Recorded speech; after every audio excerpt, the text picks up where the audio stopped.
Hey, chill. Which one of those what you call them, mascots or whatever? Who would you? I don't know what you'll call them. Which one was better though, Blackman, Little Penny? Blackman or Little Penny? Yeah, Who? I don't know like who. the commercials, Marz, like Marz Blackman. Mars Blackman yeah, with Jordan. yeah, Yeah, that was dope. yeah. Definitely. I tripped off those Little Penny commercials. Yeah, Lil Penny was dope, but Mars Blackman, basically that was the dude. That's the dude at the park that's yapping a lot and he can't really play. I thought that was awesome, no doubt. Yo, let's talk about Penny just in general though. Where do we rank Penny in the pantheon of point guards? Like, are we all saying Penny top 10? I think he's a what if more than he is what is, because when he lost Shaq, his knees went and injuries slowed him down. So we didn't really get a good sample size from him. I think he had 4 good seasons. I think he made the first team All-NBA in 96. And I think he made the All-Star team a couple more years after that. And then he didn't look like the athletic Penny that he was when he was running with Shaq. Losing Shaq really hampered him because he played off Shaq really well. He had a money mid-range game, one of the best athletes. And as a big guard, he could just do whatever he wanted against anybody. But I don't think we got a large enough sample size from him. If he'd have played longer at that level, we could probably have a different conversation about him. But he ain't played long enough at that level. So did he not play long enough for you to rank him anywhere, or you just? Well, I can't talk about him like I talk about, Magic and all the great point guards like Oscar Robertson and, Stockton and Isaiah and guys like that. I can't talk because he didn't play long enough, and that production that those guys have, it was longer than his. He had the talent to be that good, no question about that. I mean, I think he was a better athlete than Magic. And in terms of talent, that's actually what I want to talk about. In terms of talent, what tier would you put him in? Or where would you place him at? I think he's at the top of the list, no question about that. I mean, 6'7", could get up and down the floor, basically had eyes in the back of his head, could knock down the mid-range, could stretch the defense, get into the teeth of the defense. He was a solid defender too. So from a talent standpoint, yeah, Penny's at the top of the list, no doubt about that.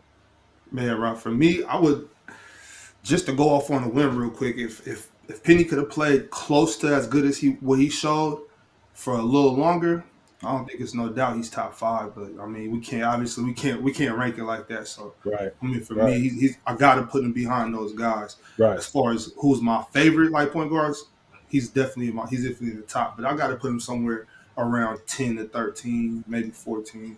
Well, you figure, Ox, he was on his way, like when they lost to the Bulls. Yeah. What was he like 22, 23, 24? So had he not gotten slowed down by injuries, he was on his way to doing what you talk about. He was on his way to doing that. When we lost Shaq, that's when he started breaking down, man. Let's keep in mind, though, they fresh off a comeback from Jordan, but they did beat the Bulls too. Yeah, they did.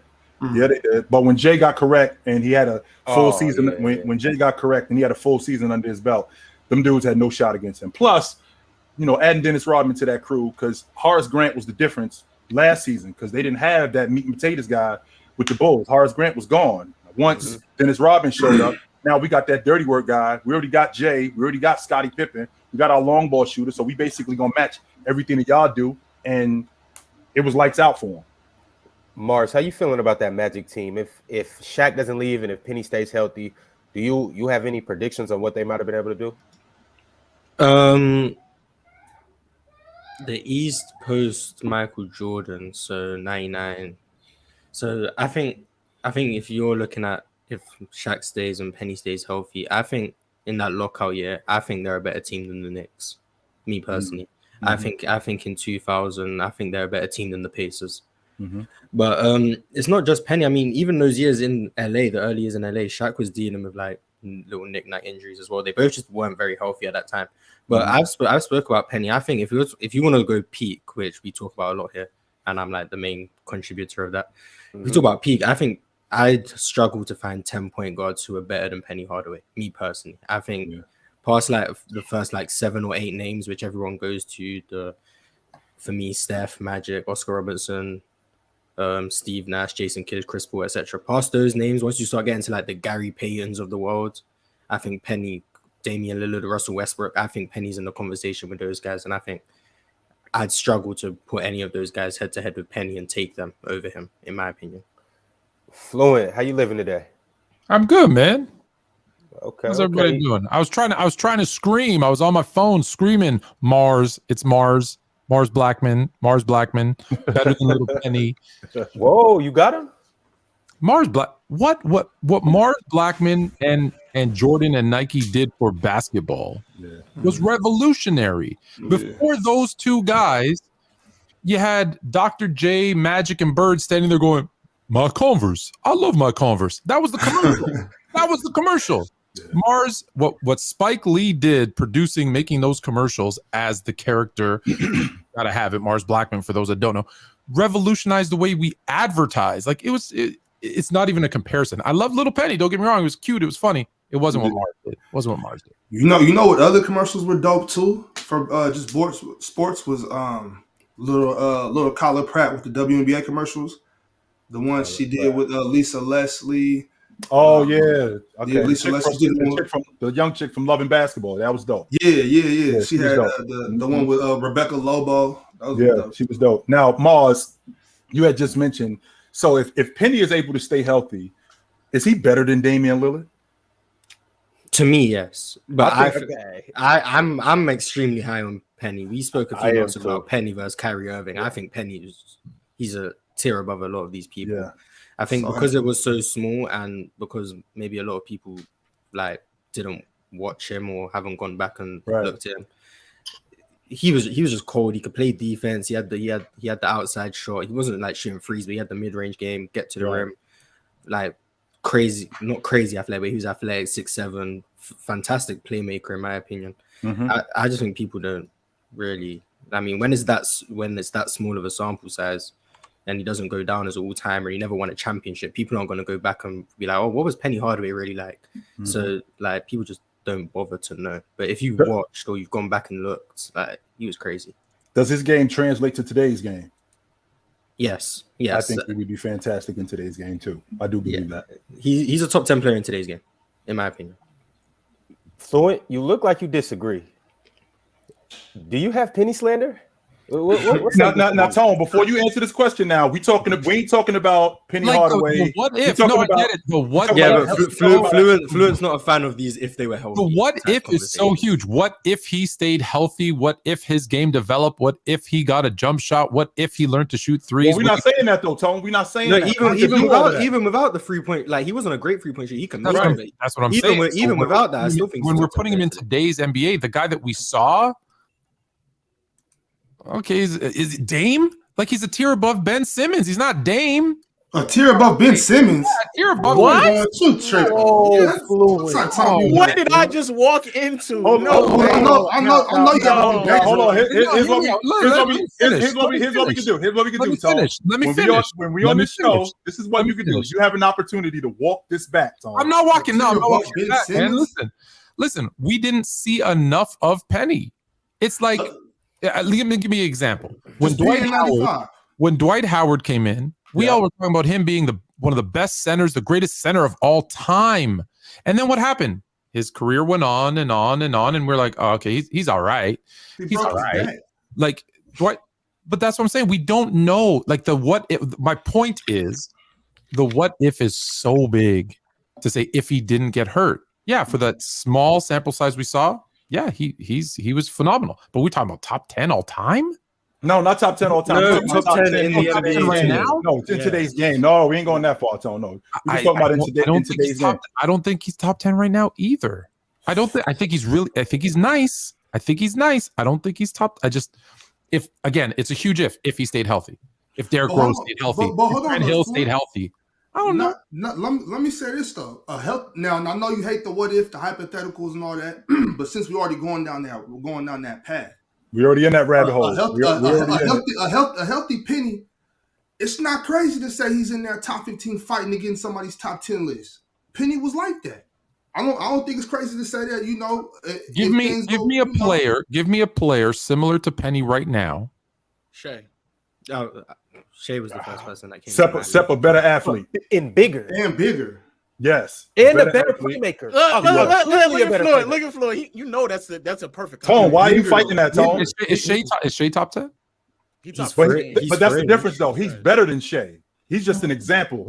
He's similar to Shea, but he's a better player than Shea. He a better athlete than Shea. He a better passer than Shea. He got a better mid-range game than Shea. Post game, like better post game than Shea. Against those 90s, against those unathletic 90s plumbers, like how are we? No way, you're trolling. You're trolling. You can give them so much ammo to go back and now be like everything that you said is null and void about the past. Telling you, man. Telling you. No, Yo, Lo, what's going on today? Not much, man. Just talking MVP talk, man. I had to come to join. My guy's winning MVP. Who? You know my guy.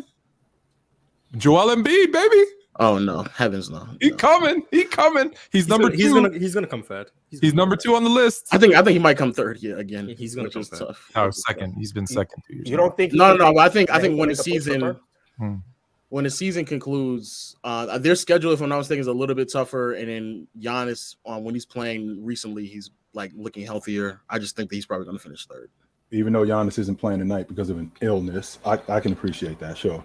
I think he's probably still going to end up with the season with more Why games. are you lying? You can appreciate that. Well, I can appreciate it from him because Giannis does not sit out. So if he's sick, okay. But you went illness. Yeah, because I hear it all the time, like illness or sore wrist. I'm like, give me a break. I think Giannis will probably still play more games than Embiid by the end of the year. Right.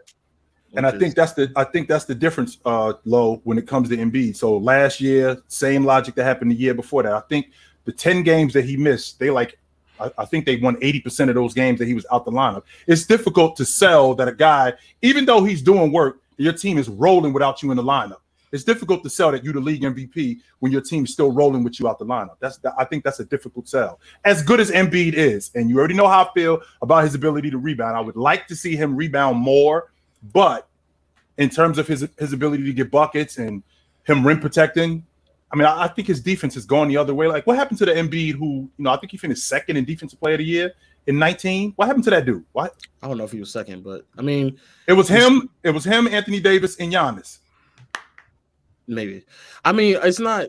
I mean, I don't. He's not going to be the same defender because he has more offensive responsibility. He doesn't seem to hamper Giannis. I mean, Giannis is a better player than he is. that's just how that goes. I mean, Giannis is just better. Fair. Yeah, I guess that's fair. Yeah. He finished fourth, and he only received one first place vote in 2019. So I wouldn't really consider him. Who was the top 3 defensive players? It was Gobert. Rudy Gobert. That's what I'm thinking about. Okay. It was Gobert, Paul George, and Giannis. Okay. Paul George. He fell off. I thought it was one of them seasons. It was either 18 or I thought it was one of them seasons, either 18 or 19, where he finished top 3. Oh, okay, it's 18. It's 18. Okay, so it's still Gobert. Unfortunately, it was Gobert, AD, and Embiid. Yeah, right. And not Giannis though. Not Giannis. That was the year that Joel Embiid said he was the best defensive player in the game, and I was almost inclined to agree with him when he said that, because I was looking at his ability to rim protect, his ability to paint protect. That's when I started getting the Olajuwon vibes from him, just watching him defend. I was thinking, he might be that good as a defender, but then it kind of went the other way. I don't know what happened. But 2018 is when he had he wasn't, again, the offensive load on him wasn't the same. He wasn't even averaging 25 that year. Right. So yeah. Yo, I got a question about Rudy, and I got another question for Ticket. Ticket, you alive? Nigga, I'm the Undertaker. You know what's up. He's not alive. Yo, Ticket, I got a question about Rudy, and it's in comparison to Draymond Green. Who would you rather have on your team? Draymond. I'd rather have $100 million man, dog. I'd rather. Hey, he'll be cheaper. He'll be cheaper than Rudy too. It's tough because Rudy. Yeah, I'd rather Draymond. I'm talking about at the beat though. I'm not talking about Draymond right now. I'm talking about like you sad for this one. Ticket, what's really on your mind, homeboy? What's really good? He forced me to make a decision, bro. At least I know Draymond. At least I know Draymond ain't gonna get punked by none of these dudes in this era. You know what I'm saying? Rudy, you hit Rudy a couple times. I mean, Rudy, you're gonna lose him, man. At least with Draymond, I know that Draymond he has different antics and different things to him that, get under people's skin. You know what I'm saying? Hey, Marz, you better hope my surprise don't wake up. I have a big surprise for you, sucker. You better hope my surprise don't wake up. I think I might be on your page with that ticket because I think about how good a defender Rudy is, but I think Ewing will push him around a little bit. I think Elijah would push him around. I think Shaq. I'm talking about the other 5 men in the game, right? The better 5 men in the game. I think these dudes would push him around. Mutombo, Alonzo Mourning. Who? I told you that man would have no defensive awards if he played in an era with real big men. Who, Rudy? Rudy? Yeah. Rudy, yeah. To be honest with you, I think he would get pushed around. I do. That's facts, bro. That's facts. Rudy or Draymond. That goes for both. Marz, you better hope this surprise don't wake up, boy. No, surprise wake up. That's your ass, man. Hey, chat. You was done. These emojis. We need them to come through. Pray, boy. Y'all gonna school. You're gonna get taken to class today for real. All you and Fluent. That stuff you was talking about, Carmelo. Man, y'all boys. No man, overrated bum. Get out of here. Y'all nasty. Wow. Nasty. Whoa. Tony, you say he was an overrated bum? Is that what you just said? You heard that man nasty, bro. What? Did you just say that, Tony? Yeah, I know. He's No, he's just trying to be funny. No, he's trying to be funny. Look, man, he's the offensive version of Ben Simmons. He got no. He definitely trolling. He definitely trolling for that, Tony. No way. He definitely trolling for that. Hey, y'all know they hear it. Hey, look, they hear this stuff too. They hear this stuff, man. They do. But here's the thing, no ticket. They know when a dude is trolling, and Tone is to say that Ben Simmons. You're not that brave. To say that Carmelo Anthony is basically Ben Simmons with offense. Give me a break. No. To say he can't play in the league right now is troll. That's troll. With no defense being played. That's trolling, bro. With no defense at all being played, to say he can't play in the league right now, that's trolling, bro. Who can't play in the defense right now? Oh, Carmelo. No, I'm saying in the league. I'm saying in the league. With nobody really playing D. Carmelo could eat in this league right now. No. I'm saying with nobody playing D in the league. Yeah, they're dropping 140 on the regular. He would love this. He would love it right now. No, but that's what I'm saying to you. Go ahead, Ticket. I'm sorry. Go ahead. That's what I'm saying to him, though. He's sitting over here saying the man couldn't play because he can't play D, but nobody's playing D. Which is what I keep hearing. I keep hearing the logic that Carmelo Anthony, in terms of the metrics, he doesn't help anybody. When, according to the metrics, he doesn't help anybody. But I'm thinking about guys like Jamal Crawford and just dudes who are buckets, who stuck around for a long time, who were not lockdown defenders, right? Lou Williams. These dudes stuck around for a long time. Carmelo Anthony is bigger than these guys. Carmelo Anthony could score it with the best of them, and the game is so wide open. And he does. I think I got his minutes wrong. I said under 20 minutes. I meant to say under 30 minutes. He played 26 minutes a game for the Lakers. If he played 20, 25 minutes, he could be a double-figure guy coming off the bench for somebody, no problem. No. But there is a narrative. Hold on. Why you fighting that as fast as the game I know. No, he can, but that's not, man. It's no, bro. He played long enough. Y'all acting like he didn't. I mean, he played. He was like 30. No, but I'm saying low. He can literally help a team who these guys that spread the floor like Dallas, one of those teams who like guys. You need to let Melo go. Okay, he's the Terrell Owens of. We're not gonna let him. Hold on, we're not gonna let him go. Let him go. Hold on. Fluent. See, this is where y'all easy work. We're not gonna let him go when you have LeBron James in the league saying that his son is better than NBA players that's in the league right now. His high school son that was just a second round draft. But I want you to think about this though. You guys always talk about how talented and how deep of the league is. Yeah, for him to come out and say last night that his son is better than a lot of these cats in the league right now. Your high school son. That's not even a dude that's putting up like 30 games. No, I don't care. But for that to be said though.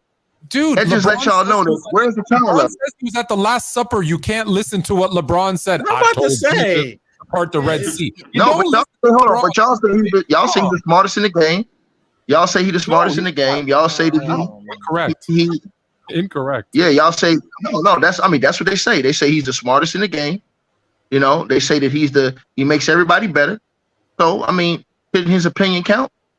Not on his own. When it comes to evaluating, not when his own son. No, actually, no. And Carmelo, in that particular situation, Carmelo's like a minute away from being 39, dude. No one's picking up a 39-year-old. But hold on, but you got to. But he gives you more production than half the guys that's in the league.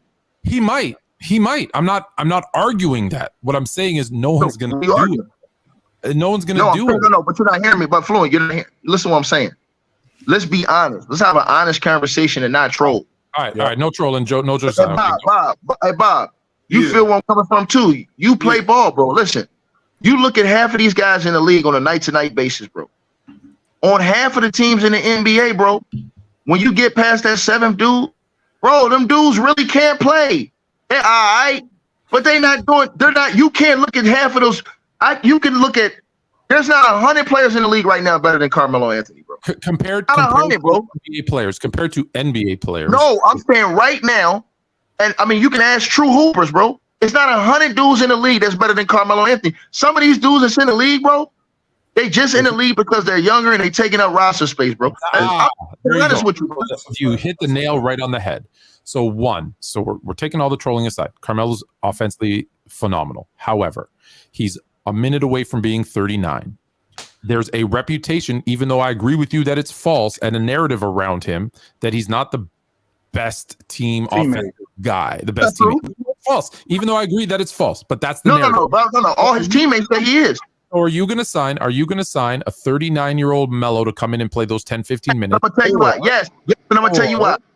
Yes, hold on. No. Yes, and I'm going to tell you. Go ahead. 1 minute left. And then, or are you going to bring in a guy who's 24 and give him those 10 minutes and see what he can do, see how he can develop, and maybe I'm going to tell you why. I'm going to tell you why you're wrong right now. You can have on your roster for the next 5 or 7 years. I'm going to extra cook you right now. Give that time to the young guy. You're not going to do it with 39-year-old unless I'm going to extra cook you right now. I'm going to cook right now. That needs that one little piece of scoring off the bench that you think is going to get you over the hump. Oh, no, not just that. See, that's your problem. If you have a guy like Carmelo Anthony, a seasoned vet on a Memphis Grizzlies team, that foolishness that's going on right now probably don't go down. You know why? Because Carmelo Anthony, with his type of credibility and his type of resume, is a dude that John Morant will listen to, not Steven Adams. See, now I'm going to be real with you, right? But see, it's different when a guy like Melo, when a guy like AI, when a guy like some of these other guys who've had that experience that are vets in the locker room pull you to the side and say, look, young fella, this is what you're doing wrong. I went through it, and this is what you need to do. So not only do you have a guy that can produce something for you, but you need a veteran in the locker room. Because remember, Memphis doesn't have anybody over 30 on that roster. That is a big problem for them. No. Listen. That is a big problem for them, bro. That is a big problem. He's not that guy that tells other people. That's not who he is. Come on. You don't know this. Yes, he is. That's why I keep telling y'all.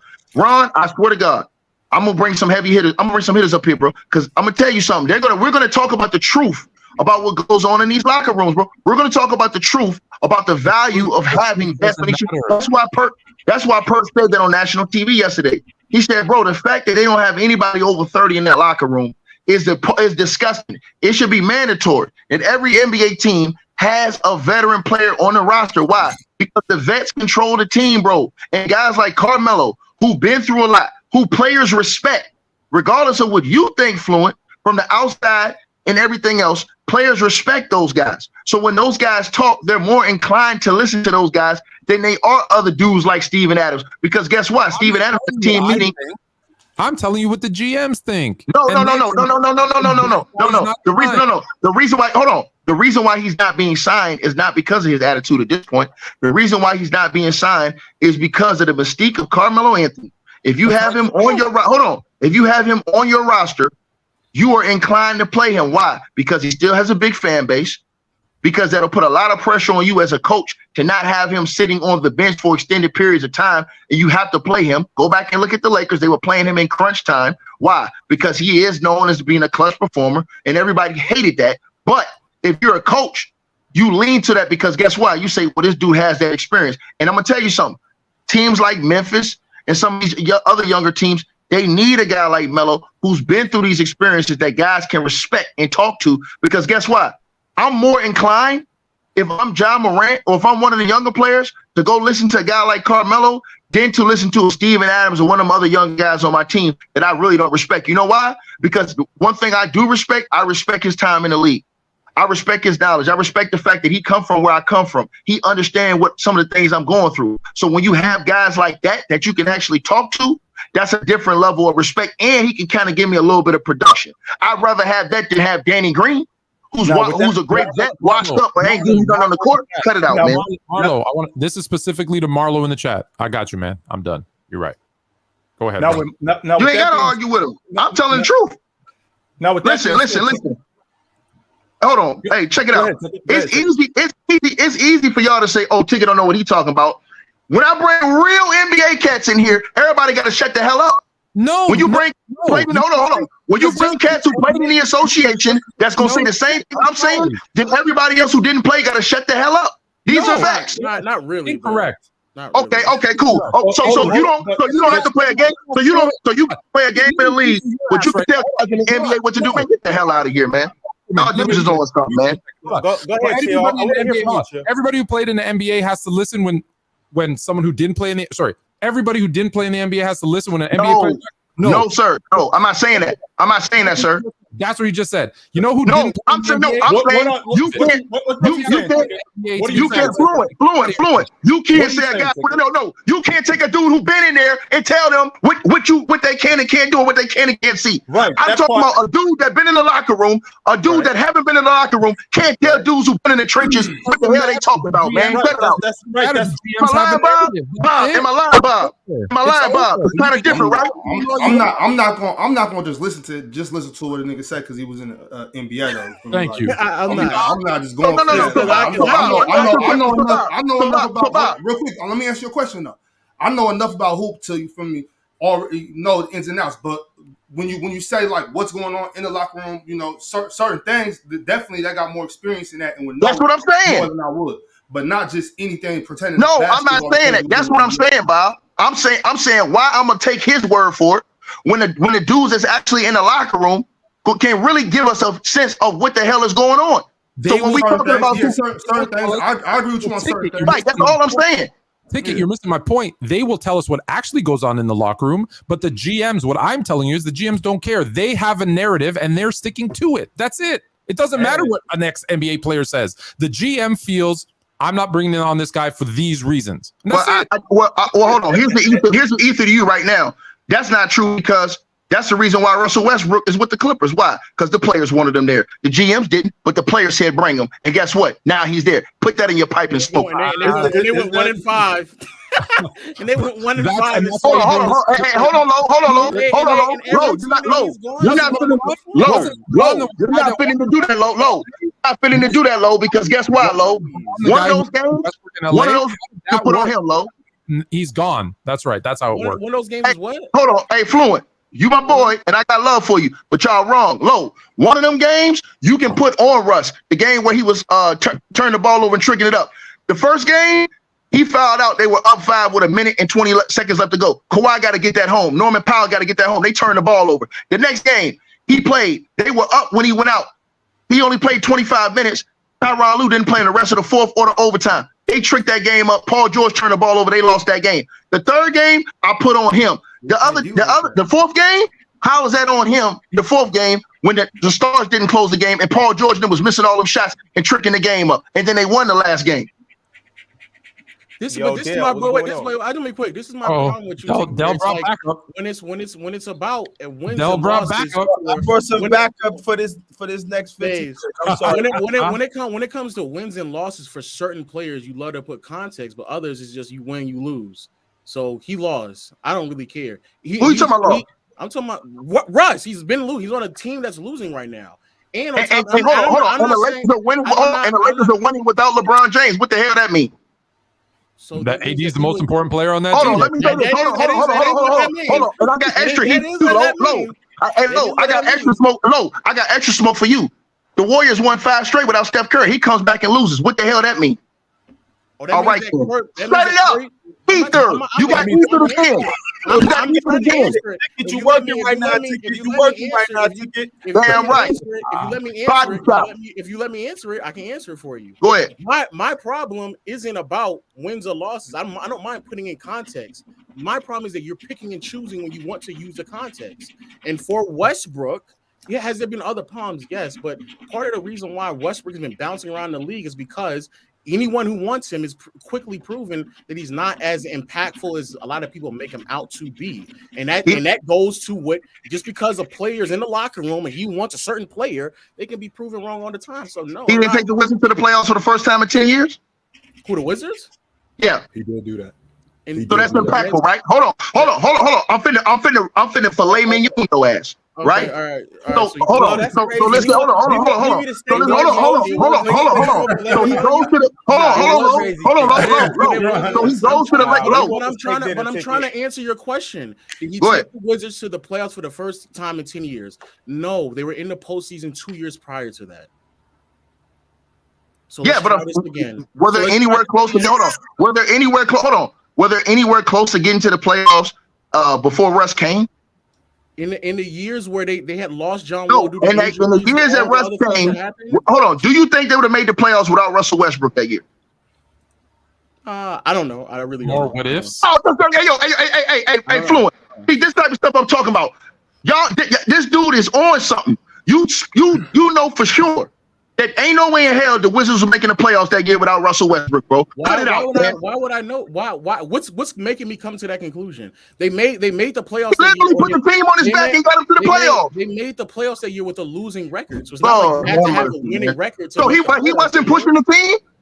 I'm not saying he wasn't pushing it, but to make it seem like they didn't have enough pieces to make the playoffs, or they made the playoffs with a losing record. I don't know what to tell you, bro. All right, Lord. And it was just 2 years ago when they made the playoffs. They made the playoffs just 2 years ago. All right, Lord. Yeah, Dale, what's going on? What's up, yo? I got my guys. These my kids I coach. I got my guys with me. They be hating some of y'all takes. Can you unblur the screen so we can see? I don't know how to do that. I never did that. That's how it is. Go to your settings. Go to your settings. All right, hold on. It's the little one that looks like a gear. Next to stop camera. Hey, Dale, can I hear him like he's 75? Dale, can I hear him? The one that's the gear, and you just they can hear y'all. Sorry. Hey, which one of y'all is the best?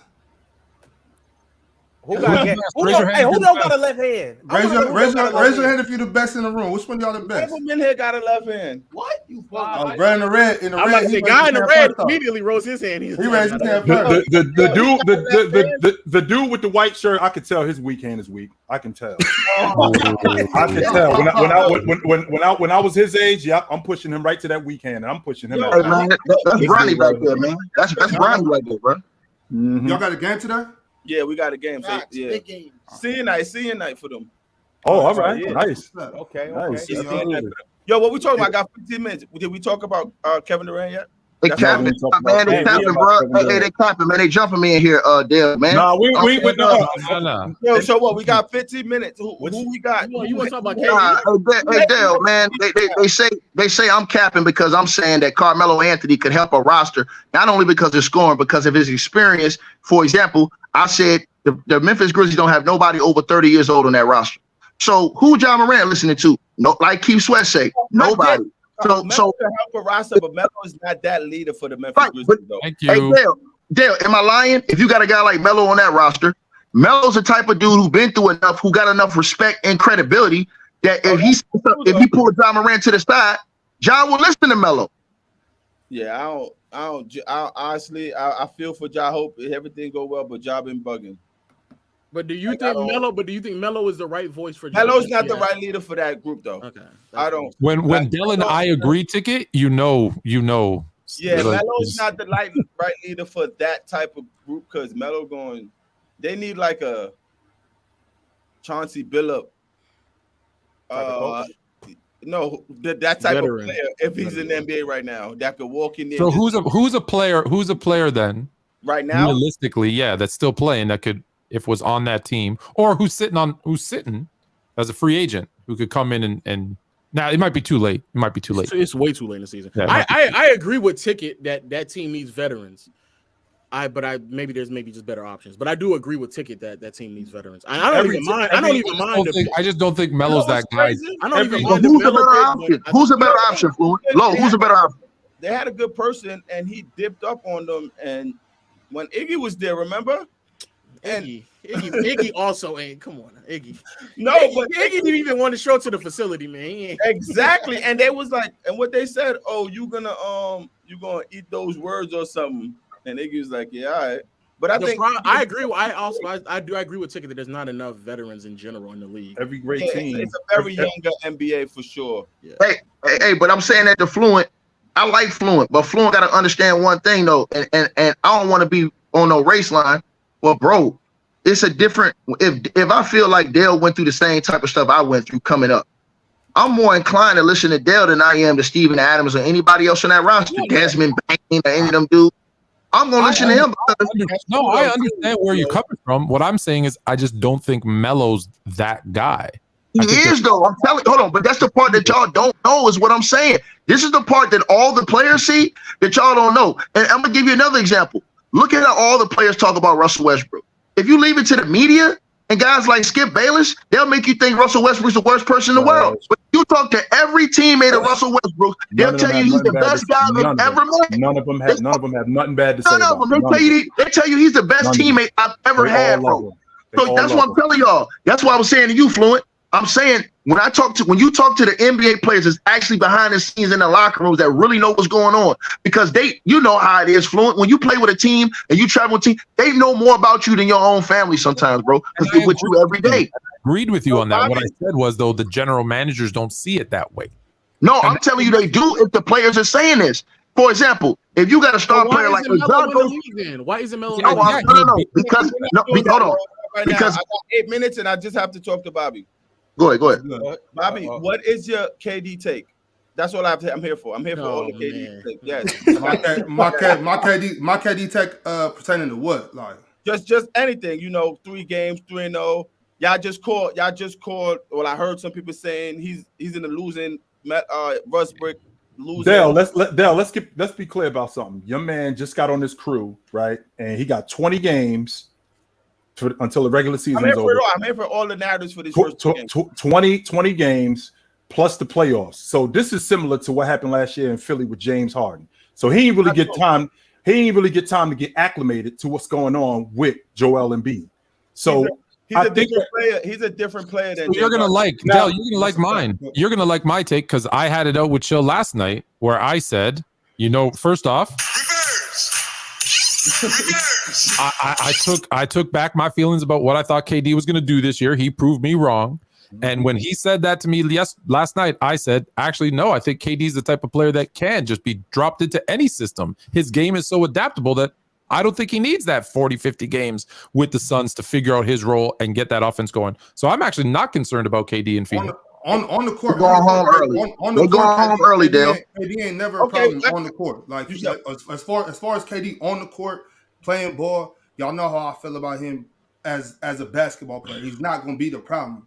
But I was saying I don't know if first of all Chris Paul going to hold up. Second of all, I don't know if DeAndre Ayton's going to be able to to get with getting the ball even less. He might be the bigger. He might be the issue. Also, Chill. I watched the video that you did on TikTok. I watched it earlier where DeAndre Ayton was posted up on this end and then Plumlee was posted up on the other end. It's things like that where I'm like DeAndre Ayton's not going to get down with this team. So I don't think Kevin Durant's going to be the problem. But I don't got the Suns this year. Before I leave, I had a revelation, and I'm going to say it. Since Kevin Durant went to the Warriors, let me start at the beginning. Before he went to the Warriors, people tend to forget his OKC career. He was a Hall of Famer before he touched the Warriors circuit. Let's nick that in the bud. But since he pin this, do the pinning thing, press record. since he went to the Warriors, he's been the most disrespected superstar the basketball world has ever seen. Let me tell you the narrative that's being created by Kevin Durant right now and how good he is at basketball. If I was on this show with my little buddies, right? If KD goes and they win the chip, right? And he don't get finals MVP, he'll be scolded, right? He'll be scolded. If he goes and get final MVP, they'll say he needed Devin Booker. And Chris Paul and Ayton. He needed a super team. It's a lose-lose situation. He's been in a lose-lose situation. Yes, right? It is. It's a lose-lose. Brooklyn. Hold on. He go to Brooklyn. Whatever happens in Brooklyn don't work. Everybody gets injured. People not taking the narrative of anybody being there available to play for Kevin Durant. It is what it is. You just go out there and win. And all of this is literally just because he went to exactly. Yeah, he earned that shit. He earned that, Dub. He did that. He's in the lose. Yeah, my bad, Dub. Now, listen, hold on. Devin Booker is averaging 36, 35 or whatever with Kevin Durant.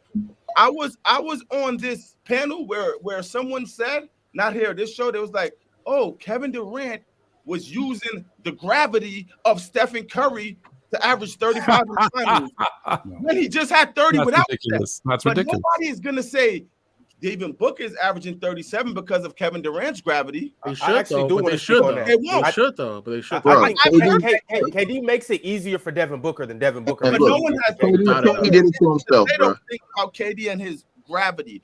It will just be, oh, D Book is cooking. Look, why did KD go there? D Book is cooking.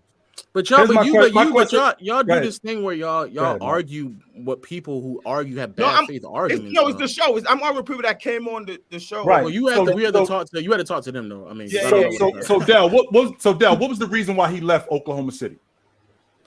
I don't know. Be honest. Truth be told, Yeah. I don't think he looked at Russ and didn't think he could win with Russ. Honestly, So he didn't think he could win with Russ, but he thought he could win. He was running for his life. Chill his life was on the line. His life was on the line. He was running for his life. So he leaves Steph. So he leaves Russ to go get with Steph, right? And he leaves Russ to go get. Kevin Durant didn't know how much he needed a culture in place to a place where he go play basketball. He didn't know how much culture is important and the team and all that is important in a basketball system. He thinks you get the talent, you go hoop. But he's just thinking everyone thinks and approach the game like he does. But that's not the truth. Well, man, he don't approach the game like that, man. He not built like you think he is. No, he doesn't. He's a great player, but KD don't got that in him. No, listen, bro. Listen. He's going home in the second round. He's going home in the second round this year, bro. He's going home in the second round, bro. Let's kill a second round for a second. What I'm asking you, Dell, is so he gets on Golden State. Is it the situation? He goes to Golden State, and why does he go to Golden State? He goes to Golden State. Why? He felt it was easy. He was running for his life. Because it was what? Dale? Yeah, I think honestly He wanted to win. Oh, of course, yes, of course he wanted to win. Yeah, Say it. He wanted to win. And what happened in Golden State? He won. Is that correct?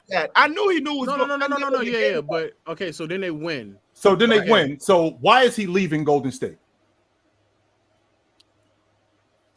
Hey, Ron, Dale says this.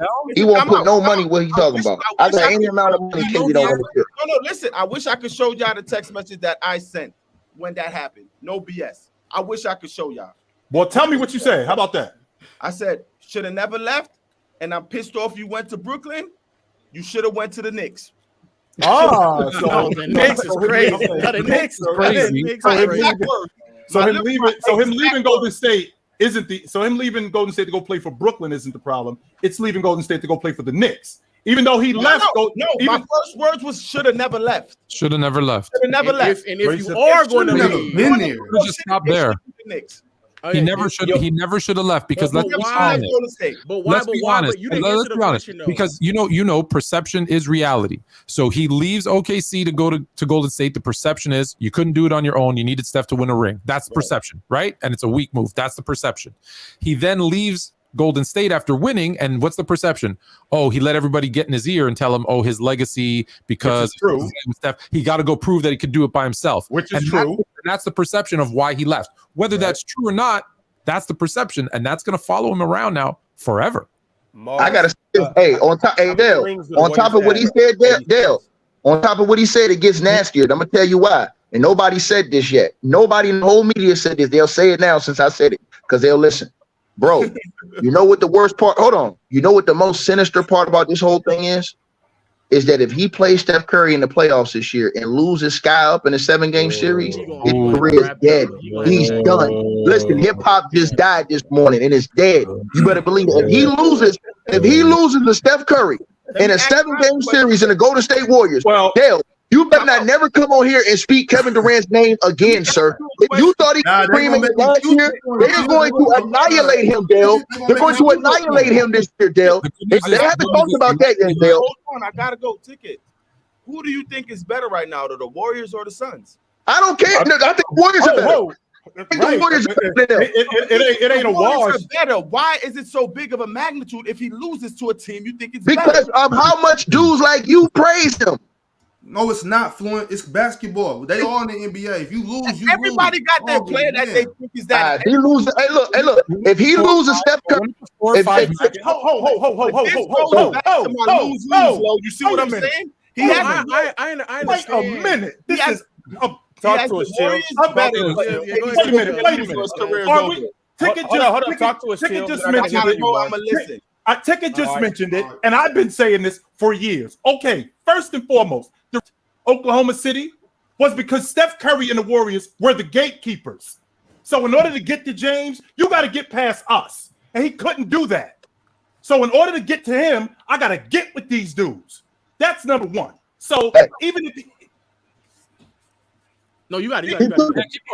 even if he loses to Steph Curry in the playoffs, all this does is go back to where we were in 2016. You wasn't better than us, and we still the gatekeepers. And this is what it always has been, and this is what it always will be.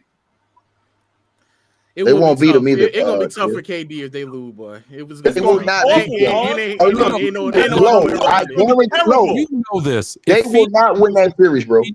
I agree with you. If Phoenix loses to Golden State in the first round, it's over. It's over.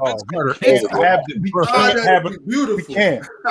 We just can't. What Bobby is nasty. Look, and I'm gonna tell y'all something. Oh man. Hey Bob, I'm starting to feel. Hey, I'm gonna tell y'all something. I was down. Marz might pick his head up a little bit now. I was down on the Warriors early. But I'm gonna tell y'all something. Curry being hurt helped them because it let the immortal Klay Thompson find himself. You still see that Jordan Poole, when he needs to get swagged up, he will turn all the way up when he needs to. And then Curry coming back in. I think this team is set for the playoffs. I think now, bro, they're gonna be they're a tough out in the 7-game series healthy. They're a tough out, bro. I don't see nobody. And I don't think KD beats them. I don't think KD. Only team I think that can beat them in a 7-game series right now is maybe a full strength Clippers. That's it. No, stop saying the Clippers, bro. We have to stop with this Clippers. My man. I can't. Hey, last time I seen Kawhi in the playoffs, though, man, playing, bro. Man. I'm just saying, bro. Last time he was fully healthy, he blew a 3-1 lead. No. I'm saying no. Last time last time before he got hurt, the last time we seen him, he was playing at an all-time great level in the playoffs. He was right before he got hurt. He was playing a great level. He was playing a great level. They were on their way to the NBA championship. They were on their way to the NBA finals, bro. Don't do that, Lo. And he was a first-team All-NBA. And he was a first-team All-NBA defender too. That's fine. He's not that anymore. No, he isn't. But we can't negate the fact that he was that when he was healthy. And that was just 2 years ago. I'm going to gauge what happened, what's going on right now, not what happened 2 years ago. Right. And who beats him in 7 games right now? Who beats him in 7 games, Lo? Oh, there's a lot of teams that beat that. A lot. If you're going to judge it off that, why would you even bring up what happened in 2021? Oh, I don't think we should judge it off anything. I'm judging off what happened, what's going on this year. Okay, so then why would you bring up that series? Oh, because they being nasty, so I'm gonna be nasty. We both. I'm actually gauging it off of what I'm seeing though, and what I'm seeing right now. The Clippers are just not. They're not the defensive team that people make them out to be. They're living off a reputation. Paul George is the definition of up and down. I think the Russell Westbrook addition, even though for him it's a great fit for Russ, there's too many teams that are savvy enough in the postseason that will use that to their advantage. And they're like the lack of continuity and chemistry with their closeouts and rotations is pretty nasty. Who can beat them? Bro, the Denver Nuggets can beat them. The Phoenix Suns can beat them. The Golden State Warriors can beat them. And a healthy Lakers team, you know, they can beat them as well. I know y'all set up about that. You think Sacramento got a shot against them? I think, and what's crazy, I think Sacramento gives them matchup problems just because of they really don't have no point of attack, and so was that. So was Dallas. Man. Yo, DeMontis, you know what DeMontis does to the Warriors? Come on, bro. I can't. But hey, Bob, it's gonna get tougher. Listen, this is the part that Lowe left out. The addition of Plumlee I love that for the Clippers because Plumlee, he gives you something else outside of Zubac. So if Zubac is having one of them crazy games like he had one of them off games, Plumlee comes in, get you 10 to 15 boards. Plumlee comes in. Plumlee's a problem, low. He's a problem. He's a problem, all right. He's a problem. He's a problem, all right. He's a problem. He's a problem. That's what he is. He's a problem. You definitely looking at low. I mean, at Plumlee just from a bucket standpoint. I think you're taking off the table what he brings to the table. The other stuff. He just had 20 rebounds. That's their problem, though. Their problem isn't that they weren't getting any scoring from their center. The problem is that when opposing teams will play them and they would pick and roll and they will hunt for matchups, Zubac couldn't stand in front of nobody. Plumlee also can't stand in front of no one. And so then that forces them to inevitably play small. That's what's going to happen. Going to get you 20 boards. He got you 20 boards to get that game went to triple overtime down to the last minute. So it wasn't like they got ran out the court. All those games have been close that the Clippers have lost. Those have been all against great teams. Well, I don't know if they've been one of the games were a blowout, but the problem and down the stretch, the reason why they inevitably end up losing is because of the things that I'm highlighting. That's not true. That's not true. They lost because Kawhi got stripped. They lost because Norman Powell turned the ball over, and they lost because Paul George turned into pandemic team. Okay, you're naming one or two possessions, but what turned? No, I'm not. I'm naming why they lost those games. I won those games. But there's on every team in the NBA you can find in the main 7-8 guys is playing, somebody's a defensive liability. So when you say that, you're right. No, I agree with you. I'm just saying that's why these coaches are in the NBA because they're gonna figure out a way which is what Ty Lue trying to figure out now with his rotation. That's why Russell Westbrook is in and out of the lineup the way he is because he's still trying to figure out his rotation. Now, with that being said, that's the other problem. That's the other problem is they don't have the continuity for me to feel comfortable. That's another problem. I mean, Jokic is a bad matchup. So horrible. You know what I'm saying? So when he's on defense, the Nuggets are picking the Nuggets. The teams they don't do it enough though because their best players don't add enough rim pressure to actually kill Jokic the way that they should. Because PG and Kawhi, they fall in love with jump shots. No, but hold on. But see, that's the part you're missing right there, and that lets me know we got to get your basketball IQ back to where it was. Legend of winning.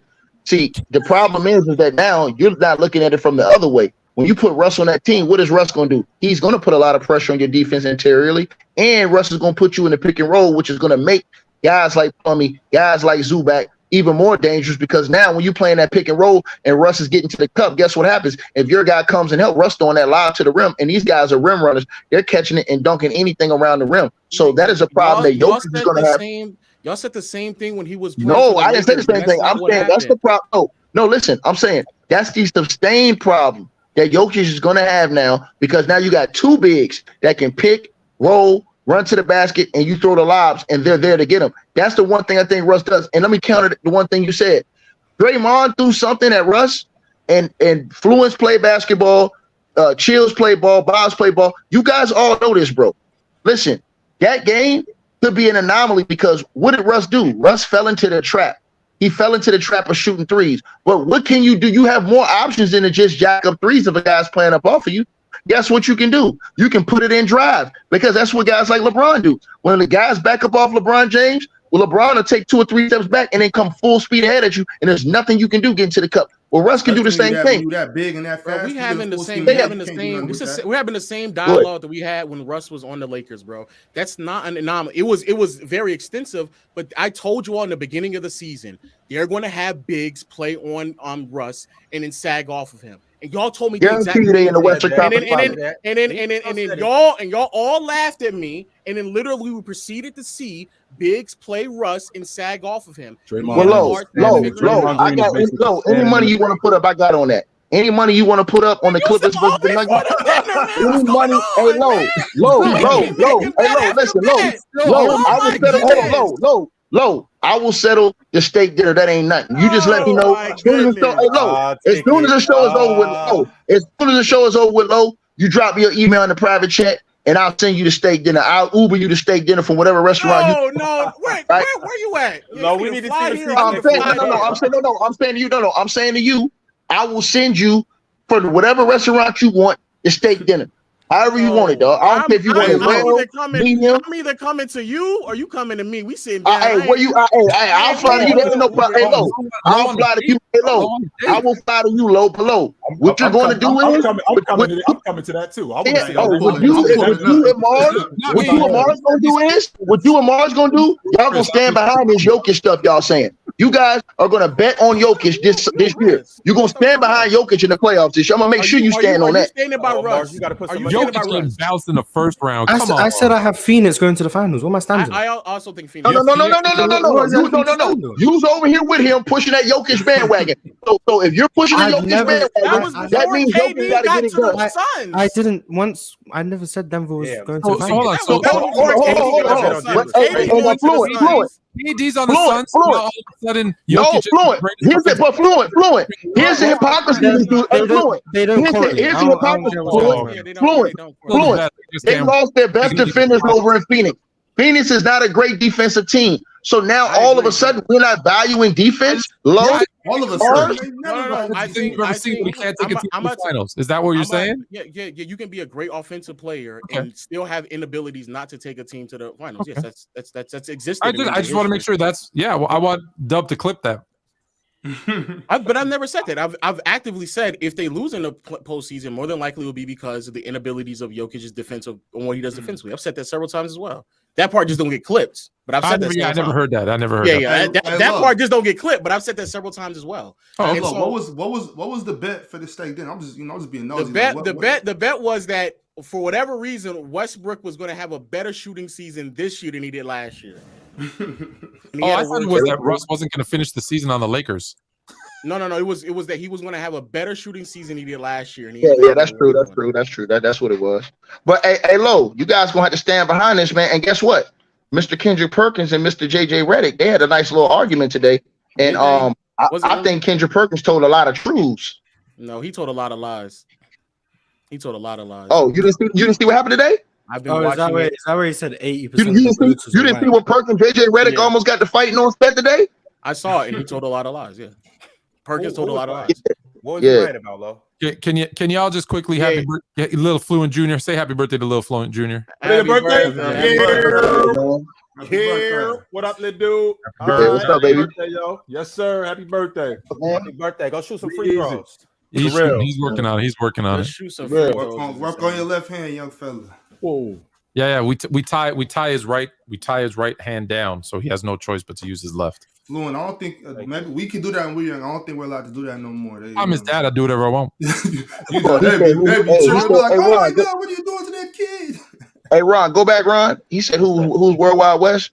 Worldwide West. Everywhere we go, we leave a worldwide mess." That's what Jay-Z rap. Worldwide West is a guy who's at all of the games. He's connected. He's at all the college games, all the NBA games, and basically he's a liaison between the college players and the NBA players, getting guys from through colleges to the NBA guys. Worldwide West is a dude that everybody know about. If you in the NBA game, you know who Worldwide West is. If you a top player, you know who Worldwide West is, bro. If you after a player and he's Worldwide West's guy, and you don't know who Worldwide West is, you're not getting that player. You're not getting that. Facts. See what I'm saying?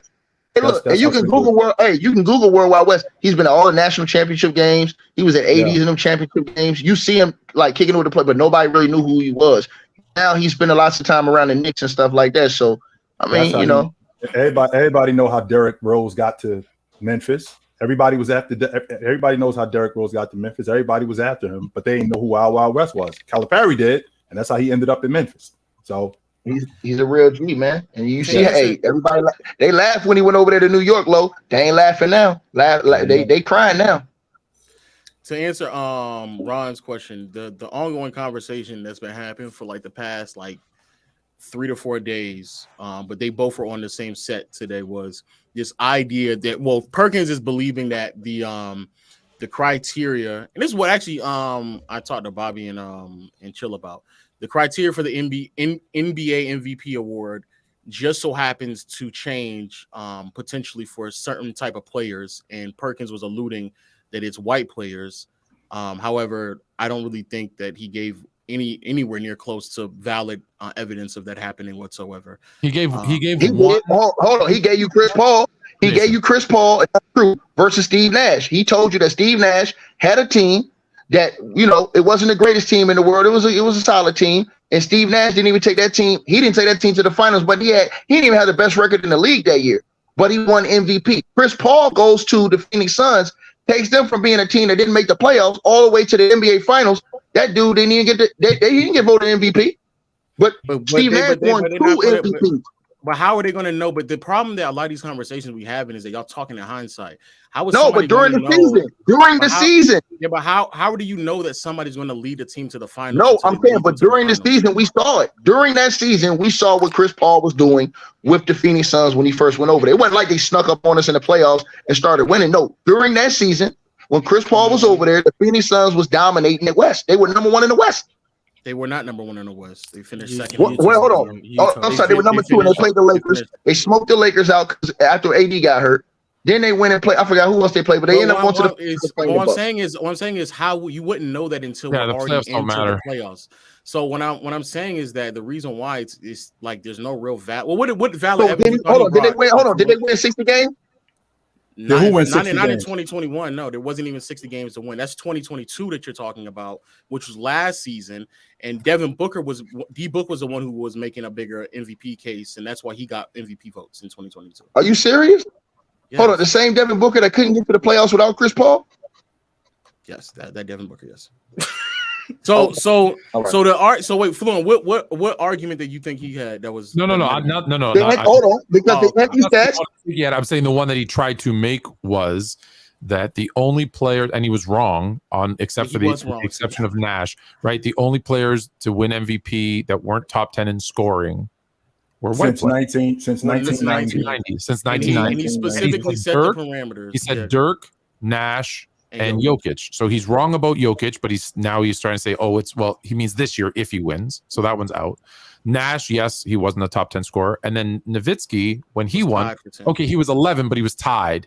He was tied for 10th. So that was his best. That was his best argument. Wait, but he wasn't saying that all that the white players got MVP and weren't top 10. He was saying that no black player that had been MVP was top 10. You know what I'm saying? So it's not. But he set the parameters. Yeah, but the issue is if you just go back one more year. If you go back 1 year, you will see Magic and Magic won MVP. So he specifically set the parameters to try to make an argument. Yeah. Well, I mean that's what you do. The reality is first of all, if you do proper.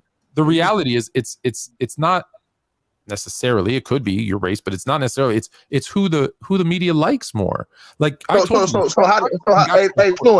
to 3 guys. So I talked to 3 guys that have a vote, and they're all like, the word around is that everybody really likes Jokic. They really like him, and when it's close, they go with the guy that they like more, who's more personal. So now is who you like instead of who's the best player. MVP's never been the best player. Never been who's the best player. That's the problem. No. Because yes, it has. Because Perk also said Barkley was the best player in the league in 90. Yes, it has been. MVP award isn't the best player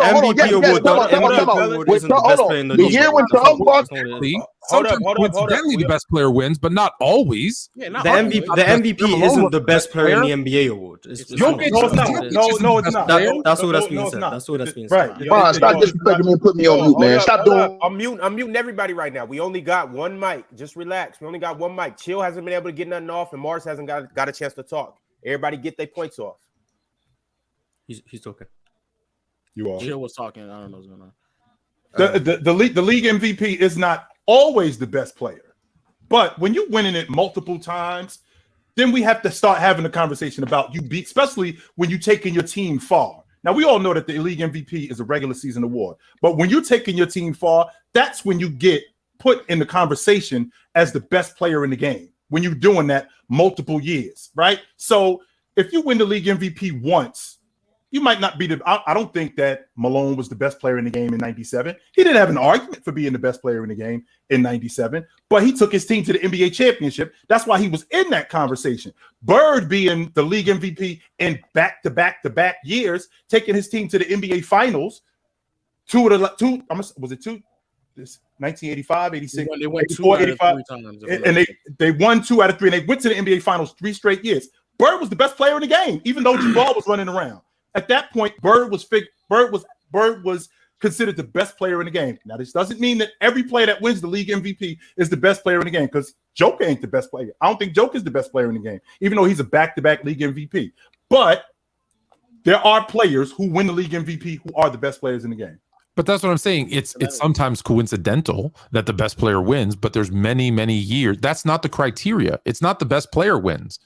That's not the criteria, because there's so many examples where the best player didn't win. It's the most valuable to your team's success. That's what the that's MVP not it is. either. But that's not it either. That's the issue. There's no the problem. There's no literal definition. It's how people interpret it. That's the issue. Yeah, I'm sorry, Marz. Go ahead. The issue with these awards is there's no, like, if there was a set criteria, if they said to be MVP, to be eligible, you have to play 70 games, be a top 3 seed, and be undoubtedly the best player on your team. If that was a set criteria they had, then we could start judging these MVPs fairly. But when, like, Kendrick Perkins said something about goalpost is constantly moving, I don't think the goalpost was moved this year. I think last year the goalpost was moved, because a 6 seed shouldn't win the MVP based on the precedent I've seen unfold. The same reason I don't think Russell Westbrook deserved it is the same reason I don't think Jokic deserved it last year, because the precedent was set. It's usually a top 3 seed in either conference and the best player on that team.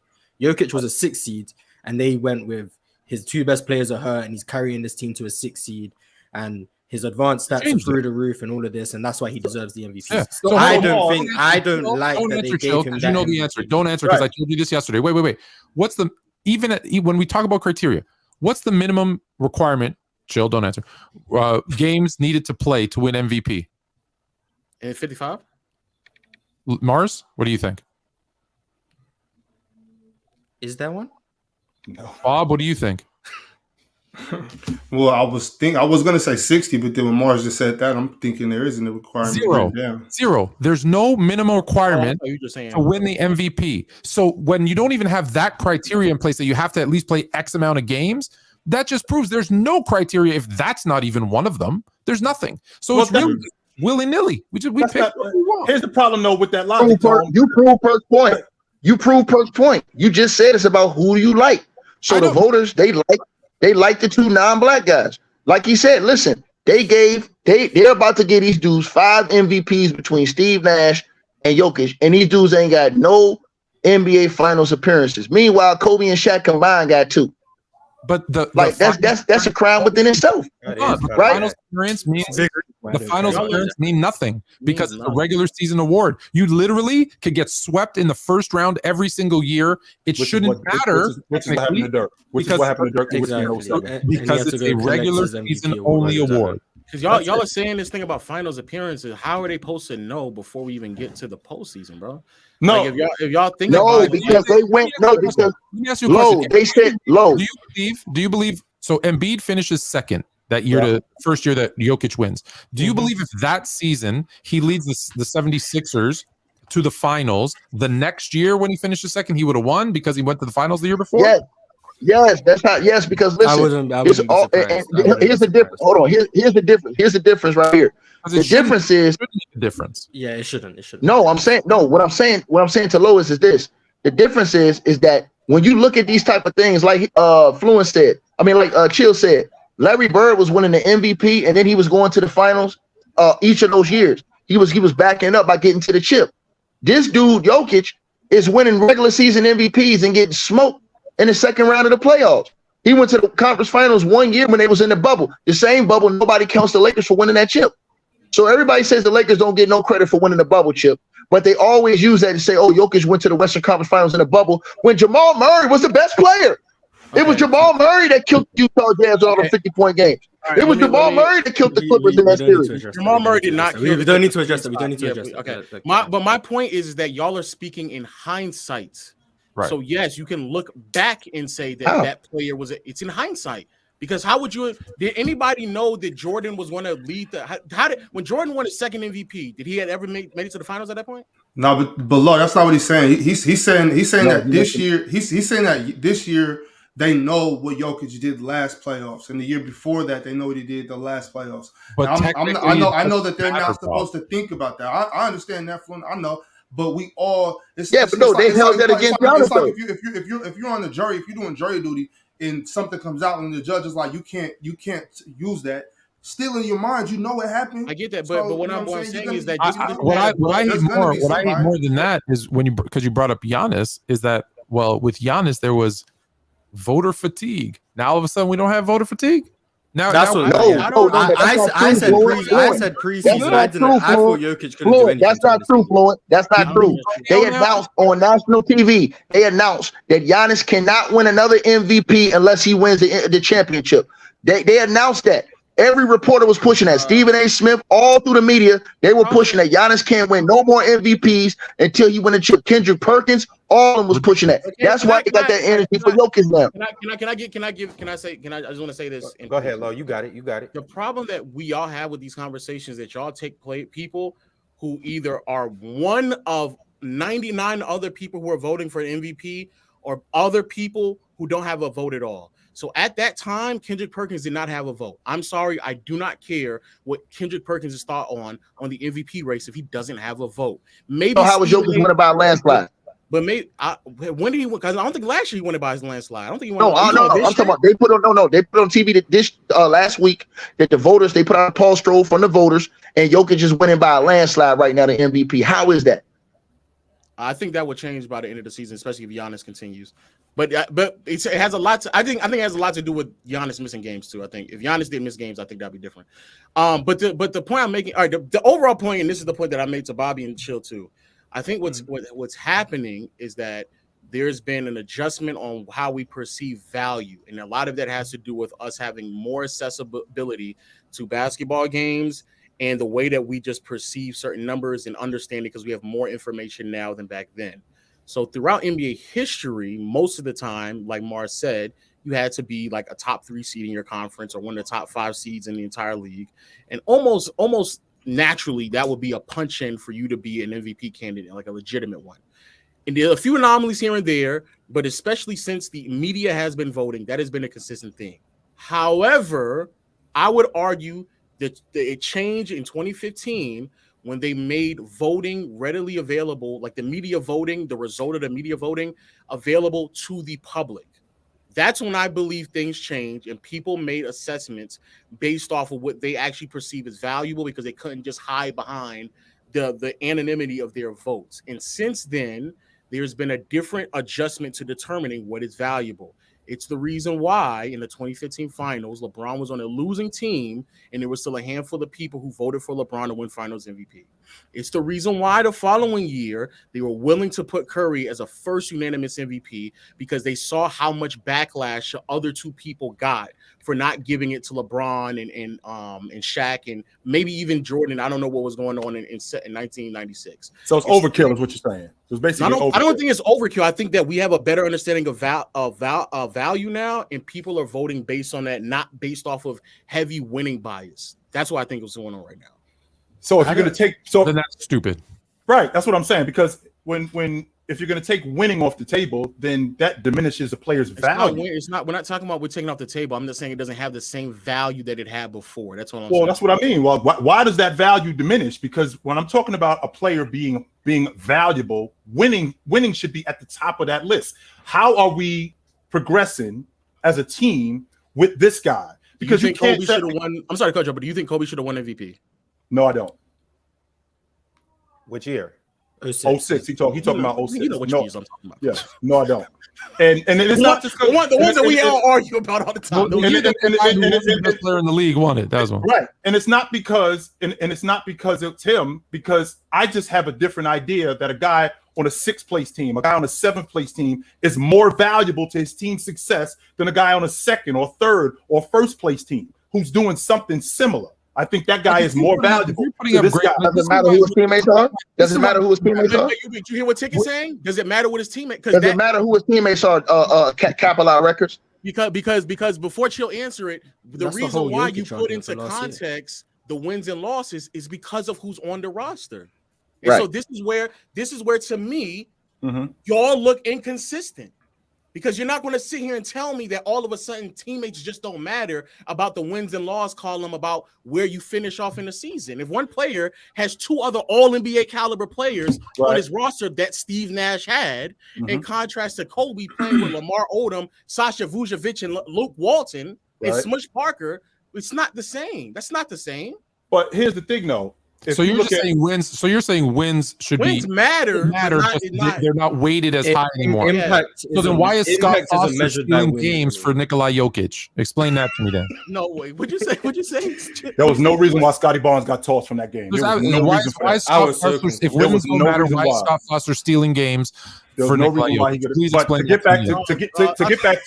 get back to Ticket's point. Let's not end this show without talking about that. But yes, go ahead. Now to get back to Ticket's point. Yes, it matters who you have on your team. Now, don't get me wrong. In the 2006 season, Kobe Bryant, his team, I think they won 45 games that year. And the Eastern Conference was a little bit weaker, right? And LeBron James, his team, won 50 games. And in the process of him winning 50 games, he produced them, even though I think it was a lot weaker. Okay, let's say it was a lot. Let's say it was a lot weaker. All right. So let's just say, for the sake of argument, it was weaker. But James did more for his crew. That's not true. It was you. Hold on, you capping. It was a lot weaker. So you think LeBron should have been the MVP? Look who was in the West and look who was in the East, sir. It was a lot weaker. In the West, it was a dog fight. See, this is a thing, and I think Fluent would agree with me with this. Talk about it. This the problem. But hold on. This is the problem I have with you, bro. And me and you, we talked about this last night on your hood and your block, right? You devalue the level of competition that guys like Kobe and them had to play coming out the West. Bro, just to get out the West was a dogfight in itself. When you got out the West, you felt like you had already won the championship versus all those years of playing bad teams in the first few rounds in the East. See, this is the thing that I hate about y'all. So when you look at legacy of a player and stuff like that, who played in the West versus, because look, LeBron James came to the West, he won a championship in the bubble year. What's happened ever since? What has happened ever since? Right? So Kobe Bryant was going through a gauntlet every single year in the West. All of the top dudes in the West. But if he didn't go to the finals every year, 10 times in a row, guess what? We gave LeBron that credit, but we didn't look at the level of comp he was playing coming out the East, sir. So what I'm saying to you is, yes, it matters who you play with and who you play against. So when we say Kobe won 45 games that year, you got to look at who he was playing with and who he was battling against. Versus LeBron James in a weaker Eastern Conference had better teammates, sir. But you come over here and say, "Oh, he had a better impact." Are you sure that he had better teammates? So let's. It's about a wash. Smush Parker, Smush Parker, Eric. Hold on. Smush Parker to Eric Snow. Who we going? Y'all are arguing right now. We're doing a middle. Y'all are arguing mid. Y'all arguing mid, man. It's a wash. It's a wash. And I agree with Tim. No, Eric Snow is better than Smush Parker. Stop. I know. Eric Snow and Bryant is better than Larry Hughes. But James is better than whoever. Go ahead, Lo, because I'm clearly. The point I'm making though is that y'all are splitting hairs because at the end of the day, it's a 5-game difference, and Ticket is right. The conference is way more competitive. The ninth seeded team in the West would have made the playoffs as a 6th seed in the East. It just wasn't the same. And so the point I'm making is that we're picking and choose. Y'all, this is to me why I much rather have it this way than the winning bias part. Because that same year, could you stop saying winning bias, Lo? I'm so tired of hearing winning bias, bro. You win, bro. See, this I wasn't gonna say. Wait, I wasn't gonna let y'all have this. Before you go, Bobby, do you think Chauncey Billups deserved the similar argument for MVP that year than Kobe? In 05-06? Yes, in 05-06. Chauncey was leading this squad to a hell of a season to 64 wins. Mm-hmm. So do you think Kobe and Chauncey should have received similar amount of MVP votes that year? Do you think that should have happened? I mean, okay. So hold on. So Kobe was what seed were they? They were the 6th seed. 6th seed. I mean, that's in the playoffs. You know what I'm saying? Like Chauncey Billups led his team to basically 20 more wins. And they were the number 1 seed, not only in the East, but in the entire league. Okay, so if their play is similar, obviously Chauncey gets the nod. If Kobe's play is a little, I'm just going on the scale. If Kobe, even if Kobe plays a little better, which I'm sure you're going to say he played a lot better, but if Kobe plays a little better, I think Chauncey still gets the nod. Now, if Kobe's just clearly just having a better season, I'm fine with him having MVP over Chauncey. My thing is, I'm tired of y'all trying to give grown men participation trophies. Okay, to me, I think the fact that you can play a hell of a game and if you still lose, that's the beauty of basketball. Basketball is not a fair sport. I know it's a team sport and all that, but it's not a fair game. It's not a fair world. I know this new generation with the everything got to be fair, but we didn't come up like that, bro. It's just not fair. Like if they got a better team, you lost, bro. I don't want to hear, oh, well, his team was better, bro. You played. So you threw the ball up and y'all got your ass kicked. Are we now devout? Hey man, I just got I just got a call. They saying that he may be done for the rest of the season. Yeah, John Morant is done. It's wraps. Yeah, he's done for the rest of the season. Maybe done for the rest of the season. I just got a call. All right, fellas, before we get into that, we will definitely have to talk about that. I got 1 million super chats that I want to get to. It's stamped though. It ain't stamped yet, but they right now, right now they just said he's gonna not. They're saying that with the police investigation and with the NBA investigation, he's out for weeks now until the investigation is completed. And if they find out that he had the gun on any premises, he's done 50 games automatic. That's in the CBA, by the way. Yeah, which he probably did bring it because he was in Denver. If he brought that gun on a private plane, yes, without a doubt. Yo, sorry, just to go back a sec, Lo. You were asking about Chauncey Billups and Kobe. Is that because like Chauncey finished right behind Kobe?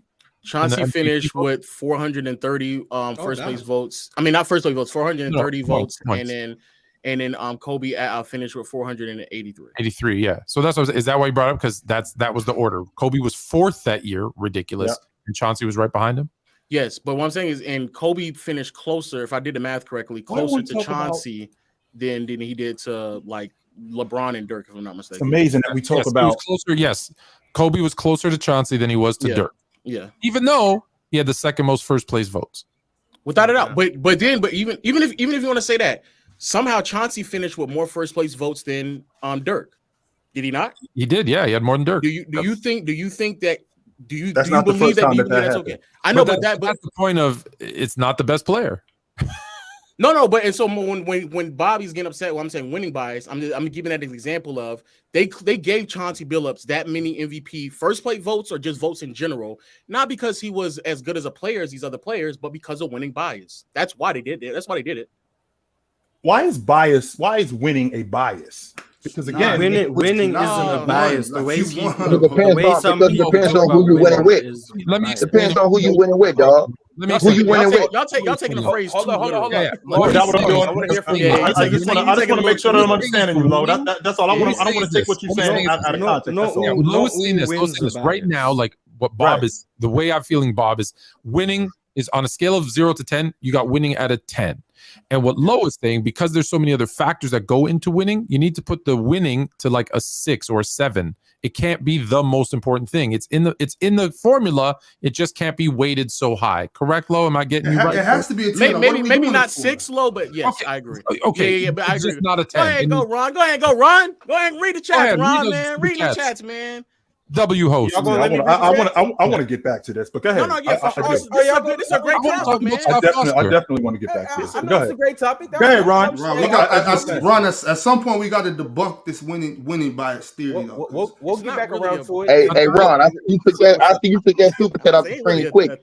Yeah, go back to that other one. Let's get that one off real quick. Hey, Ron, you like playing games with me? Hey, Ron, you like playing these games with me? The one thing you're gonna learn about me is, Ron, guess what? The dudes who really played in the association, they respect me. The dudes who really played in the association, they respect what I bring to the table because I speak for them. I don't know what some of these other guys speaking for. They're speaking for, I don't know, man. Like I said, we got to clean this stuff up. That's why I bought a mop, read the bucket, Ron. Read the chat, Ron. The shutout ticket, bro. Always keep it real. Yeah, get a pencil on the paper. Take some notes. All right, so we're going to start with these super chats from the top. Everybody who's in here, just stay patient. We'll get around to talking about Ja, and we do have to talk about the NBA power rankings right now, which the Bucks are at the top. But to start from the top, where we at, Ron? Tony Gratsky said first and second team guards this season. Y'all want to throw out a couple? First team, Luka, Dame. Go ahead, Marz. I'm just thinking off the top of my head. I don't think Steph's played enough. So Luka, Dame. SGA. He doesn't have to. 0 games. There's no minimum. That's the MVP. I thought all NBA had a minimum. Every award. The only thing that has minimums is scoring title, rebounding title, assists, if it's numerical. First team all defense, first team all NBA, MVP, no minimum games required. Oh, damn. Okay. And you know what that means? It might be stuff. Now you're more fluent. It might be, so I'll say Luka, Dame, SJ, and stuff. That's what I think would be the first and second team. Okay, bet. So no one from the East, all West. Who on the East? Tone? Kyrie nobody left in Milwaukee. Nobody in Boston. Marcus Smart is not making an All-NBA team, right? Donovan Mitchell, maybe. James Harden maybe could be an All-NBA performer. Donovan Mitchell, I think Donovan Mitchell is looking at being an All-NBA performer. Nobody on the Knicks. Nobody in Brooklyn. Where does De'Aaron Fox fit in here? I was just thinking that too. I was thinking that. I got De'Aaron Fox on second team, bro. I think Dame Dollar is the best guard in the league right now. I think it's Dollar right now. You only got 4 over Luka. Yes, Dollar. Yes, I mean, yes, Dame Dollar. Yes, Dollar. He doing work, Lo. He's a 10 seed. Pull up Dollar last 20 games. I thought I might. I thought. You're right. No, Ticket. We don't even got to pull up his last 20 games. I'll tell you right now, Ticket. From when we got to the All-Star break, the month preceding to that, he was 38-8. That's crazy. That's insane. And then hold on. But look at the rebounds and the assists too that's going with that. Dame, the most important number for Dame, 31 and 34, 10 seed. He's not that guy. Hold on. Simon's hurt. But hold on, no. When you put that into perspective, because we talk about Luka, right? There are only 2 games behind them. There are only 2 games behind them, so you can't really say that. Oh, you can't say, Luka gets it just hey, Ron, look at Ron. It's right there. But no, but I'm just asking Bob. Bob is going. But it's just Bob left. Hey, Fluent. Look him off the screen, Fluent. It's just Fluent. Simons is hurt. Fluent. It's Fluent. Simons is hurt. It's just the inconsistencies, Ron. It's just the inconsistency. No, ain't no inconsistency. Simons is hurt. And guess what? Luka's got Kyrie. Luka's got Kyrie. Luka's got Kyrie as 1 and 6. Let's cut it out. Does the record matter? Yes or no? No, I'm saying Luka just got Kyrie. Luka has a better player that's better than any other player. Bro, Dame. Who else? Okay. We're asking a question. Does the record matter? It matters when your second best player's hurt. He's been hurt for like 5 games. It's not like he's been missing the whole time. Anthony's not right. He's been gone for like 5 games. Simons has played more games than Dame this year, so he ain't been that hurt. So he only hurt himself like 5 games ago. So does the record matter? Yeah, does it matter when y'all rank LeBron James at the top of the league? I'm asking you though right now. I'm asking. I'm asking you. I'm asking you. Hold on. You the same dude that said LeBron James is top 5. You the same one that said LeBron is top 5. When not this year. Not I. Wait, ticket. My stance on impact has little. It does not have to do with as much winning as yours. So for me, I'm gonna stay consistent with that. I'm asking you now. Does winning matter? You're hold on. You're lying because when I said that last year, when we all sat right here before the season started, and you asked me who my top 5 was, and remember, Fluent, I had Jimmy Butler as 5 over LeBron. What did they say?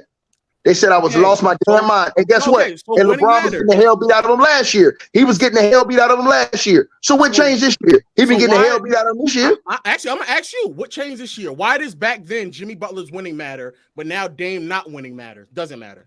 No, I'm saying to you. No, I'm saying when we ranked the players coming into the season, it was ranked off everything we had seen, right? Okay. So what we had seen up to that point was Jimmy Butler carry a team that shouldn't even have been where they was at, which was a shot away from going to the NBA Finals, right? Okay so when I put him in the top 5 and ranked him over LeBron, you guys told me I was insane. But now I'm telling you. Ticket, I'm okay with that. If that's your criteria, fine. You preferred more winning because Jimmy Butler got him that deep. I'm now asking you, why do you have Dame this high and they're in the 11th seed. Why? For the same reason I told Chill about Kobe that year in 06. You got to look at who he's playing with and who he's playing against. He's playing against in a tougher West and he has lesser help. He's playing in a tougher conference with lesser help, sir, and that's facts. So because Lucas had Kyrie for 9 games, that means that Damian Lillard has less help Denver than Luka. Hold on, Denver. Keep going. We're not talking no, about no, guards. We're talking about the guards. He's saying the guards. We're talking about the guards. You said Dame is the best guard in the NBA. Yes. Luka has had Kyrie for 9 games. So his team is a higher seed than the Portland Trailblazers. And you said earlier Steph Curry had no impact because his team was at the 10 seed. Now Portland's at the 10 seed. You're telling me that Damian Lillard is the best. No, I'm saying because that doesn't look at the teammates he had. This dude had a championship team. Luka, yeah, that's fine. That's fine. Luka Doncic doesn't. Before Kyrie, Luka Doncic didn't. So why? But you're still saying Dame is better than him. Why isn't Luka over Dame? No, I'm saying no. Hold on. Let me answer your question first. Luka had Steph Curry had a championship team, a team that just won a championship, minus Otto Porter Jr. and Gary Payton II. They were getting the hell beat out of him. That's why I said his didn't matter because he had enough help. Yeah, that's fine. I'm telling y'all. That's fine. I'm telling y'all what Dame Dollar is doing. What Dame is doing. If you gave Dame the Warriors, their record would be way better than what they are right now. That's fantastic. But let's talk about Luka compared to Damian Lillard. Let's talk about Luka. Okay. So Luka. He's better than Luka because guess what? According to you guys, the Mavs have very good role players too. Not according to us. We're talking about you. We're talking about you. Stop using what we say to make your arguments. What do you believe? Why is Luka not better than Dame? I have Dame ranked over Luka because I think that Dame is a better basketball player than Luka this year. Why? Based off what I've seen. That's what he thinks. That's it. That's what he thinks. Ron, next. Fantastic. Ron, next. This is why we have to change the way we determine value because it'll be inconsistent from one player to the next. Wait a minute, Lo. It's a difference between being a better player and playing better. Those two things are not the same. We're talking about specifically this year, though. We're talking about this year. And right, he's playing better than Luka this year. He's a 50, 40, 90 guy, right? So stats. So you've turned into Marz. So stats. No, I'm not. I'm saying, hold on. No. And he has doesn't he have a winning record with the team? Hold on.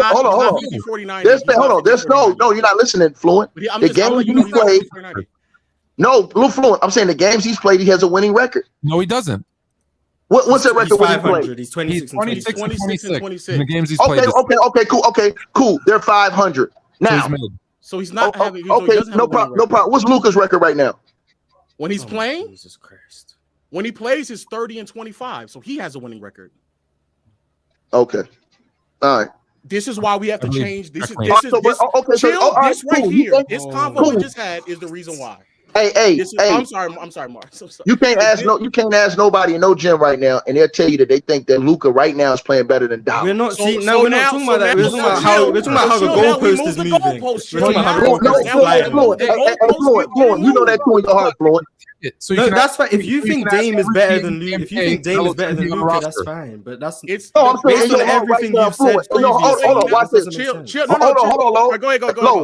Who's playing better right now, Fluent? Dame or Luka this year? Luka. Man, that's sad.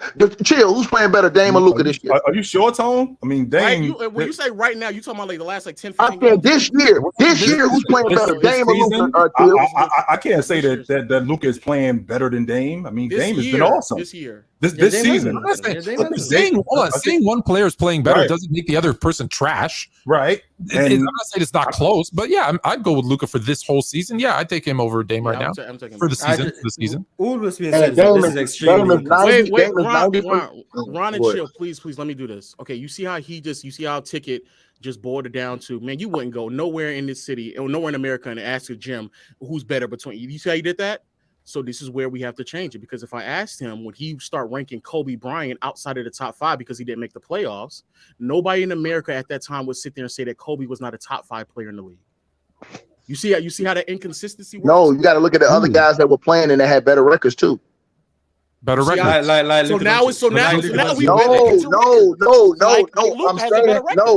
Listen. I'm saying as far as the guys that I had that you had to put ahead of him that year. Right? Look at the dudes that was on. You ranked Steve Nash ahead of him that year, right? I don't. No, we're talking about the ranking you had. No, I'm saying, hold on. What year Steve Nash won the MVP? 05 and 06. 05, He won 05 and 06. So hold on. So those years, you would have to rank Steve Nash over him because of the simple fact that look at his impact on that team, and then look at what the team was without him. No, I don't. No one has to. I don't have to. But that's him being consistent with his how he determines impact off of winning. Fine, but then you messing up what I'm saying. I'm saying that he's playing better than him this season. That's all. I'm not saying he's a better basketball player. I'm saying he's playing better than him this year, bro. Well, he got that low. Not for me. You got Dame over Luka this season? I do. By a lot. What about you, Bob? No, it's like this, yo. Okay. Bob can't have me because if they losing, I don't care about your numbers. You're losing, right, Bob? Right, Bob? That's what you said, right? Yeah, that's. I'm not gonna make excuses for you losing, but I can still say who I think is a better player. So even though he's losing, who you got? Hold on. Who you got, Bob? Between Luka and Dame right now. This season, I think Dame is playing better. Why? Thank you. Why? I mean, just if you spit because Dame did miss a lot of games. So, but the games that Dame did play, I mean, he's going crazy. Like they have a 500 record. They do have a 500 record. They do have a 500. What is the Mavs record? What is the Mavs record? They're 30 and 25 when Luka plays, and they 5 games. What is it? But what is their record though? Overall, they are 33 and 32. Oh, get the. But don't make me swear on that. So they 5 games over 500, which I can appreciate. But Dame, his basic Luka dragging that team because Dame is dragging his team, just like Luka is dragging his team. And if you take Luka and if you take Luka's production off of Dallas, they're not going to be nearly as good. And that in Portland, you already told me they 25 and 25 with him on the roster. You take him off that roster, they're even worse. Yes. So with that being said, when I think about Dame's production, even though they're 500, and when I think about Luka's production and they 5 games over 500, does that mean that that's because of Luka? I would argue, but I mean, I don't know how y'all determine value, so you tell me. I'm not necessarily sure that that's solely because of Luka. Just like I'm not sure that it's solely because of. I'm not sure that it's solely because of Dame. No team's record is solely because of anyone. Right, and I don't think it's solely because of Dame. But when I think about how Dame is playing right now, I think he's 32-7 and 5, 32-7 and 5, and the Western Conference, which is the same thing that Dallas plays in, is a dogfight. And this is a guy who's just come, and this is a guy who came off a season-ending injury last year to come back this season and basically play himself back into the top 10, which I thought he was going to do anyway. Luka isn't doing much more than he was doing last year, is he? Luka's numbers are better than Dame's, though. Right, and I think that's largely due to the fact that Dallas is a better team. I'm confused. I'm confused as well, but we can move on. Yeah, we can move on. Yeah, we got to move on, fellas. Yeah. All right, let's go ahead and dive right back into them. Irregular said ESPN Chill saying Dame is a better finisher and mid-range shooter than Kyrie is crazy. Kyrie also been more efficient than Dame throughout his career. That is not, and I don't know if that's true or not. Actually, I don't know if he's been more efficient, but I do agree that I think Kyrie's a better finisher and mid-range shooter than Dame. Well, first of all, I've seen Dame dunk the ball over guys, so I think that has a lot to do with finishing at the rim. That's number one. Number two, when I think about Dame's ability to shoot in the mid-range, Dame got a money mid-range game, just like Kyrie Irving got a money mid-range game. Now you're talking about. I think that this is about Kyrie Irving being a better player than Dame. Dame has proven over the years what he could do as the man. Taking his team deep into the playoffs, getting his team higher seeds, and not basically. They're going to winning now. Winning matters now. It's always mattered. For me, it's always mattered. I care about winning. Now, I don't care about it as much. It's not as high. I think it's third on my list, but it does matter. Winning does matter. But when we start doing stuff like player for player, like this dude is a better basketball player than this guy. I have a difficult time with that logic. And the reason why I have a difficult time with that logic is because I've seen better basketball players get outplayed. I'm really confused. I'm really confused because for you, I know production matters, right? Correct. Okay. So the guy who has the better numbers and the guy who has the better record when production and winning matters, how is another guy better than him? Oh, so now we're going to do that, right? So if we're going to do that, this is why this gets tricky, man, because when we do that, then I got to start saying, yes, it is. Yes, it is. Because if we're going to do that, then I got to start saying stuff like, like you just said, the better production. I gotta start saying stuff like Rudy Gobert is a better defensive player than Hakeem Olajuwon. He won more defensive players of the year than Hakeem Olajuwon. That's a war. That's exactly a war. Right. And why did I? Whoa! Why did I win that award? I won that award because of what I produced. Is that correct? Yeah, but his blocks aren't nowhere near as close as the right. It's not. But when Luka versus Dame. Forget. Don't change the subject. Luka versus Dame. Luka has better numbers. Yes or no? Yes. Production matters. Yes. Winning matters. Yes. Luka has a better record than Dame. Yes. What's the argument for the other guy being better? So if we're gonna do that, then we got to do that with everybody. We're not just gonna do that with that's your criteria, though. No, it's not. No, it is not. No, y'all not just gonna put that on me. Y'all not just gonna put that on me. But okay, lots of people. Everybody. Yeah, that's a big umbrella. But if you put it on me, so now what we're gonna do is now we got to do that with everybody. So if you average more points. And I don't know if you average more points. If you average more points, your team got a better record. Not only does your team got a better record, you a better player. Period. That's what we got to start doing with everybody. That's your criteria, not if that is your criteria. If that is your criteria, that production and numbers matter and winning matters, then yes, the person that has the better numbers and has more wins is better. Okay. No, that's not what we're doing. That's what. Okay, so if that's the case, again, if that's not your criteria, that's okay. Yeah. No problem. Y'all sound what it sounds like y'all doing is y'all putting words in my mouth. But okay, the guy has the better production. Luka has the better production. Luka averages more points. Luka's team is better, so Luka got to be the better player. So now I got to start doing that with everybody. If that's your criteria, yes. I got to start doing that with everybody. I got to start doing that with everybody. Okay. Yo, Lo, my thing, Lo. I don't know the numbers. Like I don't know who's averaging what. None of that. That's why I asked you. I'm going off by just watching the game. Nino, shut the hell up. Why don't you bring your bitch ass in here, Nino? Whoa, how about that? Hey, Nino. Bring your ass in here. Hey, Nino, DM me on the side, Nino. How about that? How about you bring your Hey, Nino, pull up tomorrow, 2:00 p.m. Please do that. Time. Why don't you come in here and run your mouth? Hey, I got how about that? Somebody did ask. What is? All right, go ahead, Bobby. But Lo, I'm going off. I just watch the game and I'm like, hey, I like what Dame's doing more than I like what Luka's doing. I'm not really worried about the numbers because I'm assuming they're real similar. So when you put me on the spot, like, oh, well, he averages, I'm like, well, shit. Now I gotta go in my mind, like, Bob. But for you, but Bobby, for you, I know you don't care about numbers. You care about numbers, but it's not impactful for you. You said it's about wins and losses, and if you lose, I don't care about the numbers. And so when somebody is winning more than the other player, then why would it not then be Luka then?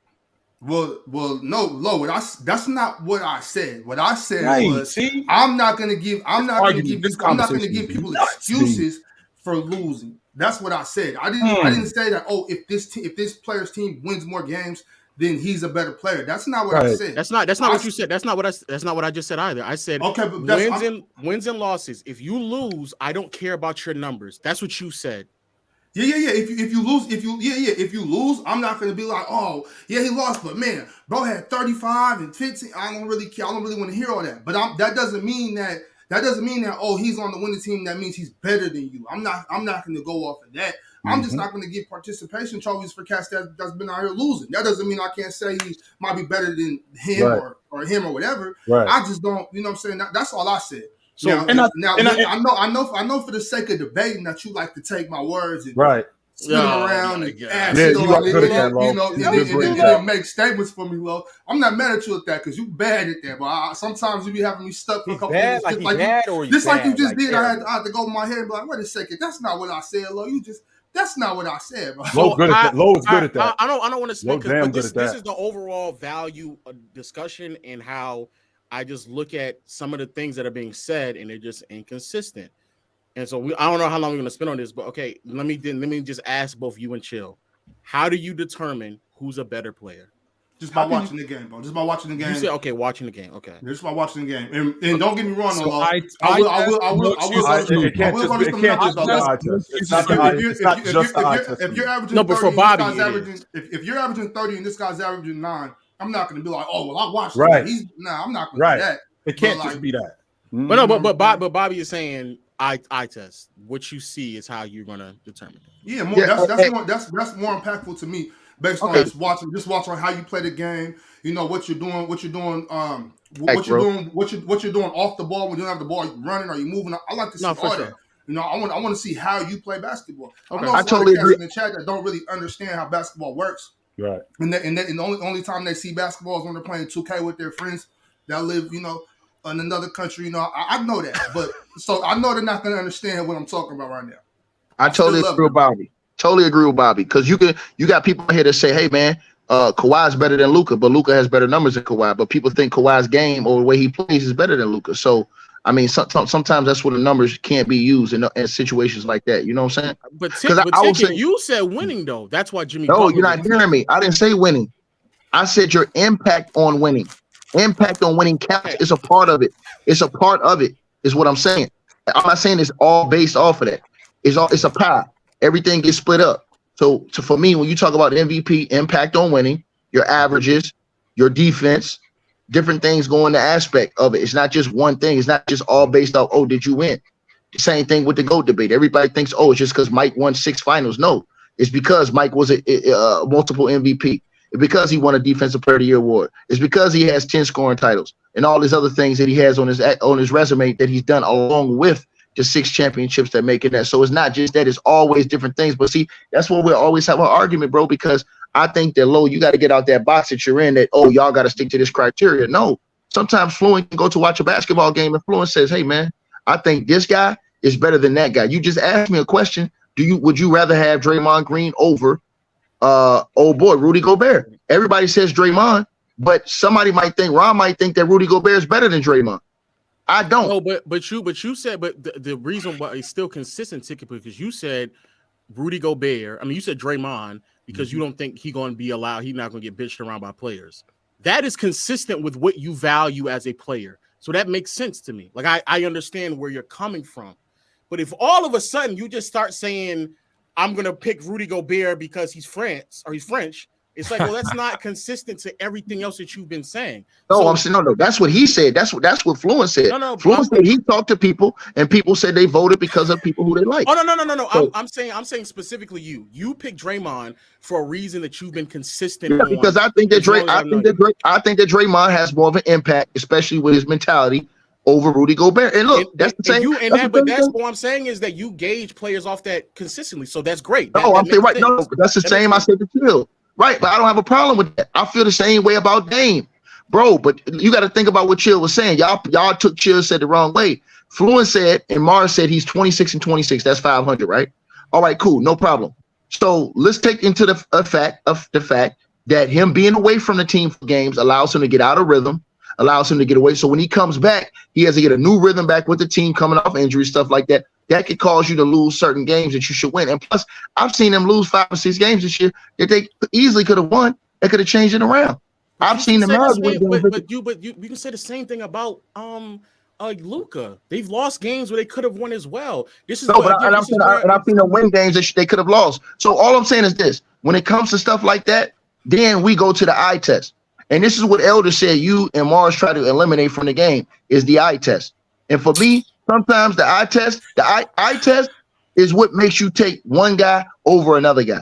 Man, your eye test had Kobe out of the top 5 because he didn't make the playoffs. Ticket, what are you talking about? Your eye test had Kobe out of the top 5. Keep it pushing on. The eye test is dangerous, though. The eye test is dangerous. A lot of people get tricked because most of y'all don't even watch anyway.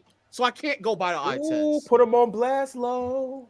All right, y'all. We're gonna keep it pushing on to the next super chat. Oprah Winfrey said, "What are some NBA books that'll never be made?" So far, I got Mental Toughness by Ben Simmons, Indestructible by Anthony Davis, Overcoming LeBron by DeMar DeRozan, and Delivering in the Clutch by Karl Malone. Would any of you guys read any of these? I would read all of those. Karl Malone should be. I'm not reading a Karl Malone book. A Karl Malone book is nasty. I would definitely. Come on, what's in that Karl Malone book? That would be that Malone book is disgusting. No, I'm not reading that book. Shout out TICKETtv. KB knows ball with another super chat. He says, "Shout out to Ticket, bro. Always keeping it real. He a ball knower. Respect him. 100 is the biggest troll I've ever seen in my life." All right, hey, look, you say that, but like I said, how many NBA players hit me up all the time behind the scenes and say, "Keep cooking these clowns"? But I know KB. Hold on, He's Ticket. Who's the clowns that they're referring to? I know him. No, I'm talking about all on YouTube, like Marz. You know what I'm saying? The stuff that Dub say, when he disrespect Kareem Abdul-Jabbar. You know what I'm saying? It's foolishness like that. I mean, oh man, that's you can't. Hey, Ron, you can't walk around the YouTube streets and say dumb foolishness like Kareem Abdul-Jabbar is a fraud and think that these guys ain't gonna hear this stuff. They're gonna have something to say. I don't know. If you ain't making the playoffs, according to Ticket, you're not top 5. So I don't know why. Or let it go, Ron. Next super, let it go. Yo, and I do want to mention that you guys see the ticker at the bottom of the screen. It is our new GOAT tier. Shout out to King J. If you want to become a member, click the link and join, and you will get your name read. Fluent, you understand what I'm saying, though, right? I know what you're saying. Okay, I understand what you're saying. Okay. Angie Carr said, "Do you feel situations like Ben Simmons will be detrimental to players in the CBA moving forward? If yes, to what extent?" Who wants to tap in on this? It's gonna kill him. Yeah, it was. It's gonna kill him. I mean, the idea of players not playing is definitely not gonna. Like, that's what we're talking about. Listen, the lockout is gonna. You know what's coming. You know what's coming. The owners are gonna want to pay like you only get paid for games you play. It's coming. It's coming. I'm not mad at it to a certain extent. Maybe not. Maybe like the games you miss. You know, after you miss a certain amount of games, then I don't think you should take the whole check. But maybe, you know, if you don't play for this amount of games and you only get 65% or something, I don't know. I will say I'm happy the CBA is at least talking about adding a minimum game requirement for all the end of year awards. That is the one thing they're finally doing correct. Hey, Fluent, I'm gonna say one other thing to you real quick. In the situation with John Morant, that's gonna have a big effect too. Oh, Trust me, they're gonna start controlling this, man. They're gonna start controlling this stuff, man. Listen, you know the NBA, you know the power of the NBA, or maybe you don't know, but you should know. There's a lot. They could have made this go away. They're making a decision to make him an example, and that's why he's gonna get maybe worse than he even deserves. They're gonna make this. Hey, I'm gonna say this to you. It's probably more. I don't know if it's not true. I can't say for a fact, but I would think that it's more people that's carrying than what we know. And I think that you're right. I think they're making an example to let everybody else know. Look, you know, we ain't playing no more. All right, y'all. Leaf Diggy said Grant Hill was a bigger what if than Penny. No, he isn't. Agree. I agree. Grant Hill is better than Penny. I He think played long, but I think he played longer though. He did. I mean, when he got hurt in 2000, he was in the league 6 years at that point. When Penny lost by year 5, correct? All right. So with that being said, Penny lost Shaq, but Penny lost Shaq in year 4. After year 4, he lost him, and then he started to break down. How many years did we see Penny play? 3. At that level, I think we saw him play at that level 4 years. Oh, 4. I think we saw enough of both of them. No, Grant Hill was the better player, and he's the bigger what if because he was the better player, and he's still. I don't think you'll be wrong by going with Penny though. I don't think it's clear cut to say Grant. Yeah, I can't say again. Picking one over the other doesn't mean they're like. I hate when people say and it's not close. It's close. It's always close. Definitely close. Either way, we should look at wins and losses to determine if Penny went to the finals. Penny went to the finals. Oh, my bad. Okay, now and him and Shaq beat the Bulls in '95. Oh, it's Penny then. He went to the finals and okay, never mind. Okay, it's him. All right, gotta go with Penny. Huncho 2K said Darren Williams. Away. Yes, go ahead, sir. If Darren Williams stayed healthy, could he have been better than CP3? Oh my God! No, it was neck and neck. No, early in the game. No, because he ran. No, because he ran his coach out. Remember that gap? Who won more games? I think Chris Paul did actually. Yeah, I think Chris Paul. Well, then shit, he got it. Yeah, but he ran it. Darren Williams ran his coach off. So when he ran off Jerry Sloan, that's when his career fell off. Now I will say this, Bob. Darren Williams did get to the conference finals first. So if you do favor that, then maybe. I need to know wins and losses. Okay. All right, fellas. I actually got a great question for you guys. From Christopher D. He said, what's the worst troll? Fluent calling Melo an overrated bum or Lamont saying Pippen over Hakeem? Lamont Pippen over Hakeem. Lamont. That ain't even close. Over Hakeem is I couldn't believe he said that. I couldn't believe he said is an overrated bum. Hey, Ron, and this coming from me, but Lamont was tripping. Yeah, y'all thought Lamont was cooking me till I eated his ass. He ain't been back since. Hey, pull up and Ticket was nasty for bringing it up and then saying, I'm gonna slid out of here. Y'all got that. Oh my God. I was like, all right, Ticket nasty. He said that with a straight face. Like, he wasn't even trolling. He said that with a straight face. He was dead serious. I was like, word? Back. So you don't remember him, Tone? The dude that said that the 90s power forwards was fat and out of shape? That dude. Yeah. No. I don't. The one that you Googled after the show. Yeah. Oh, the one that tried to lie about his record? Oh, yeah, no. Next. Hey, word on the streets is we will be having an April Fool's event similar to the Black Friday event, and I think FYF is battling somebody up here. I don't know. I'm not like the Rock thing. You know what I'm saying? Just bring it. Oh my God. Do you smell what the Rock is cooking? I don't have that on my soundboard anymore. Sorry, I got rid of it. Next super chat from K Joe. He says, sorry for going weeks back, but Dub and Low are nasty. They caped for CP due to injuries, yet Low always scolds Embiid's playoff appearances. Embiid has dealt with himself or his star teammates being injured every playoff run. Low. Yeah, Low's inconsistent. He's really inconsistent. He always keeps a lot of times y'all can't tell when I'm being facetious, so that's kind of the problem.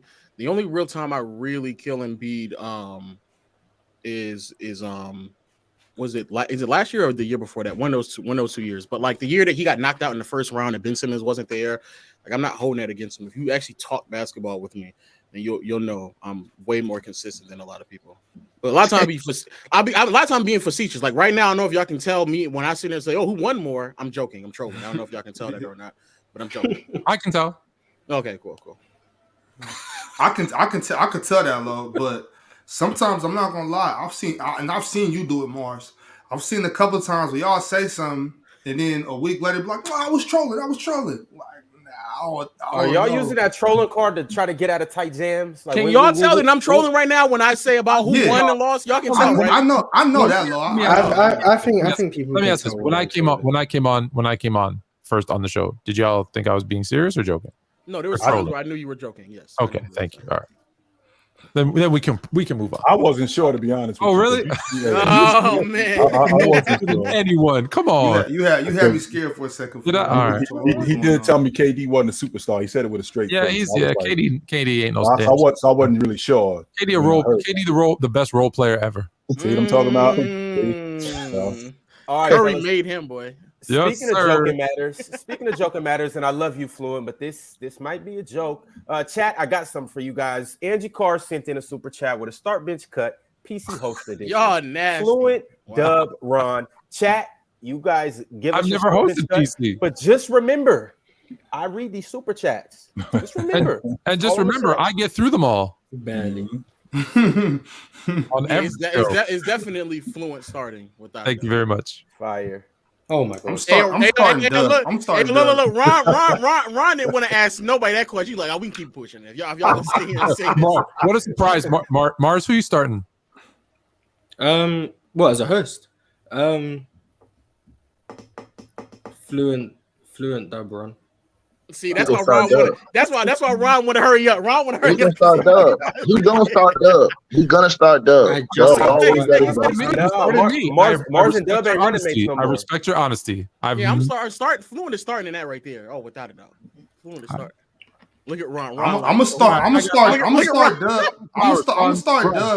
I'm gonna start Dub only because Only because Fluent only. I'm starting Dub only because you be too impatient, Fluent. You get tired of shit. Like, all right, get out of here. I don't want to hear that. Let's move. We got to move on. We be in the middle of it. But then wait, Bob. So who you cutting, Bob? Who you cutting? I might just let Dub rock 48 minutes because Dub rock 48 is nasty. He ain't coming out the game. Dub cannot rock for 48 minutes. Fluent, you take me off, Fluent, but I got to start you. You Googled old boy. Dub when we pull up, you starting, bro. Fluent, you're starting, bro. You starting. Ron is highly upset that nobody said. I'm starting. Y'all don't gotta. Hey, look, it's only one. Hey, all the hosts. I'm the only point guard. I'm the only. I let y'all go. What are you talking about? Hey, Ron, you getting cut, man. You always put me on mute, man. You cut. I'm starting Ron, and I'm benching Dub, and I'm cutting myself because I hate hosting. It's too much stuff to do. Ron put me on mute on my own show on here, bro. Ron. Wow, Ron. You muted him. No, don't do it. Don't say ticket. Oh wow, you muted him right now. You're nasty. hey, yo, but speaking of which, Ticket, I got a question for you from Tough Bradley. He said, Ticket, do you think Bronny is better than GTA? That's the only player. Him and Mike Lee Scholar. That stuff Bron said, I'm gonna tell y'all something. That was very disrespectful by LeBron. He had no reason to do that, bro. You've already finagled your son to be a 5-star recruit now, even though he wasn't. You've already finagled your son to be in my Dallas All-American game, even though he shouldn't have been. You've already finagled all these other things behind the scenes, bro. It was no need for you to come out. Say the most important one, Ticket. You already got Bronny as he's going to be a high first-round pick. First-round pick, a lottery pick, right? So why now? Why come out here talking about he better than the guys in the league, bro? That is so disrespectful, bro. And chill. That's the reason why you should never respect a dude like LeBron James, bro. For him to come out here and say his son, who averaged 14 points and we getting the hell beat out of him by all the good teams in high school, is better than NBA pro players right now. That's sad, bro. And he said that, oh, he better than most of these guys out here now. I'm watching. Come on, bro. That's crazy, man. That's crazy disrespect, bro. But you know what's even worse about that? You know he's watching who more than anybody else? His Lakers. You know those sensitive dudes on that team are especially AD. So Bronny's better than me. Like they're gonna take it so personal. He just doesn't think when he talks. Crazy, man. I thought that was fake. I thought that was fake when I first seen it. Oh, dog, that's real. I was like, there's no way Bron would say something like that. But it's his son, though. I don't know why. Like it's his son. Well, either way, Marz is crazy. It's crazy. You call him Marz. Me Marz. You're not LeVar. Hold on. How did that work? Hold on. How did that work out for LeVar? His son came in the league getting torched, and now his career's damn near over with. Well, that's because of injuries. No. Hey, no. Before the injuries, his son came in the league getting his ass handed to him. He did. But Lonzo will have a solid career without injuries. Man, come on, man. Stop this, man. I'm not saying he'd be an all-star superstar. He was leading the Lakers in assists. He was leading the Lakers. Come on, man. He was shooting the worst in the shot clock era, man. Come on, bro. Lonzo will have a solid 12-year career without injuries. Okay, so let me ask you a question. Why he been on 4 teams in 5 years? Well, wasn't he a traded for Anthony Davis? So you know what I'm saying? He was a free agent and left New Orleans. No, I'm saying no. He been on the Lakers traded him. Yeah, right. Then he went to the Pelicans. Hold on. He went to the Pelicans. Hold on. He went to the Pelicans. The Pelicans benched him. Yes, that's it. He went to the Pelicans. The Pelicans benched him. Right. Then he Alvin Gentry almost was ready to get rid of him. Then he ended up going back to Lonzo. And Lonzo ended up resurrecting him. Then they got rid of him. Then where did he go? Going back where? He went from New Orleans to Chicago. No. So right. And now he's getting ready. Hold on. And now he's getting ready. Hold on. Now he's getting ready to get moved again because they're saying they're gonna move him this summer. He's hurt. Because of his injury. No, you're not hearing me. I'm saying they're gonna move him this summer. So I'm saying, but it's because he's hurt. He hasn't played all year. It's not because of his game. Nah, it's not because of his game. He was playing good before he got hurt. No, I give you that. Come on, I give you that. I'm just saying, but for the most part, he wasn't. Now, for most of his career, he's been a solid starter. Minus his 2 years in LA. Since the moment he got to New Orleans, he's been a contributor. He got benched in New Orleans by Alvin Gentry, who was almost ready to form up.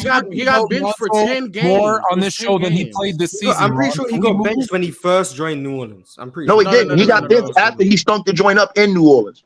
Remember, we watched the games. He stunk the joint up for the whole first half of the season. Then he lost his job to a rookie. No, that's and not then true. he finally gave it back to him. That's not true. Nikhil Alexander Walker, he didn't take his spot. He played. He was playing in the first 5-6 games of the season, and he got hurt. And then he came back like trash. I'm telling you right now, looking at the facts, he came in. He played the first 7-8 games. He got hurt.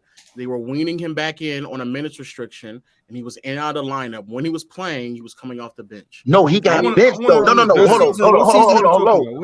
You can look this up, Lo. Alvin Gentry benched him and said that, look, son, his career was on the line. Look at that. Look it up. You can Google that it. Happened, but he bounced back though. Ticket. He was if his career was on the line, why the Bulls give him $80 million over 4 years? Hold on. He went to Chicago. He went to Chicago. And in the time he was doing in Chicago, the time he came back from the end of that season and with the Pelicans, he did play solid after he got benched and put back in the lineup. Right. So that's when the Bulls gave him that contract. The Bulls, because remember, he was up for his extension, and they moved him, and the Bulls gave him that deal, right? Right. But now the Bulls want off of him. The Bulls was trying to bring Rudy. Want off of him. Yeah, because he can't even walk up the basketball. Yeah, like. That's why. It's okay, cool. No problem. Hey, who is he? Is Bronny as good as Lonzo Ball? Like, no, better. Good, you know? No, better. No. If he healthy, better. Okay. Well, Ticky. If he's better than what Bron just said, isn't Faustin? But he's not. No, he said dudes I'm watching. Lonzo wasn't playing. He was talking about the dudes he was watching. We're taking a quote a little too serious, but I guess. Yeah. If Detroit played last night, Bronny James better than Killian Hayes. I promise he's better than Killian Hayes. Oh, okay. So, hey, hold on, Ron. Make sure y'all record that. Make sure y'all record what he just said. But you can say he's better than Lonzo Ball. Hold on. No. Ron, record this. If that's what you truly believe, I don't want to hear no more ish about this era, this weak ass era being better than the old school era, because all y'all do is talk about how these players are so much talented, but LeBron James can say his high school son, who ain't better than half them dudes in high school, is better than half these dudes in the league. Man, put that in your pipes and smoke. You just said he's better than Lonzo. I make a joke saying he's better than Killian Hayes, and you get all this. That's one guy. I said two guys. One Toscano. I said one guy. I said one Low guy. Is hold on. Low is better than Juan Toscano, bro. So cut it out. Okay, I say he's better than Killian Hayes. You lose your mind, but you can say he's better than NBA players, and it's fine. How does that make sense? I don't know, man. I gotta see, bro. Like I said, he been given a lot. If his last name wasn't James, ask Low where he be ranked. Ask Fluent where he be ranked. He did. I don't watch Bronny James. I don't watch high school. I don't think he'd be 5-star though. Is he a McDonald's All-American, Bob? Is he a McDonald's All-American? He's not LeBron's son.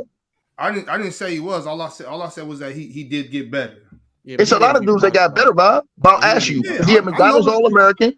Is he a McDonald's All-American if he's not LeBron's son? Like I said, I'd probably not. I don't think so. But all I'm saying is that I highly doubt any of us are watching high school. From when I first started watching Bronny, I was like, "There's no way." He got that explosiveness. You know what I'm saying? Them youngins out here. The highlights of the games on ESPN. Yeah, all I see is highlights on TikTok. I'm not. But I've seen the OTE players play. Bronny is not on that level. He's not, bro. He's not. They got this man as a lottery pick right now, though, bro. I still think he'll be going in the league. That's because his pops be campaigning. Team he's on. That's why. Yeah. He's definitely an NBA caliber prospect. Would you waste a lottery pick on 1 year of LeBron? No. Me? No, but somebody will. It depends. I already told you. You guys already know what's happening. I got the script. Bron finna be done. I got the script. I got the script. If you're a team that really has Charlotte is drafting Bronny and bringing LeBron over. MJ wants LeBron. MJ and LeBron. That's a nasty script you writing over there. And Bronny's going to wear 23. And at the end of the season, the league is going to retire the number 23 as LeBron and Jordan sing Kumbaya together, dude. That's crazy. I heard you say that on Thursday, Fluent. In all seriousness, though, if Jordan has a pick there and Bronny's there, you think he takes him? I would just to piss him off. No. I'm asking in all seriousness, though. If Jordan has a top 5 pick and Bronny's there at 5, do you think he takes Bronny in the draft? If it's the wrong decision, yeah, I think he does. No, I don't think he does. Realistically, I don't think he does. I would do it though and sit Bron on the bench and Bronny, but I don't think he does. No. Sadly, he should though. Be the nastiest. Bro, he should though. The books that need to be written after that year in Charlotte. Oh man, see, I'm telling you. Hold on. Low key, Jordan has drafted well. It's just players that play well in other places. Malik Monk, all these guys. He's had bad coaching, if you ask me. Give me 2 more names and I might believe you. Malik Monk, LaMelo Ball, Malik Monk. Dude that just beat out his wife. Oh God! He took Michael Gill. What is that dude named? Michael Gill. He passed on Damian Lillard and Bradley Beal for that dude. That's but you didn't listen. But you didn't know Dame was going to be Dame coming out of Weber State. He didn't know that. But swinging and missing.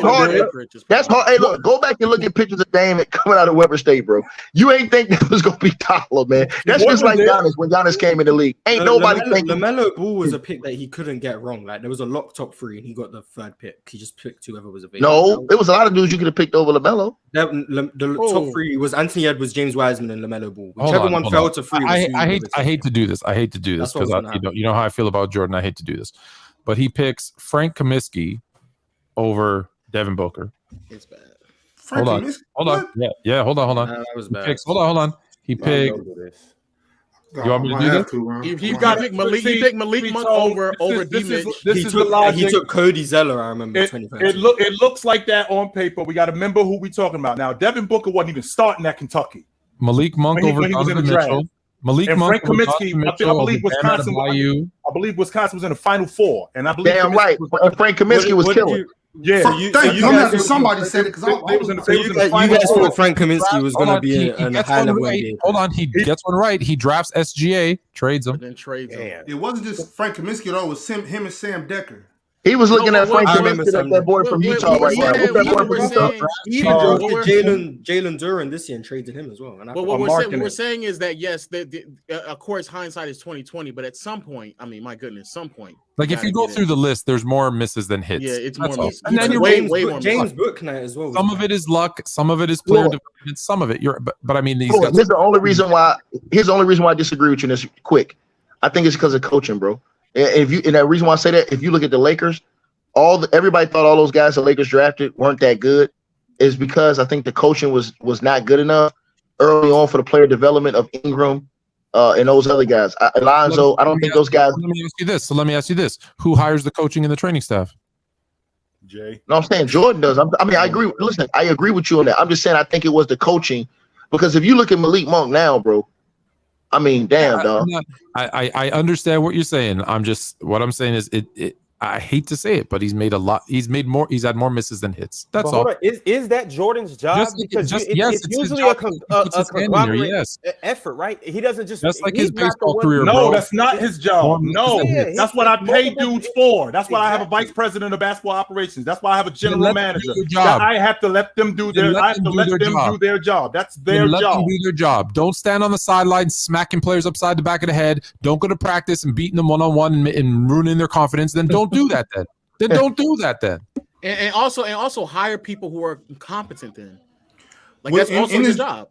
In his defense, though, Fluent, I don't think he thought beating you one-on-one was going to kill his confidence. Like, to me, like that's soft. Like, I mean, you don't think Jordan?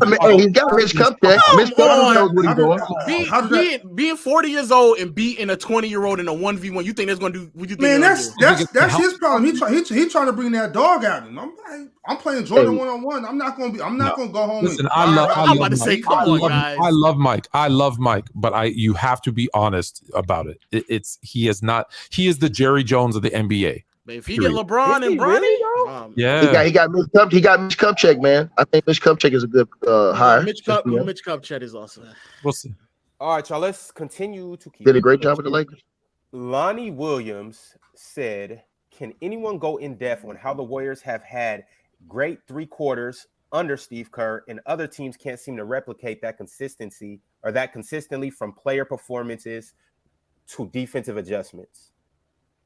Why the Warriors are such a good third quarter. Yeah, they already know what's coming out of the halftime. They know that the third quarter is the Warriors' quarter. They get it going, and they get it going fast, especially if they have the momentum in the second quarter. It's not like, pardon me, it's not like they change up their game, because they don't. They still play the same way, but because they shoot the long ball the way that they do, that's such a weapon that makes them almost invincible, because they could just get right back in games. So if we're down 8. If we were down 12 and they cracked a couple of threes and they ended up being down 8 with the momentum going into the third quarter, and then cracked a couple more, and then that just turns up their momentum even more. A lot of teams can't shoot the long ball like them. And because they can't shoot the long ball like them and speed the game up like them, they can't replicate what they do. I disagree. I think they do make adjustments. I just think he's one of the better making teams along with Nick Nurse. Nick Nurse, I think Nick Nurse is probably better though, but I think he just makes adjustments. You think that about Steve Kerr? I think he's one of the better ones. I I think Nick Nurse. I think Ime did a solid job at that last year as well. I totally. I think if Steve Kerr would have took the Knicks job, you would have never heard of him again. He would have been out the league. He would have been. What does that have to do with? What does that have to do with him making adjustments mid-game? No, I'm saying I think it's more just the greatness of the players than him. I think the greatness of Steph Curry to be able to pull up from anywhere, Klay Thompson to be able to get hotter than anybody. I just think that just changes the ball game. Why would they just do that in the first 2 quarters then? They have done it in the first 2 quarters. I know, but the reason why we're all talking about the third quarter performances of them is that something had to change. So I'm not saying that the performance of the players don't matter, but to make it seem like there wasn't any adjustments. Again, this all depends on a game-to-game basis. But there are several times where they made adjustments. You know what? I may be wrong, though. I just think that Steve Kerr is the most overrated coach in NBA history. That's all. I think Kerr gets a boost for 2. Listen, I'm not saying he's a bad coach. I'm not saying he's a bad coach, but I think Kerr gets a boost, 1, because they've won so much. So let's take that out for a second and just say he's got a very smart basketball team, and I think he's done a really good job of bringing the right assistants around him, and that gives him a boost. And that's partially, you got to give him credit for doing that. But I think he gets a boost because of the players he has around him, as every great coach has. There's rarely a great coach who hasn't had great players. So I think he's a little bit overrated, though. Yes, he got ranked in the top 15, right? Coaches all time. Yeah, no, I think that 10, was. I think it was top 10. Top 10. It might have been. Whatever that thing was this last year. I think that was probably a bit premature, but I don't think Doc should have been in it either. But You don't think who? I don't think Doc should have been. Doc Rivers. Yeah. Hey, y'all, you don't disrespect Doc, man. Doc is a G, man. I'm just gonna tell y'all, bro. Look how the Clippers look now. They blamed it on Doc, and look how Doc looks with Philly right now. Okay. We'll see in the playoffs when it matters. I'm about to say we'll see in the playoffs when it matters, right? Fluent. I feel you say that, bro. But at the end of the day, you as a basketball player, former player, you know how it goes, man. When you get in those moments, bro, the players got to get that done, man. When you get in those series, you up 3-1. Guess what? Chill knows this. This ain't about coaches no more. This is about us closing this thing out. At some point, hold on, Tone. At some point, man, I can X and O you only up until a point. Go get me a bucket. Go get me a stop. Go get me a rebound. So that was Tracy McGrady. That was Tracy McGrady's fault. Yes. You up 3-2. You talking about the series is over. You up 3-1. You talking about the series. You talking about the series is over. We going to the next round. Lack of focus, lack of concentration, lack of lock in. Guy like Kobe, he gonna look at the camera and say, "Job not done yet." And so you can't blame it on Doc Rivers that those players don't embody that mentality. He's had a bunch of crash dummies. CP3, Paul George, him. I always struggle with this. I always struggle with this because on one hand, we want to give the coaches the credit for winning and not enough credit to the players. And then when they lose, you want to say, well, at some point the players got to play. So I just listen. There is a happy medium. There is a medium there because a coach, as much as I have to go out and make shots, a coach can mess up the rotation, call the wrong plays, bad timing, timeouts. We're in a rhythm and they call the timeout and it screws up our flow. Like a coach can be just as hurtful as he can be helpful to a team. Yep. And so if we're gonna, call these coaches like Phil Jackson, everybody right away, oh, he's the best coach ever. Jordan got the Hall of Fame coach. No, Jordan got a rookie head coach. Facts. And he had Jordan and Pippen, and then he had Jordan, Pippen, and Rodman, and then he had Kobe and Shaq. Like it's not like they hurt him. They did him a lot of favors. And he also had Tex Winners and Tex Winners triangle offense. And it's the same thing. I think we give too much blame to coaches and too much credit at the same time. It's somewhere in the middle. That's true. All right, fellas, let's keep it moving on to these super chats.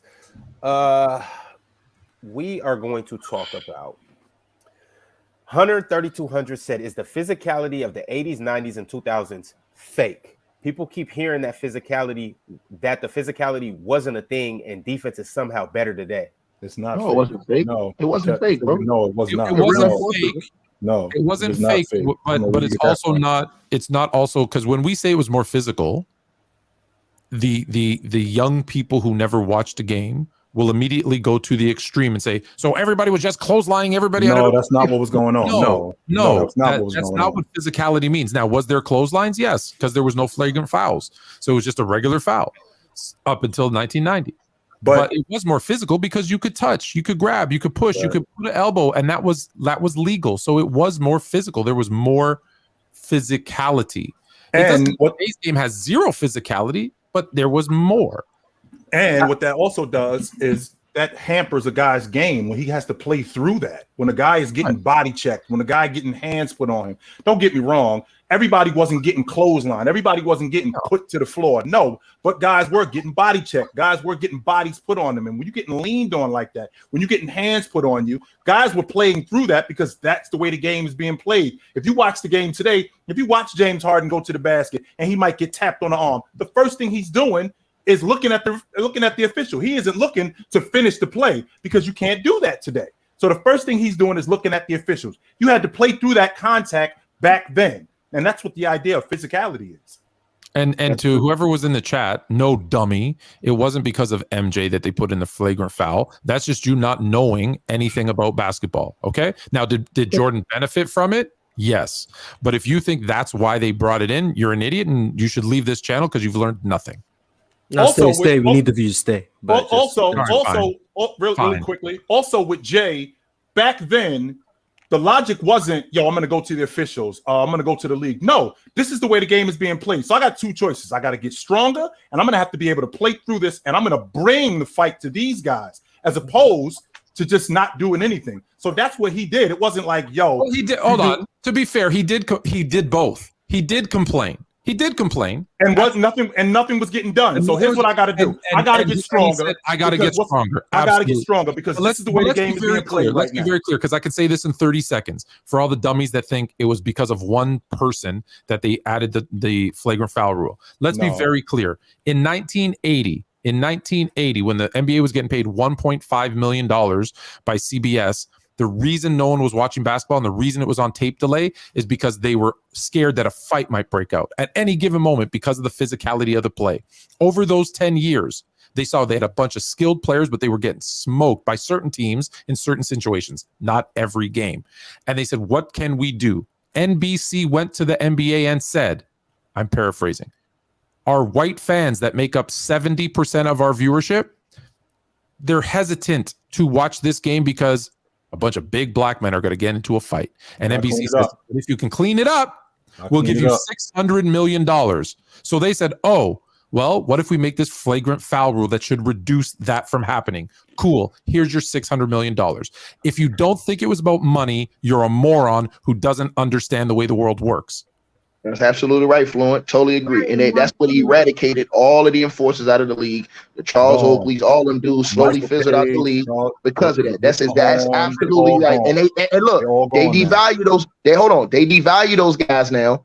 And shout out to Keith Kloss. He came on my channel yesterday that played with the Clippers. He told me, he was like, look, he said, I had coaches. He said back then, like I told you guys, they devalued the level of basketball that guys could play back then. Back then, you were told to play your position. So Chill and Fluent, they know this. Like, if you was a big man, you ain't shooting threes. Even if you could shoot threes, we would know you could. We would not know you could shoot threes. I've told this all the time. I was a 3-point shooter, and even if I made 3 in a row, that's why I tell people the game was different. I'd hit 3 threes in a row, and they'd be like, "Why'd you pass it to the big man?" And I'd sit on the bench. Right. He said he scored 6. He said he went 6 for 6 in the game. Keith Kloss. He said the coach called him over and said, "Sit your ass on the bench." Didn't I tell you just to rebound and block shots? Thank you. Straight up, bro. And I mean, he had the pick and pop game, all that. But that's why I say these guys devalue those guys. Even Charles Oakley, nice mid-range game, all of that he built into his game.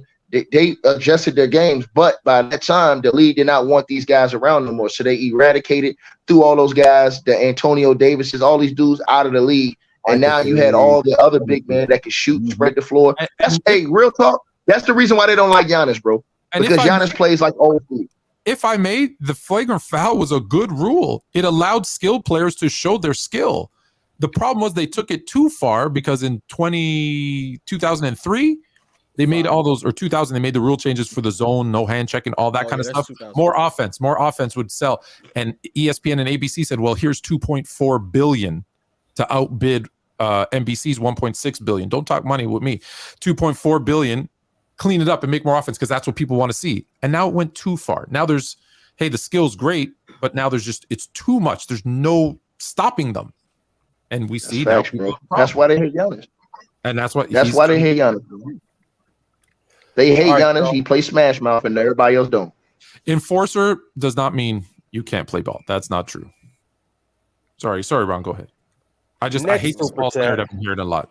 Sports PSP said, Fluent and Chill, what does it say that the Giants reach a deal with Daniel Jones faster than the Ravens did with Lamar? Before you guys answer that, this is a basketball show. Fluent and Chill will be available for you guys to watch this Thursday. Mm-hmm. Tune into them, tap in. Also tomorrow, it was somebody in the chat that got into a little back and forth with Chill. In the chat, that got into a little back and forth with Chill. Tomorrow we have Chill versus Chill. DM me. You see my handle right there. DM me. I will get you on the show, and I'll let you and Chill go back and forth. Or DM Bob. Yeah, that's my show, Ron. I host that show. For just, I'll answer that question quickly. I'll bring it up on Gridiron tomorrow. Sports PSP. We appreciate you following. It means that the Giants are desperate for a quarterback, and they made a mistake. Yes, go ahead. Chill. You want me to get him up there tomorrow, Chill? Hey, you know where to find me at. I ain't hard to find, so bring it. You know what time it is with me. I don't think he wanted. He ducked out the comment section. Yeah. All right, y'all. Anthony Oakley said Mikal Bridges' last 7 games is a net 29.3 points per game, 57% from the field, 50 from 3, 94% from the free throw. He's kind of having a Harden from OKC to the Rockets type breakout year. Do you think he can turn into a star long term for the Nets? Yes, star, yes. Star, yes. Because he plays D, and he's at a position now where he's going to be able to get those shots. He wasn't able to get those shots in Phoenix. So now that he's able to have a little bit of freedom and he's being used as the guy, now I see him as a perennial 20, 22 point per game scorer. Yeah. So that plays great defense. So that solidifies you as a star. They're losing games, so the numbers don't matter to me. Stop it. No. He just said individually a star.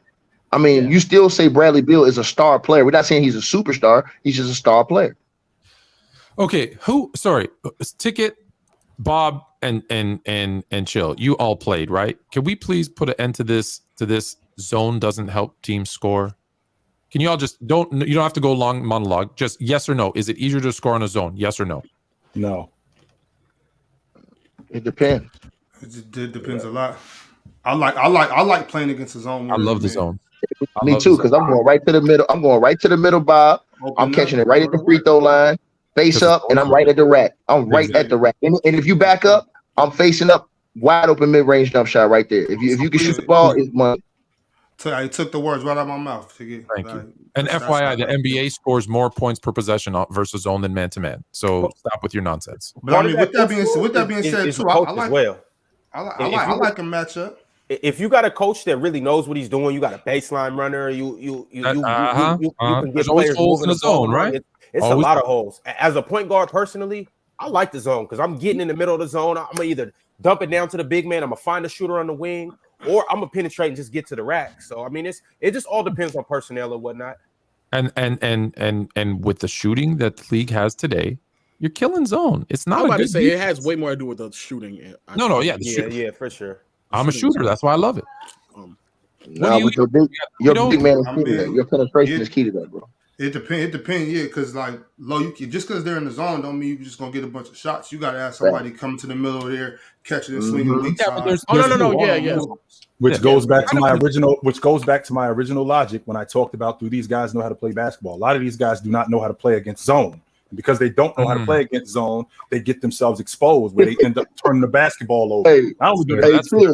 Chill, hold on, Chill. Hey, y'all seen Chill's highlights, man?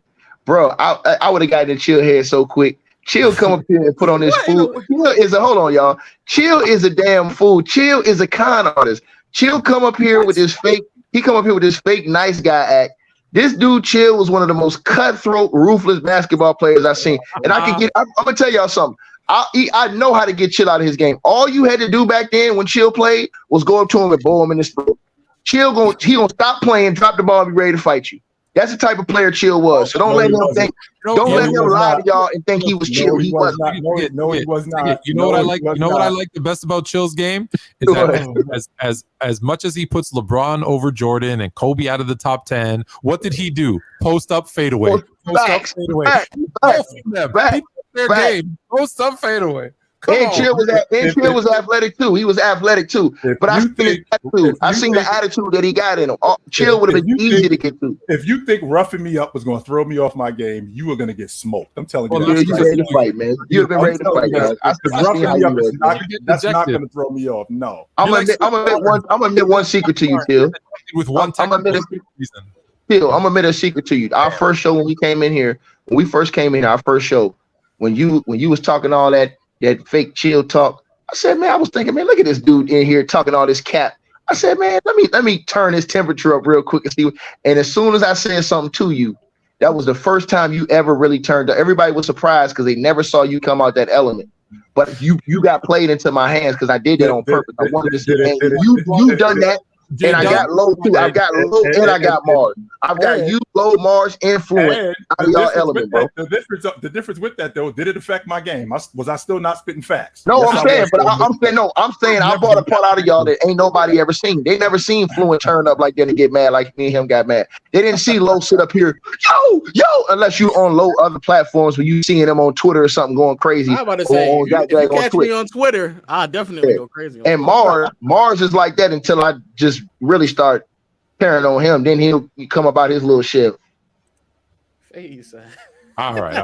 What you got, Ron? What you got, Ron? We got like 75,000 super chats. Yeah, we have a lot of super chats. Lego Rover said KD versus Steph will be so fire. I hope he wins so that everybody can lose their minds. I'm a Curry fan, but that would be so funny. I just think that we're not having a conversation. If that ends up being a playoff matchup and they end up beating them, man. Over for his legacy. His legacy's done, bro. Yeah. Legacy's done, man. But you watch the Steph fans if he wins. Steph top 10. No, the top 5. Yes, I did. For 2 years, from 94 to 96, I played at Utah State. I'm checking you out right now, Chill. No cap. I'm looking at these numbers, man. Trying to find these highlights, trying to figure out what his hothead ticket talking about. That's what bro, all you got, listen, as a basketball player, you have to know what type of player you're looking at. So I knew when I first came in, like I told y'all, I seen that Chill was capping. He call himself Chill, but he ain't chill. He gonna turn up real quick. All you gotta do is know which buttons to push. I showed you. As soon as I pushed that boy's buttons, Chill Town, hold up. All right, did you want it? Let's get it. Yeah. You want this fight? You got it. You got it. Hey, I put that clip together. I'll remember. Put that together, bro. You need to put that on the game, man. It didn't affect my game. I already knew. Me and Jay been already doing the show for a year. We met. I already knew who he was. But I got to tell you, I absolutely was like, I knew I had the right co-host after that episode. Listen, man, you're not gonna. I mean, if you want to fight, let's fight. But it's not gonna. No, I'm not gonna do that. If you're gonna try to rough me up, no. But it's not gonna throw me off my game. The same logic when we talking about basketball. Okay, you can ask questions, you can ruffle feathers, but let's stick to the point. And I'm down to do that. But you're not gonna push me around, though. No, I'm not gonna do that. Had I known. We should have gone out that night in Tampa. We could. I told you. I saw a ticket. I saw a ticket on one time. He was in Miami. I was like, "Why you ain't called me?" Because I would have came down there. You went to Miami, didn't call? I would have came down. Yeah, man. I pull up in Miami. I be over there by Dolphin Mall all the time. I went to Tampa and right away told Chill, "Come on, man. I got a yacht." I would have came down there. Because if man, what y'all doing, dog? Never mind. Hey, Lo, don't worry about what's going on over here. You do your thing, Lo. Don't you concern yourself with us. I didn't know you, Lo. I didn't know you. Don't worry about what's going on with us, Lo. You do your thing. My bad. Don't concern yourself with us. I'm sorry, Ron, as you say. Way too personal. Go, Ron.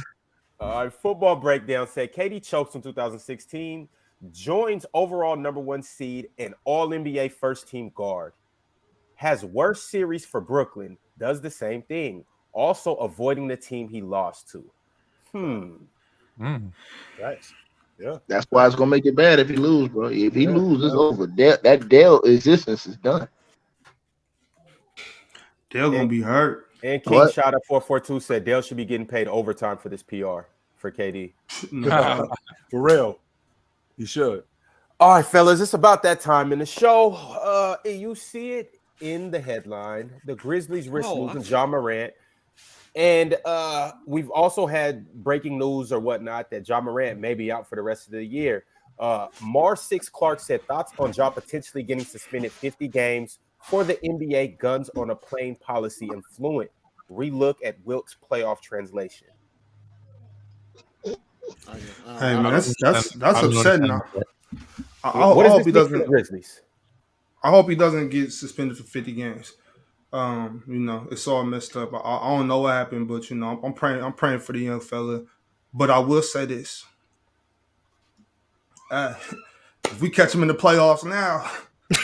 Oh man! You knew that was coming. You knew that was coming. You did know that was coming. Yeah, you knew that was coming. You knew that was coming. So. But I mean, on a serious note, though, you know what I'm saying. I just hope everything worked out for the young fella. You know, hope he starts making some better decisions. I don't know what happened. I'm not gonna pretend like I do. So you know. Smart. He did it. You know what happened? The man waved the gun on IG Live, bro. That's what. I didn't see it. I don't know. Yeah, I mean, that's like I said. I hope it don't work out. But my thing is, one thing I do want to say about that is, now you got to, you know, no matter what, you know, gun safety is key. You know what I'm saying? You don't need to be flashing guns, and nobody don't pull out your gun if you're not gonna use it. Autos, you know, whatever, right?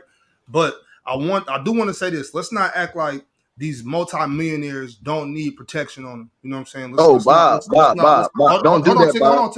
Hold on. Keep going, Biz. Keep going. I'm listening. I'm not saying you need to pull guns on nobody. I'm not saying you need to flash your gun. I'm not saying you need to walk around with your gun on your hip.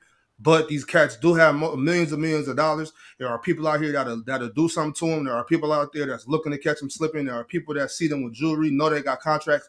People will do something to you. Yep. And this is America. You got the right to bear arms. Just be safe with it. Bob, you know what I'm saying? Bob, don't do that, Bob. I'm gonna tell you. Hold on. I'm gonna tell you why. Let me tell you something actually quickly. I'm gonna tell you why, Bob. Bob, when you making that type of money, armed, off-duty security. You know why? That have a license to do whatever. Right, you know what? I understand that. But listen. I'm not saying Bob. I'm not saying all NBA players, but I'm saying you can get great security for $50,000 to $60,000 a year. That's chump change with what these dudes is making. And I'm saying a dude like Ja Morant, who's making almost $300,000 to $400,000 a game, you can't tell me that dude can't get paid off-duty security. Because now they can take a strap anywhere they need to go. He don't have to carry, and they protect you like the security. He need to move like Floyd Mayweather. When you get that type of money, that's how you supposed to move with the security with you and the people. That way, all that stuff you talking, now you don't have to have nothing on you. You don't have to put your stuff Hold on. I hear you, but I can't. You said something. Unfortunately, that's incorrect, right? So, well, it's correct, but it's incorrect in this setting. So you said, as Americans, we have the right to bear arms. So unfortunately, under Section 9, Article 6 of the CBA that every NBA player must adhere to, you give up that right in certain situations, which includes travel, etc. There's a laundry list. So that becomes null and void, and that's where the suspension is coming in. Because I understand that. Like I said, Fluent. I didn't say just keep your gun. All I said was, I understand what you said. I understand, but I'm saying you gave now if they're in your contract, if it says you can't have the gun on the plane, you don't have the gun. Don't have the gun on the plane. But in your regular everyday life, whatever, I'm pretty sure the CBA isn't saying you can't have guns at your house. But you don't need that. But hold on, no, Ticket. I am hearing you, Ticket. I am hearing you, but I just don't agree with that. Why? Bob, let me ask you a question. Hold on. Let me answer this question first. Go ahead. So my thing is security. Yeah, you can, but my thing is I'm not gonna trust the next man with my life. I don't know if these cats, if you, what are you gonna do? Some people got jobs that they're not ready. Bob, listen to what I'm saying. It's better than trust. It's better than. No, it's not. Nobody's gonna. Hold on, I'm gonna tell you why. Bob, okay. Let me ask you one question. How many dudes you know got ran up on and robbed or shot with armed security on them? None. I don't know. Ticket. I'm not true. Ticket. I don't know everybody in that tax bracket. So I don't know nobody that got problems. I'm saying this because the big homie told me yesterday, out in LA, how many players that went out there slipping and got robbed because they walking around with no security. These dudes is multimillionaires. They walking out here with no security, and half of these dudes probably do be strapped, but they getting stuck up because they too stupid. You know why? Because hold on, Bob. having more eyes watching your back while you're doing what you're doing is better than your eyes, because if you focusing on one thing, somebody can easily come aboard, and regardless of whether you have something on you or not, you done. If you have paid armed security, guess what? Whenever I go here or in this place, they have their license to have their strap on them. And guess what? I know you telling the truth. I'm not disagreeing with you. Hold on, I want to say something to you. They're trained professionals and know how to do this. And I'm gonna say this one last thing to you, right? What you do is, and I'm gonna say this to you right now. This is why I'm so against this, bro. When you show people that you're gonna walk around here with a strap, that's how people are gonna approach you. You understand? That's a fact. So what I'm saying, hold on, Bob. So what I'm saying is that if you ever have a problem with people, bro, now look what happens. Now I know you strapped. So me waving around this piece online lets me know that this dude's walking around packing. So if I approach him, I have to approach him with one mindset, Chill. And what's that mindset, Chill? I gotta eliminate him to do whatever I want to do. I didn't condone that. I didn't say no, but I'm saying that's what you just said. That's what you just said. I never said brandish your weapon. I never said show your weapon on the internet. I never said that you need to be out here. You got holsters that make it look like you don't got nothing on your hip. You know what I'm saying? You got big coats on. You can have the shoulder holster, the holster. Who's watching your back if you're out? If you got your strap on you, Bob, and you walking around with your strap on you, can't nobody see it, and somebody come up from behind you, who's watching your back if you ain't got paid? Ticket. Like I said, I didn't disagree with you about having security. I'm not disagreeing with that, especially if you can afford it. Like you asked me a question, I couldn't answer because I don't know nobody that can provide security. But I do. All I'm saying is that I can't be upset with these multimillionaires feeling like they need to protect themselves. Now, you said they should have security. I'm down for that. That's cool. But I also do know that everybody ain't gonna do what you're gonna do to protect yourself. Just don't play with guns. Just don't play with guns. We're gonna get into a different debate, but I don't even want to say it. Say it, Tone. That's all we That's the reason why, bro. That's why we here. More guns is not the answer. You're in a country that there's 120% guns. There are more guns than people. It just doesn't work. And here's the difference, though. The difference is that smart people surround themselves with smarter people. So the problem that we having with Ja is that who is he running with? Because if I got one person in my ear, I've said this 1,000 times, from the president of the United States to the janitor in the building that you work in, everybody got one person that when that person talk, they listen to him. They might not do everything that they say, but they at least listen to him. Who is that dude that Ja is listening to? Because he got a bunch of people over here in his ear, and they're drowning out that one person that he's listening to, that he needs to listen to. And who is that person? Because now Ja, when he's listening to all these other people and he hears things 200-300 times, he starts to believe that, well, maybe I can do this. Maybe I can walk around like I want. Maybe I can act the way I want because I got this from 200 or 300 people, as opposed to this person who's been down from the beginning, who's told you, hey, my man, listen, we moving a little bit different. We can't do this. We can't act this way. But he's hearing from 200 or 300 other people that, yo, you are the man. You can do whatever you want to do. You can act however you want to act. And this is why I have so much respect. I said this to you dudes before. This is why I have so much respect for LeVar Ball. Because LeVar Ball, one thing that he said to us right from the beginning, these are my boys. He made no misunderstanding about his position in the Patriarch. I am their father. I am not their friend. I am not their homeboy. I am their father. And they carry themselves like that around him. When I see Ja with his pops, that look like his homeboy. That don't look like somebody his dad, that is part of the problem. And also, Bob, did it look like, but you said you didn't see the video, so this is why maybe it's a moot point. But did it, for those that did see the video, did it look like he had the gun for protection, or did it look like he was capping? This fool was waving the gun towards his head. This man was waving it towards his head, Bob. That's wild. That's wild. Hey, once again, I want to make sure that y'all understand. I'm not advocating for anything Ja did. All I said is, you know what I'm saying, like, if you aren't going to play with your gun and you're going to handle your gun responsibly, then I don't see any problem with these NBA players having. But Bob, let me ask you a question. What Ja did, that's crazy. I'm not. Bob, let me ask you one question. If you become a $200 million man tomorrow, you walking around just with your strap on you without paid armed security? I mean, me, yeah. I'm not John Morant, though. Hold on, Bob. Hold on. Tell me about Bob. That's ludicrous and that's stinking thinking, bro. No. If you hit the Powerball tomorrow, and everybody knows you worth $200 million, and you walking out here without security, thinking you Rambo, you the dumbest dude in America, sucker. I'm not no dummy though. I'm not out here flashing. I'm not gonna be out here. You're not hearing me, Bob. Everybody's gonna know your tax bracket. You don't have to be Bob. You don't have to be flashy. When you live in a different tax bracket, you gotta move a different way, bro. Yeah, and that's the problem with John Morant. He's in a different tax bracket, trying to move the same way he moved when he was in college, bro. I'm sorry, you can't do that, bro. I'm sorry, you can't do that, dog.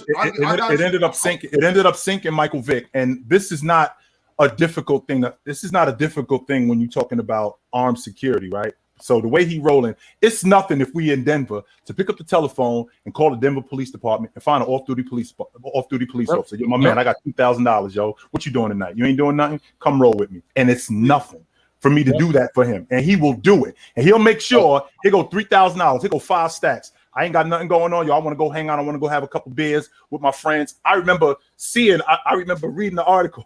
Kobe Bryant was in New York. Kobe Bryant is in New York, and the guy approached the table. The waiter approached the table. Kobe goes, "Here's $2,000. Get my boys whatever they drinking. Get me some water, and keep the chicks away from my table." When you got money, when you got dough like that, you got to move a certain way, Bob. You ain't the same person. And like I said, smart people surround themselves with smarter people. Ja is listening to the wrong people, and he's got to shorten his circle. That's the biggest problem, because I think Ja got a lot of people that's around him that don't care about him. That's the thing. I hear what both y'all saying. A smart rich person has the resources to have security.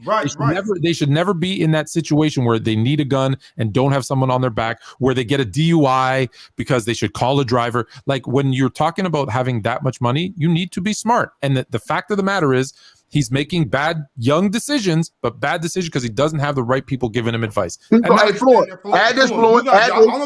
no problem with security. I don't got no problem with security. Get security, that's all cool. But keep it on you though. Like, I don't understand what's. Oh, hold on, Bob. You don't gotta flash your gun. Nobody gotta see your gun. Bob, but you gotta understand something. Here's what he's saying again, and once again, this goes to a further extent.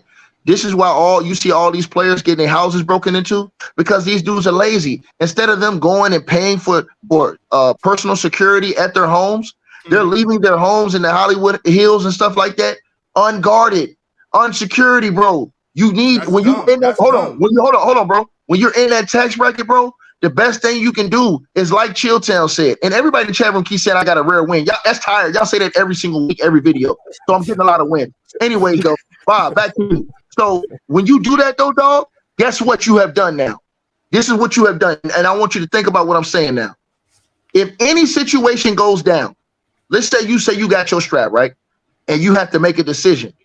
And let's say now, guess what? Now it's on a judge to determine whether or not you were in the right or wrong. But if you're a multimillionaire and you have paid armed security and they make a decision, it's no questions. It's off the table now, because they're paid armed security, off duty, and they got a license to do whatever they need to do to protect your ass. So at the end of the day, bro, you need to think about them decisions, because like I said, even if you got to up and come out with your stuff, if you make that decision, now you're going to be judged in a court of law. And that can go either way. If he was carrying for protection, it's one thing. If he was carrying to look cool, that's corny. That's just corny. That's extremely corny. And now the fact that we got the Colorado police investigating this, the reason why is because when you transport firearms, you have to have a license. You can't just transport firearms from state to state.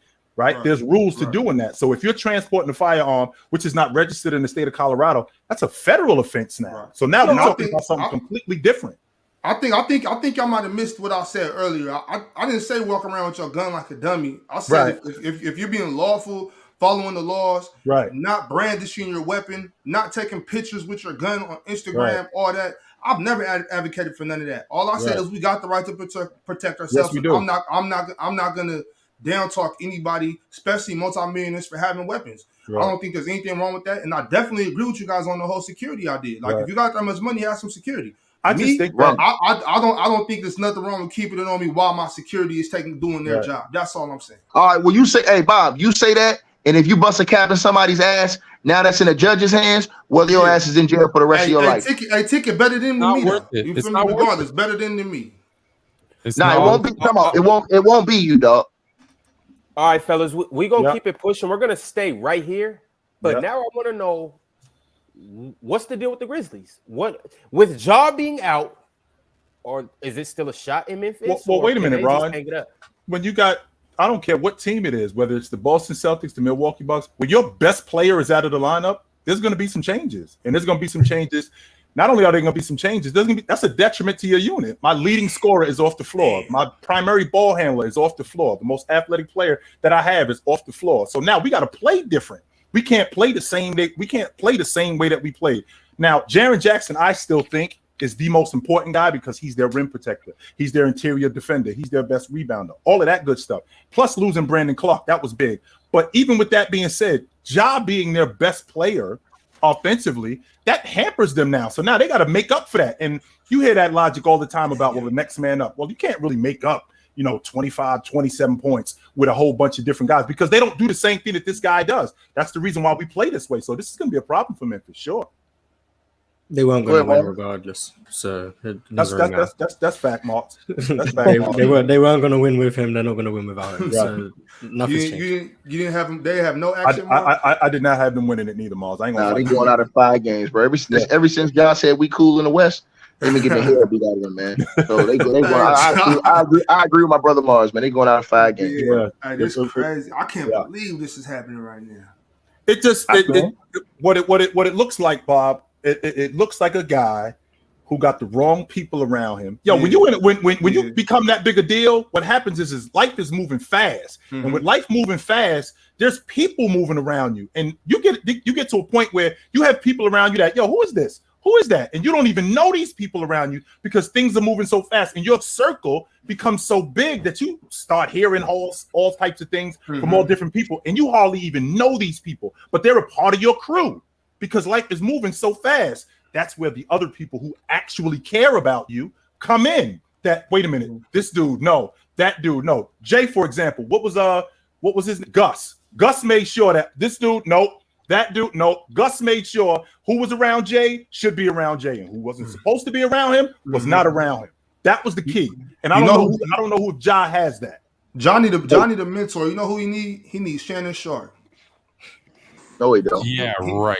He need to be able to talk to Shannon Sharp. Shannon Sharp and tell him to calm down. That is horrible. All Shay Sharp gonna do is tell him about LeBron, man. That's all Shay Sharp. Hey Ron, put that super chat back on the screen, Ron. Because Ron, if that super chat happens, they're not making the playoffs, Ron. If that happens, they're not making the playoffs. So Markel Anthony said the Grizz are gonna go 5-14. They don't make the playoffs if that happens. I think, if I'm not mistaken, Ticket, I think that the from 5 to 13 is only separated by like 3 games. They're out of the playoffs. If that happens, they're out of the playoffs, bro. The 5th seed is the Golden State Warriors at 34 and 31. Yeah. And the 11th and 12th seed, it's a tie. Actually, it's a tie from 9 to 12 at 31 and 34.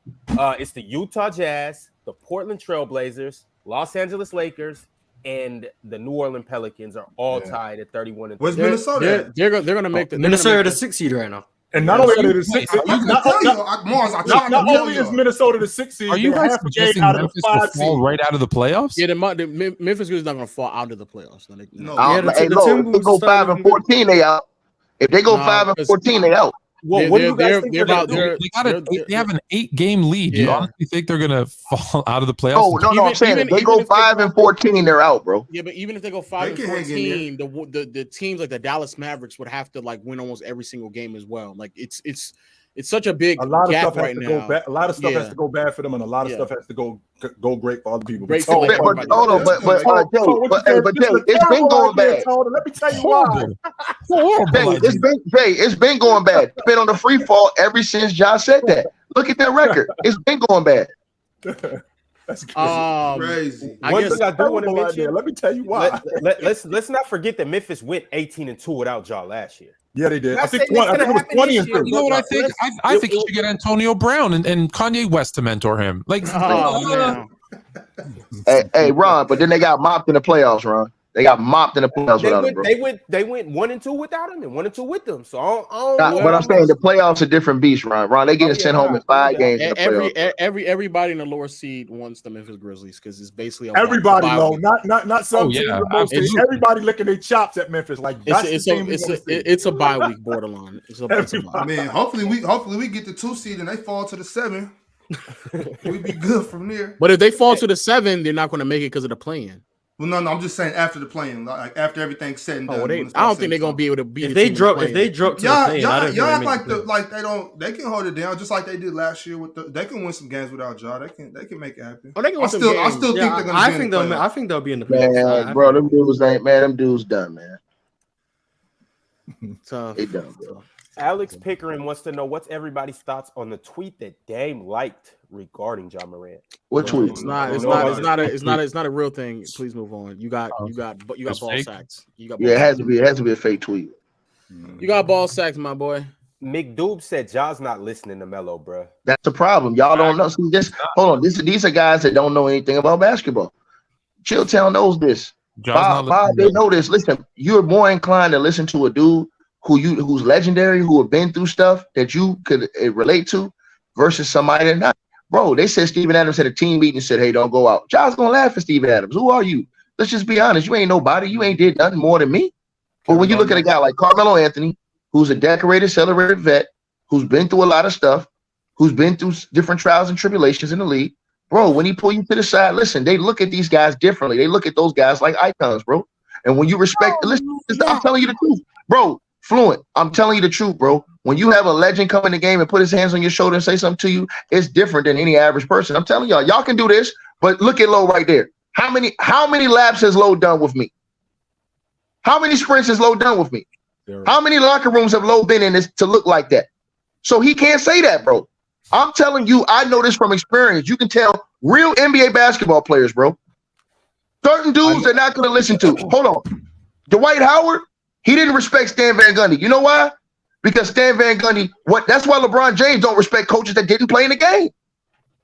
But you'll respect Tyronn Lue, but you won't respect David Black. His word. There's a reason why Chauncey Come on, bro. It's the reason why. Chauncey Billups and KG said the reason why they became pros, because it's a difference between being a basketball player and being a pro. And Chauncey Billups and KG said Sam Mitchell taught them how to be pros. He taught them how to conduct themselves. He taught them how to move. He taught them how to dress. Cool. They should have brought Sam Mitchell to Memphis to help him. And they needed that. So Chauncey Billups always talks big about Terrell Brandon. And then Ja could have pulled a Vince Carter and threw Sam Mitchell on the table. Come on now, man. I'm not saying that. I'm just saying it's a reason why guys like UD's in the league still. No, we agree. I'm just saying there's certain. I agree with. I don't think Ja would just be better options. I don't think he would listen. Okay, I guess what? Hold on, Fluent. I'm gonna say this one thing to you. If Ja wouldn't listen, he got his ass beat by UD. But that's probably what he needed. Somebody need to whoop his little ass. Deshaun Nunn you down for stuff like that, Fluent. You down for stuff like that. That was Pusha T's job. He didn't do it. Fluent is a violent man, y'all. Fluent is a violent man. That young punk out there messing up the season for them. Somebody need to whoop his ass. I'm trying to tell you, man. You know why you guys all know why I'm mad, right? Go ahead. With the exception of Giannis, maybe Chill only knows this. Who's my favorite player to watch? Ja Morant. Ja. Well, I was gonna say Scotty. I was gonna say Scotty Barnes. Nah. Don't big on Ja. He is. It's not Gary Trent Jr. It's not Gary Trent Jr. I'm gonna let you go, Ticket. I'm gonna let you go, Ticket. But yo, when Ja does stuff like this, and guys got incentives in their contract, like if we win these amount of games, if I make the All-Star team, if we make the playoffs, if we do stuff like that, like I get an extra $500,000, I get an extra $250,000. And when Ja is doing stuff like that, yo, you screwing with the money, fam. That's very true. You're messing up the church's money, bro. Hey, listen, the same thing with AI. You look at AI and say, "Oh, he's a bad guy." Guess what? Half the guys in the NBA now will listen to AI. LeBron listen to AI. And when LeBron came into the league, AI had all those problems. AI said, "I told LeBron James, don't do what I did." And I told LeBron James, do it like this, don't do it like that. And LeBron gonna respect and listen to AI. Why? Because he's an icon in the game. He's legendary, and he's been through these type of controversies and been through it so you can relate to those type of dudes, bro. It's listen, I don't want to be racist or nothing like that. It's a black thing, bro. And I'm just being honest with you, man. Here's my question to you. Is Ja smart enough at this point right now when you listen to Ja talk, when you see how he moving, is he smart enough to actually listen to what Melo has to say to him? No, because listen, because somebody and listening. No, because they'll do it in a better way. They'll be like, hey, dog, you can come hang out with me. Boom, we're gonna make a move together. That way he control the situation. See, that's how them type of dudes move, bro. That's legends like that. They move a certain way. Yo, we're gonna go hang out together. Or we got something where we always gonna be together doing something. That way, you know, you got a guy in control. Like, did you hear Shannon Sharp today? He said it today. He was like, yo, when he said something on TV about they signed Clinton Portis and the coach didn't want Clinton Portis because he was crazy and wild. Shay Sharp was like, but he left him on the team when I was there because I could control him. But he said after I retired and left, they got rid of him because they didn't feel like they could control him. I'm just saying, bro, in certain situations, dog, the respect, like Fluent, he may respect the guy so much that he's like, damn, I can't not listen to this dude. You know what I'm saying? Like when you got that type of stature, bro, you get a different response than he'll get from Taylor Jenkins. Taylor Jenkins will look at him and say something, and he'll laugh at the coach. You know what I'm saying? But if a guy like Melo, a guy like AI, guys who you guys think aren't leaders or aren't role models, but if they pull him over and say something to him, he gonna look at it like, hey, man, this dude done been through so much and overcame it. He kind of understand. He can relate to what I'm going through. Sometimes you only listen to people who can relate what you're going through, bro. Yeah. Facts. King Shada kind of echoed what you said, Ticket. He said they need a guy like Melo. He wasn't a proven leader in his prime, but since Ja grew up watching him, he may take his advice more serious. Yeah. All right, I'm going to get on to some more topics, to other things that we've talked about. I got another super chat from Drink More Water. Shout out to Drink More Water. He's always chiming in with super chats. He said, if Phoenix was in the East, would you, Marz and Low, still have the Suns going to the finals over Milwaukee, Boston, and the Sixers? Great question. No, I think the better teams are in the Eastern Conference. I said I think the title goes to the East no matter who comes out. So, yeah, no. That's fair. I think Phoenix makes it a little bit more interesting, but I still think Milwaukee and Boston are just better teams. Yeah. Hey, Ron, I got to check the spot, brother. All right. We'll catch you next time. Fellas, I'll see y'all soon. At that MVP conversation, that was great stuff. I want to talk about that some more, too. I'm digging it. I'm really shaking the room around here. Yeah, you are. Hey, be easy, fellas. I'll see y'all soon. Out. All right, don't beat nobody up. Oh, my God. You look like one of them dudes that go get in a bar fight right now. What you say? I'm Jermaine Chilltown Womack. Oh my gosh. We can do it right here. Name, bro. All right, y'all. Aramis has finally tapped in. We've got around to his portion of the show. He said people keep saying Brandon Ingram isn't a winning player, but he's been averaging 29 since he's gotten back and scored 24 last night. What are y'all thoughts on BI with the Pelicans? Is he winning? Think the issue is David Griffin and the coaching staff. The issue is BI takes a lot of bad shots. BI played the right way at first, and then I noticed lately he forces a lot of shots, bro. He's been forcing a lot of shots since he's come back from the injury. I don't know if he's trying to prove something or whatever, but he forces a lot of bad shots, bro. I noticed that, man. Instead of just letting it come to him like he was before at the end of last season. Last season, he was playing a perfect type of basketball at the end of last season, but now he's more of a like, I'm trying to force it, and it's not letting the game come to him. He making them, but I mean, he losing, so it don't really matter.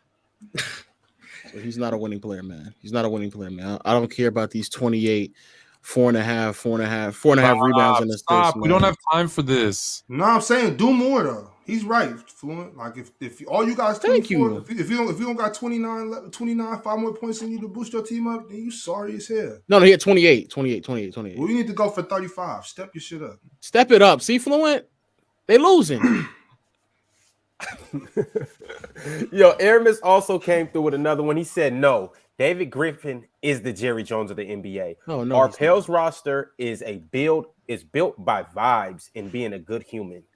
No, he did a good job. That's a very good roster, bro. Yeah, that's a really good stars roster. That star Zion's hurt. That's for one. He can't stay healthy. And for two, Ingram can't stay healthy. And when he's come back, he's killed the chemistry of the team because he's jacked a lot of records. Those are the facts. Yeah. Aramis also said Casey Hill, our OC, said we feel comfortable trading buckets with the Kings, knowing we only have Brandon Ingram, who gets double teamed and triple every play. A inconsistent shooting CJ with streaky shooters. DG needs to be fired with the staff. Man, I don't know how y'all can assess these players when everybody not healthy. I just don't get it. But I mean, a win's a win and a loss and a loss. So man, you gotta figure that out, man. You got to. We can't just not assess them just because somebody's hurt. Like we're supposed to do, just be like, okay, let's wait until he's healthy. Then we'll talk about next man up, right? Next man up. They playing. They're not gonna stop. They're not gonna stop the season because Zion hurt. Like, that's corny. No, if they did, the only person I think need to get fired is Fluent's boy up there in Toronto. That's the dude I think is doing a bad job. What's the coach's name? Nick Nurse. Nick Nurse? Yeah, Nick Nurse. Yeah, he's doing horrible, bro. I mean, with the team he's had for the last couple of years, to see them digress, that's horrible, bro. I mean, listen, they weren't think about this. They weren't willing to give up Scotty Barnes for KD. So you keep him. Have to do with Nick Nurse? Hold on, listen one thing. Listen what I'm saying. So you keep him. No, listen what I'm saying, no, Flo. You keep him, and then what happens? Nothing. You still don't improve. So once again, that's coaching, because that's a coaching decision too, to say, hey man, we're going to keep Scotty Barnes. We believe in him going forward, this, that, and the third, but then he doesn't make a jump. The team isn't improving. But Siakam's averaging. Siakam's having a career year. Fred VanVleet still giving you close to 19 a game. And I don't even know what Scotty Barnes is averaging, but it don't have no effect on the team winning. That team, that coach is overrated, bro. If Kawhi doesn't hit a crazy shot and they don't get injuries in the finals, bro, Nick Nurse is out of there earlier than that, than this past season. They won 48 games last year and made the playoffs. The year before that, if I'm not mistaken, they make the playoffs, if I'm not mistaken, every year that he's got smoked. Got smoked. They played 72 road games the year before that, so you can't really hold that against them when they had to play in Tampa, where they're getting booed at home. Like, that's ridiculous. So what about this year, homie? What about this year? I think the issue this year is they don't have floor spacing. Nick Nurse, that's the issue I see. So there you go. My issue is Nick Nurse is a one type of coach. He is a very defensive minded. Play defense and you get minutes. That's the way he coaches. The problem is he has a team that is young and doesn't play defense and can't shoot. Just be honest, they can't shoot. Like, just think about it. Their lead guard, who should be their facilitator, is doing what? He's the third worst shooter in the league he's jacking up more shots than anybody else on the team. Sorry, second next to Pascal. So it's a bad roster makeup for the type of thing that he played. They tried this, whatever it was called, 6-9. Everybody switched 6-9, switch, and it didn't work. The problem is, I think Nick Nurse has lost the team because there's an issue with OG and Pascal. OG wants to do more, and Pascal's the guy that they've decided is going to be the number one. And so is it on the coach? Partially, but it's also on the roster makeup. I think you're right. They should fire him, but not because he's not a good coach, because he will get hired the next day. They should fire him. He's not the right coach for this type of. Do you think they should have made the move? What? You don't want Nick? No, I didn't say I didn't want Nick. I said I think they should fire him because he's lost the team, and they have no choice but to fire him because he's not the right coach for this roster. He's a great coach who will get hired the next day. He's just not the right coach for this team. Or so as the GM, you don't just make moves. If they move VanVleet, move OG, move like they really got to shake up the roster if they expect that team to. They should have got KD, bro. They should have gave up Scotty Barnes and got KD. I don't disagree with that. I don't disagree with that, but they didn't. I'm just confused of what does that have to, but look, Fluent, I say this. To me, if they got KD, they'd be 15 wins better than what they are right now. Yeah, probably, and they wouldn't have gotten and because they have a superstar like KD, they wouldn't get robbed of games like they did last night. Last night's game was a travesty. It was a travesty. Man. Here come Fluent trying to pivot. Here come Fluent trying to pivot. Let's be honest. Right. One, we all agree Scotty Barnes with one technical for saying nothing shouldn't have been thrown out of the game. Right? We all agree that's one. Two, Jakob Poeltl gets fouled away from the ball, which is what? It's the Shaq technical foul, which means 2 shots and the ball. Instead, Poeltl shooting 2. It's just there's one play after another where they were up by 5 and literally it was Scott Foster, and now they lose. That's it. And that's, you can't just have that many bad calls one after the other. There's a clear no foul. They review it and still say, "Oh no, it's a foul." On the other end, same thing. It's just straight Scott Foster calls in a row.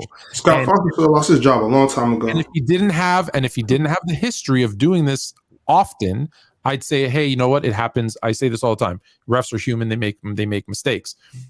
But no, it's the same guy doing it over and over and over and over and over again. And after what we had with Donaghy, I'm sorry, you can't just let a guy dictate. The referee is supposed to be there to call the rules, not dictate the game. He became the story, and he shouldn't have been. Donaghy. Yeah, but they was close, so they should have just figured it out. Bro, they ain't playing no D. The Bucks lead 70-60 at the half versus Orlando. This is sad, bro. What is it? Different type of game now, Ticket. The Bucks are up 70-60 at half. Bro, I'll be looking at these games and thinking they're at the end of the middle of third quarter, bro. This is halftime. This is insane the way these guys are scoring now. Bro, I just watched earlier. I watched that Western Conference Finals, Rockets versus Jazz. But the game was like 92-81. I think was the finals. It was something crazy like that. All right, y'all. Let's keep running through these super chats. We got a bunch. We're gonna try to get to them all for you guys. Crimson said, "Y'all got me more invested in learning about the NBA and basketball in general. Love listening to everybody up here, especially Low and Marz." Thank you. Oh, you listen to the wrong. Thank you, man. Hey, I listen to the NBA. You listen to the wrong guy. Thank you. If you want to learn the NBA, you learn the NBA by watching it. Stay off of Basketball Reference. It's bad for you. Yeah, and the numbers don't matter if they lose. Marz. Don't be like Marz, stats guy. Don't do that. Yeah, the numbers don't matter if they lose. So don't bring up numbers if they lost, man. Yeah, we don't give out participation trophies. If you lose, you lose. Deal with it. Life ain't fair. Shout out to the GOAT with the super chat. He said Jokic and Dirk were top 10 in their MVP seasons. Perk was spewing nothing but lies. Yeah, I don't know where that came from. I don't know.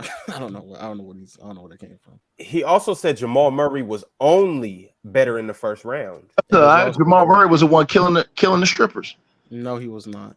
He was killing the strippers. He was out there working the strippers, bro. Yeah, it doesn't matter. Facts. Let's move on. Stop. Yeah, it is fact. Not everything needs to be discussed. Not everything. Can I just ask? I never said it wasn't. I said it doesn't matter. Can I ask? Hey, Marz, I seen you drop your nuts now, so you go ahead and be a man now, boy. Ticket. How many points was Jamal Murray averaging that series? No, I'm just saying, in parts in that series, he was the one that was turning up. Which one? Which part though? Oh my god! I'm talking about in the Clippers. Which part in that series? When he was cooking Kawhi them in certain aspects in the big parts of that series, bro. Exactly. Let's move on. But Marz, oh my God. We don't like some things. We don't. If we discussed everything, like we're already at 3 hours. No, cook him. He needs to be cooked on this. It's literally just one game, but I guess. All right. Jokic was the best player in that series, like by far. I don't think it's close. Was he the best player versus the Lakers too? No, I think. Well, I don't know. But the first series, I agree. Hold on. Was he the worst player? Was he the best player against the Lakers, or did the booty goon shut him down? That's crazy. Gosh, that's it. That is crazy. even if he got hold on, but answer that question though. Was he the best player against the Lakers, or did the booty goon come in and start and shut him down? I don't know if I can't remember. No fucking way. I can't remember. Did they hold on? Did they not put him in the game and start him, Dwight Howard, and he shut him down? Yes or no? I don't know if he shut him down. Shutting him down. He had problems against Dwight. He had a problem against double teams. That's what he had a problem with. No. I'm asking you a direct question. Did the Lakers move Dwight? Okay, Fluent. Did the Lakers move Dwight Howard to the starting lineup in that series in the bubble when they played Denver against Jokic? Yes, they did. And did Dwight give Jokic problems in that series? Defensively. Dwight, no. The double team, yes. Was Dwight a part of that double team? Yes, he was a part of the double team. I'm on mute. That's why.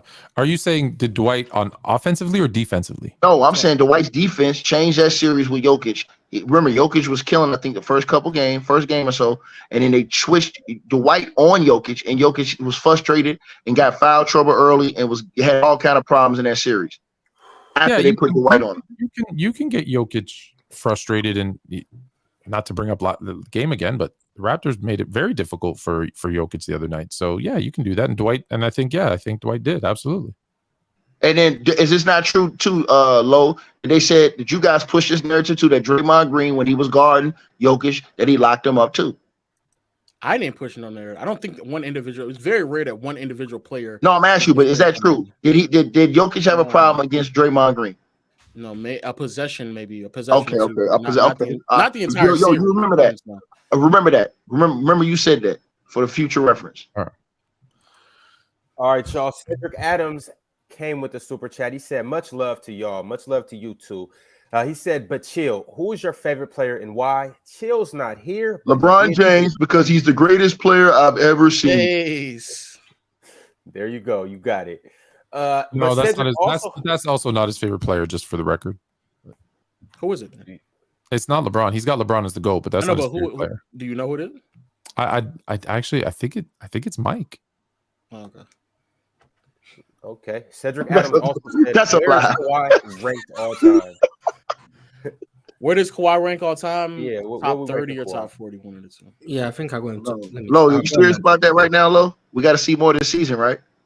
What, Kawhi? I'm just saying. I mean, look, Kawhi's one of the most talented guys we've ever seen, but I mean, how many games? The dude has missed 354 games, bro. He said all time. He said all time. I'll go. I'm not talking. Right? I'm saying, come on.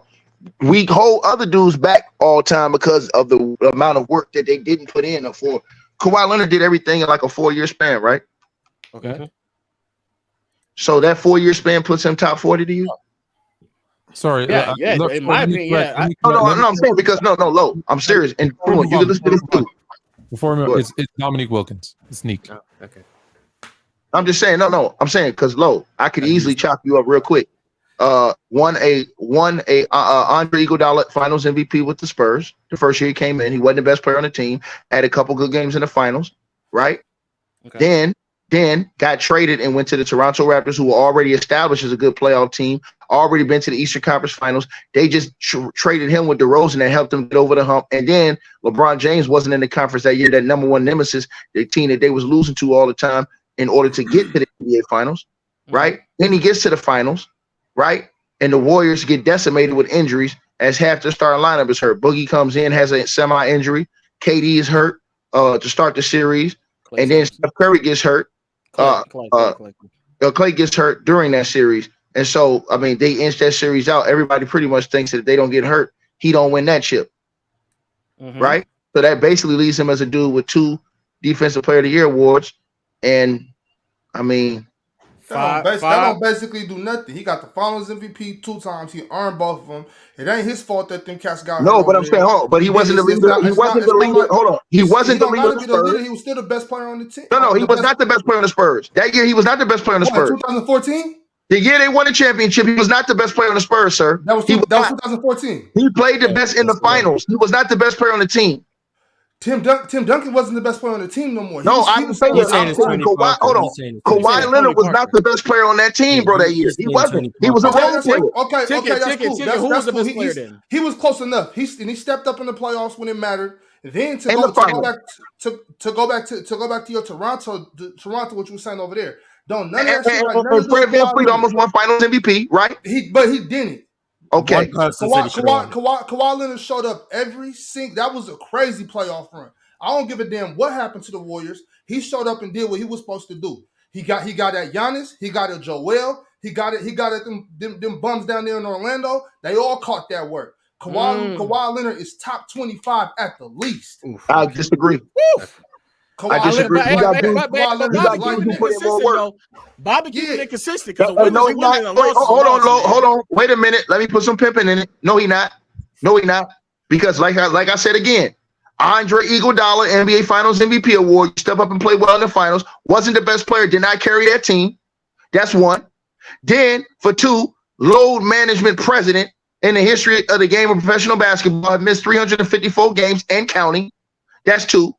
Then gets traded, goes to a team that's already made a trip to the Eastern Conference Finals. That's a perennial contender in the Eastern Conference. That switched him out for DeMar DeRozan in a conference that LeBron James left and was over in the West Side, where LeBron James was the number one nemesis on the East Side. That's another one. when LeBron was going to the finals all those years, and every year they was running into him.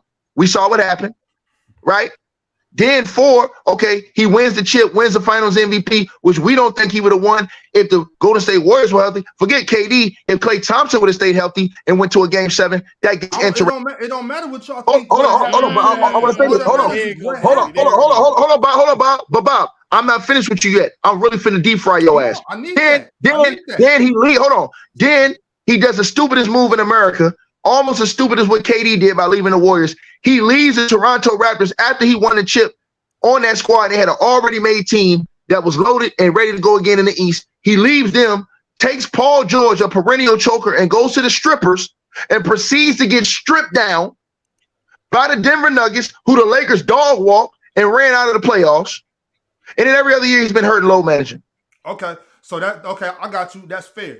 But if you're gonna say what could have happened and should have happened with the Warriors not getting with them getting hurt, then Kawhi should have and could have won the championship the year he tore his ACL against the Jazz. Is that fair? All right, cool. Do you have Giannis ranked higher than him all time? Do I got who? Do you have Giannis ranked higher than Kawhi all time? Shit, I don't really got none of them ranked. No. That's a question. Direct question. Hold on, Bob. They close to each other, but I got. Do you have Giannis? I got Kawhi. Do you have Giannis? Hold on, because Kawhi has been in the league. Hold on. Yeah. Okay, I'm about to say because Kawhi has been in the league for 12 years, and he's only been doing this elite shit for around 4.5. I would say Giannis has been doing this shit for like 7 straight years. I still got Kawhi. Huh? Is it 7 Marz? I'm trying to bump. Yeah, he's 7 years right now. He's been doing this elite shit for around 7 straight years. I would say it is 6. It is because he already got 6 All NBA, so this would be 7. Right. So you see what I'm saying, Low? And so look.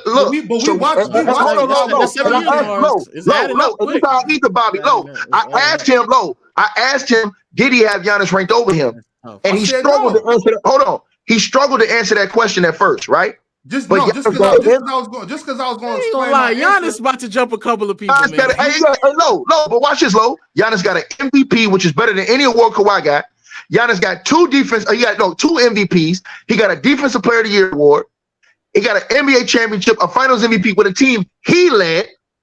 Instead of going and being a third wheel, he led him from the beginning, right?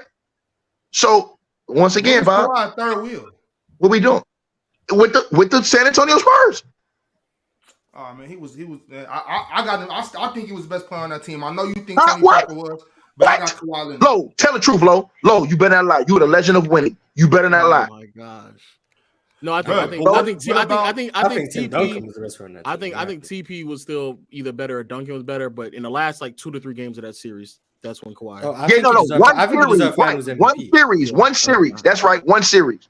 I never said Kawhi was the leader of the Spurs. I just said I think especially in those finals, I think Kawhi showed up and earned that Finals MVP. I don't think anything was just given to him. You try to insinuate that he didn't earn the award. Bob. I'm saying to you that to give a dude a Finals MVP award, dog, and make it like hold on. And credit it to his all-time resume, make it seem like he was the best player on that team. How many dudes, Low, have we seen in Fluent? Have we seen win Finals MVPs? But we don't give him that type of merit. We don't give Chauncey Billups that. He got a Finals MVP. Yeah, Chauncey earned that Finals MVP just like. No, I'm not saying that. Why don't we rank him that high? And right, we don't give him that type of merit.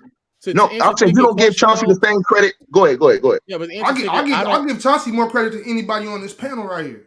I don't personally speaking. I put Kawhi where I have him at. It doesn't have that much to do with the Finals MVP awards. That's just me. I don't really. That's not the reason why I have him that high. I have him. So Bob has Kawhi over Giannis. Yeah, I do. That's disgusting. And I have Giannis over Kawhi though. But for Kawhi though, he's still. 7 All NBAs, I believe. 2 DPOYs. At his best, he was like one of the best perimeter defenders in the last 20-30 years. And then hold on for a 3-year span. Yeah, I don't think that you have to be like to be a top 40 player all time. Like you don't have to have an extensive resume. But don't most of those guys have an 8 to 10 year span of dominance? Is that not right, Fluent? most of those dudes that's in your top 40. You just lied. Kawhi Leonard's been a lockdown defender for at least 7 of his He is not, bro. He fell out of the top. Bro, Kawhi Leonard was the #1 ranked defender in the world for like 1 year, and then he was like the top 5 another year. Rankings ain't telling the truth. We see what he was doing. Hold on. So he just taking the ball from Cat. Do you have Dwight Howard in your top 40 ticket? Am I top 40? Dwight Howard, yes. No, we just view him different because I'm saying no. I'm saying to you. That's why I asked Fluent. I'm saying, do you have anybody in your top 40 or 30 that had a 4-year span of less of dominance? Only a 4-year span of less. And when I'm saying Dwight, 6 though. I got 6 though. For me, Kawhi doesn't have 6. But I mean, even if it's 5 or 6, how we splitting it, I have players like Dwight Howard in my top 40 or top 50, however you want to say it. And over who? They don't. Over. I don't know if you have to just name someone like over like Bill like Robert Parrish. Hold on. Robert Parrish. Who? Like I like over Robert Parrish. I have. Keep going. You said 40. Keep going. I'm just you have to tell me somebody and then I would because it's not like Patrick Ewing I have hired him. So, but like you have to say somebody. I don't know. Hold on. You think it? Boy, say somebody. Say a name. You got the Dwight Howard top 40. Lord have mercy, man. That's not crazy, Tiki. That's insane. Dwight Howard top 40 is top a little 40. Here's also. Do you think he's top 50 Fluent? I don't. I'd have to. Hell no, he ain't the 50 greatest player to ever play the game, man. Cut it out, low. If you say a name, off the top of my head, do I know my top 50? No. Yeah. But do I think Dwight Howard is top 50? I don't think so. Because let me try to think who's in that range, right? Better than David Robinson. Because in the 40, David Robinson is like a top 20 to 30. Yeah, David Robinson's like top 20. He's like top 20 to 30 to me. So no. Who's there? You got Patrick Ewing. I think Patrick Ewing's hired. I got Patrick Ewing hired. I have Jason Kidd hired. Is he better than Walt Frazier? See, Bob McAdoo is where we're getting. So ticket. That's a good example. Reggie Miller, George Gervin. Ticket. Bob McAdoo is Dwight over Bob McAdoo. I think I got Clyde hired in Dwight. I hope Dwight's over Bob McAdoo. That's what I'm asking. Ticket is Bob. Who's over who? Elvin Hayes. Like those are the guys who are my 40 to 50. So I think Moses Malone. You got him over Moses Malone, though. Moses Malone's like a top 25. Hold on, low. I swear to God, low. I swear to God, I'm coming through this screen on your ass if you got him over Mo. Let me ask you this. Moses Malone's like top 25 for a lot. Moses Malone's way higher. Yeah. I'll ask you 2 names and you tell me. Okay. This will answer it for me, Low, and then I'll Paul Pierce, Dennis Rodman. Those are all players who I have between 40 and 50. Those are other players. Okay, so I got Paul. You got the White. Hold on. You got the White over Dennis Rodman? No, I said those are all players. He's got those guys over him. They're all. Okay, I'm about to say. Ticket. Can you answer the question? Bob McAdoo. What? No, I don't have Bob McAdoo over Dwight. Okay, so my point is that like when you start looking at the names, it's not crazy to have. But you gotta give me low. You gotta give me 35 guys though. You talking about top 75? You said Dwight's top 40. You didn't tell me that 40 to 50. 40 to 50. That's where Dwight is for me. Oh, okay. Now you're saying 50. I don't think that's that crazy. I don't think it's that crazy. Dwight's thing is he just had that injury. No MVP. Part of his career. That first stretch of Dwight's career was really crazy. Nasty. Yeah, but when you say no MVP, I'm not gonna lie. I don't expect Dwight Howard to win an MVP. Hold on. Hey, Ron, watch this. You got him over Dikembe? Oh yes. He was a goddamn. Hey, my bad, Ron. My bad. Yeah. Hey, Fluent man. Come on, bro. Come on, man. What did you just do to Low? I just said Dwight. I had Dwight over. So Dwight Howard wasn't better than Dikembe Mutombo? Hell no. Okay. Why? See, why do you have to question everything? Just let things slide. Because if I use their logic and he made the finals and he beat LeBron in the process, why would he not be better? Dikembe was in the finals in 01. Yeah, but he wasn't the best player. Defensive player of the year. Oh my God, bro! This man said the booty goon. This man said the booty goon is better than Dikembe. He better than Dikembe? Yes, he's better than Dikembe, man. What? Is Dwight over Ben Wallace? No. Defensively, no. Offensively, yeah. No, we talking about offensively, yeah. Defensively, no. No. No. Ticket all around. Who's better? No, all time, yeah. He over Ben all time. I ain't gonna. Okay. All right. But defensively, no. Defensively, no. I'm gonna tell y'all something. I've never seen nothing personal like Ben Wallace in the league defensively. That dude is. Why can't Howard be over Mutombo? I'm confused. No, because Dikembe was just, to me, he was better. He was, bro. Dikembe was that guy, bro. But why? Dikembe was that guy. Yeah. I didn't know you had Dikembe. I didn't know you had Dikembe over Ben Wallace. I didn't know that. That's interesting. Yeah, no, I'm just saying. That's what that means. I didn't know Ticket had Dikembe over Ben Wallace. You got Dikembe over Ben Wallace, right, Ticket? Yeah, I got Dikembe over Ben Wallace. Yeah. That's Dikembe Mutombo, bro. Mutombo, yeah, he was so great defensively. To me, he was another level great than Dwight Howard defensively. Why though? Why? Did you watch the game? Listen, I agree. Mutombo and Wallace over Howard defensively, but Howard is so much better offensively than both of those guys that you have. I disagree so much, but I disagree so much better than Dikembe. I think you have to have Dwight Howard over both those guys.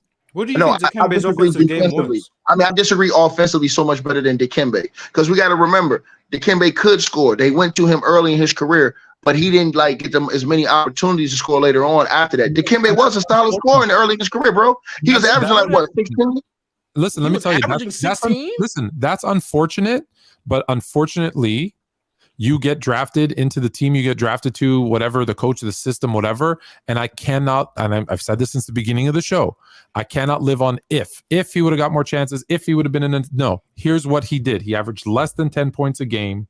He averaged less than, he only did over 15 one time. That's it. But I'm saying you gotta look at the game. Hold on, but I'm saying that the Orlando Magic, they were built around Dwight, and Dwight only averaged 20 for minimal seasons.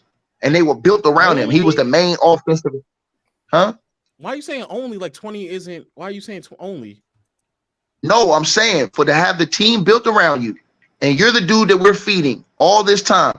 Dwight Howard vastly underachieved. To me, they didn't go to Dikembe enough, even though Dikembe had the reputable skills in the post to get you 17, 18 points a game, along with all the rebounds and the blocks he got. But if you watch Dikembe's game, from a statistical, go ahead. It's not just about stats, but from a statistical standpoint, right? Howard, more points, more rebounds, more assists, more. The only thing that Dikembe beats him in is blocks. And so, like I said, I agree with you on defense. I think the gap is bigger on offense in favor of Dwight, based on what they did, not what they could have done. I hear what you're saying, but based on what they did for the totality of their 18 seasons that they both played in the league, Dwight Howard was a better offensive player. The gap between him and Mutombo's offense, what they did, was bigger than the defense that I give to Mutombo. I do. All right, y'all. Let's keep it pushing. We got a few more super chats that we got to get to. Snag said, out of the 12 possible top 10 players that we speak about, which of those players' games don't translate well in today's game? Oh man, y'all, this is a nasty 60s guys. Let's move on. Out of the 12, I missed it. Out of the 12 possible top 10 players that we speak of, which of those players' game does not translate? All of them translate. All of them. All great players' games will translate to another era. Period. If you give them the time, if you give them the time to adjust. If you give them the time. I thought you just dropping the top 12. So yeah. Yeah, if you give them the time to adjust. Yes. And just one quick thing to the person who said centers are supposed to get blocks. Yes, except Dikembe played some of his career in an era that had no 3-second rule, so he could sit there and wait to block shots. Dwight Howard did not. He had to get out of the key in 3 seconds, so it's harder to get blocks. I can't say all block shots have gone down. You can, if you haven't checked out my page, block shots have gone down since that rule changed. Yes. All right, y'all. If I said that, I'd be hating on those. I know.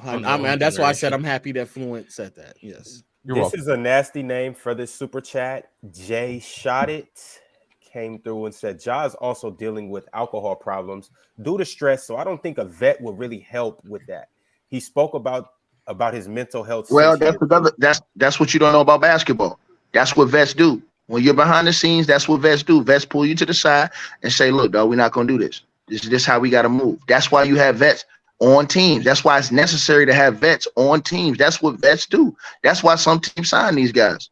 You understand what I'm saying? Fluent, you crazy. That's the blocks per game, all right? Just so you know, since the rule change. All right, there you go. You're welcome. Hey, but that's why you have vets on teams, bro. So when y'all say this, bro, y'all have never been in locker rooms in those situations. Bob, you ever been a vet on your team, Bob? You ever been a vet? But I guess like in college. Right. No, I'm saying, and you seen the younger dude messing up, and you pulled him to the side and say, "Look, dog, we ain't doing this like this. This is just gonna go. Just gonna go like this." Know what I'm saying? No, I wasn't a very good role model back then. Okay, well then, I'm just but I do hear what you're saying. No, I do hear what you're saying though, Tiki. I agree. I agree heavily with you. I agree. Right. That's great. That's great honesty. Always got you. Always. I definitely agree with you. Right. Amazing. Don't get me wrong. No, he said he wasn't that dude. He said he wasn't that guy. But it's always one in there. It's one in there. It's a mature vet in the locker room. That's always gonna lead you the right way. That's always gonna tell you the right thing. A coach always put that type of player on the team, except for the sorry ass Memphis Grizzlies. It's not just them. I think there's them in the open, and that's the problem. That's all I'm saying. And I'm about to say, and Houston. Yo, they should make it. And that's why they suck. And that's why they suck like that. And I think San Antonio ain't got nobody out there either. They got Pop though. Pop is a different type of. I think you said it earlier though, Tiki, and I agree with you, bro. They gotta have something in place like where it's mandatory to have somebody, even if they're not on the roster as far as playing, but they have to have somebody that maybe just. Somebody that they know is a good role model type. I heard they're trying to do something like that. They do it in the NFL. They do it in the NFL. With who, Marz? I heard in the new CBA. I think they're trying to do something like that because they're trying to let high school players come into the NBA. But they said in order to secure the veterans in the NBA, they wanted to have something where each team would need players of a certain stature on their roster. So I think they're trying to implement something like this. Great idea. I think that's fine. I think they need. Think they need the role model. I think they need financial planning. Right. I think that has to become mandatory if you're going to allow younger players back into the league again, because that's something the NFL does where they have those mentorships, and at the beginning of every season the rookies come in and they have a Tony Dungy or something speak to them, and Dion used to come in and tell them about all the bad shit that's going to happen. But I think they might do that though for the NBA though. But I think they need to do it more. They need a team mom too. They need a team mom. Somebody to be like, no, keep that movie up out of here. She can't be around here. Hey, Fluent, and one thing I want to add, a team vet will do something like this, and this is why I told y'all when I said Melo, y'all looked at me crazy, but they'll trick you out of doing dumb stuff. Like, for example, Melo will say, "Hey, John, let's go to this spot tonight." He'll take you to that spot just to keep an eye on you, just to make sure you step. And sometimes a coach will tell him to go do that. Hey, Melo, John gonna step out, so you go ahead out there with him, and boom. Once he's out there with him, he's there with you in your ear to keep you from doing dumb stuff. And see, that's what I'm telling you. That's what the part I'm saying to you is that sometimes it's those type of guys you need, because Steven Adams ain't finna go out with Ja Morant. He got his own little thing he gonna do. He going to some other event where he can listen to country music and do something like that. But he's not going to no strip club with that. How you know he like country music? Man, come on, bro. Look at Steven Adams, man. Steven Adams, big grizzly bear, man. Come on. You think he going to a strip club, man? You think he going to the ticket track? Orlando's another team where they don't have. It's a couple of teams. It's not just Memphis. It's quite a few teams. Hey, that's why all them dudes is trash. Look, everything you just said like that is garbage. Period. I got another team I want to throw out there too. Y'all know this is my guy. Y'all know I love Trae Young, but he definitely needs a mentor. It's another team that don't have no veterans on there. If they had a veteran over there, Trae he'd play so much better. His decision making to be better. He'd be a little more composed, and it'd just be more structure over there. Ron, why you think they hate to play with Jimmy Butler? You know what Jimmy Butler would have did? They do because they don't. Jimmy Butler is so brash with them dudes, man. Bro, you either gonna take it or he gonna run you out. That's how it's gonna go with him, bro. And I think that's how it should be. All right, on to some more super chats. Jay Hartman said, "Ticket and what-aboutisms? Name a better duo." Laughing my ass off. Well, if you would listen to me, then maybe you would. Well, I ain't gonna say nothing. Go ahead. All right, faster. Chase Richards said, "Can't take anyone seriously who glazes Luka, who is a traffic cone on defense. Stop glazing him. It's becoming unbearable. Are you guys gonna stop glazing Luka? Yes. Was this about Luka and Dame? Yeah. Dame is also a traffic cone, just a smaller traffic cone. Less to go around. Chase Richard also said, Nino, pull up. Don't duck the smoke with chill. In case you guys don't know, he ain't gonna pull up. He's not gonna pull up, bro. He come to my house, bro. What is the show I'll be watching. I'll be watching. Shit, he's not gonna pull up. I was talking to him in the chat. I told him like 3 times. He said reverse psychology is not gonna work. I already reversed Uno'd him. I won already. For everybody else. Tomorrow at 2 p.m. East Western Pacific Standard Time or 5 Eastern. Y'all pull up. Come chill with chill. Low was on last week. It was a heck of a show. Appreciate you for stopping by, Low. Without a doubt, man. We're gonna get into the MVP talks, man. Dream Hoop said Ticket been cooking y'all all night. The best ball knower I've ever known. Yeah. I'm just mad at Bobby for saying that's foolish she said about Giannis, but it's okay. The real MVP.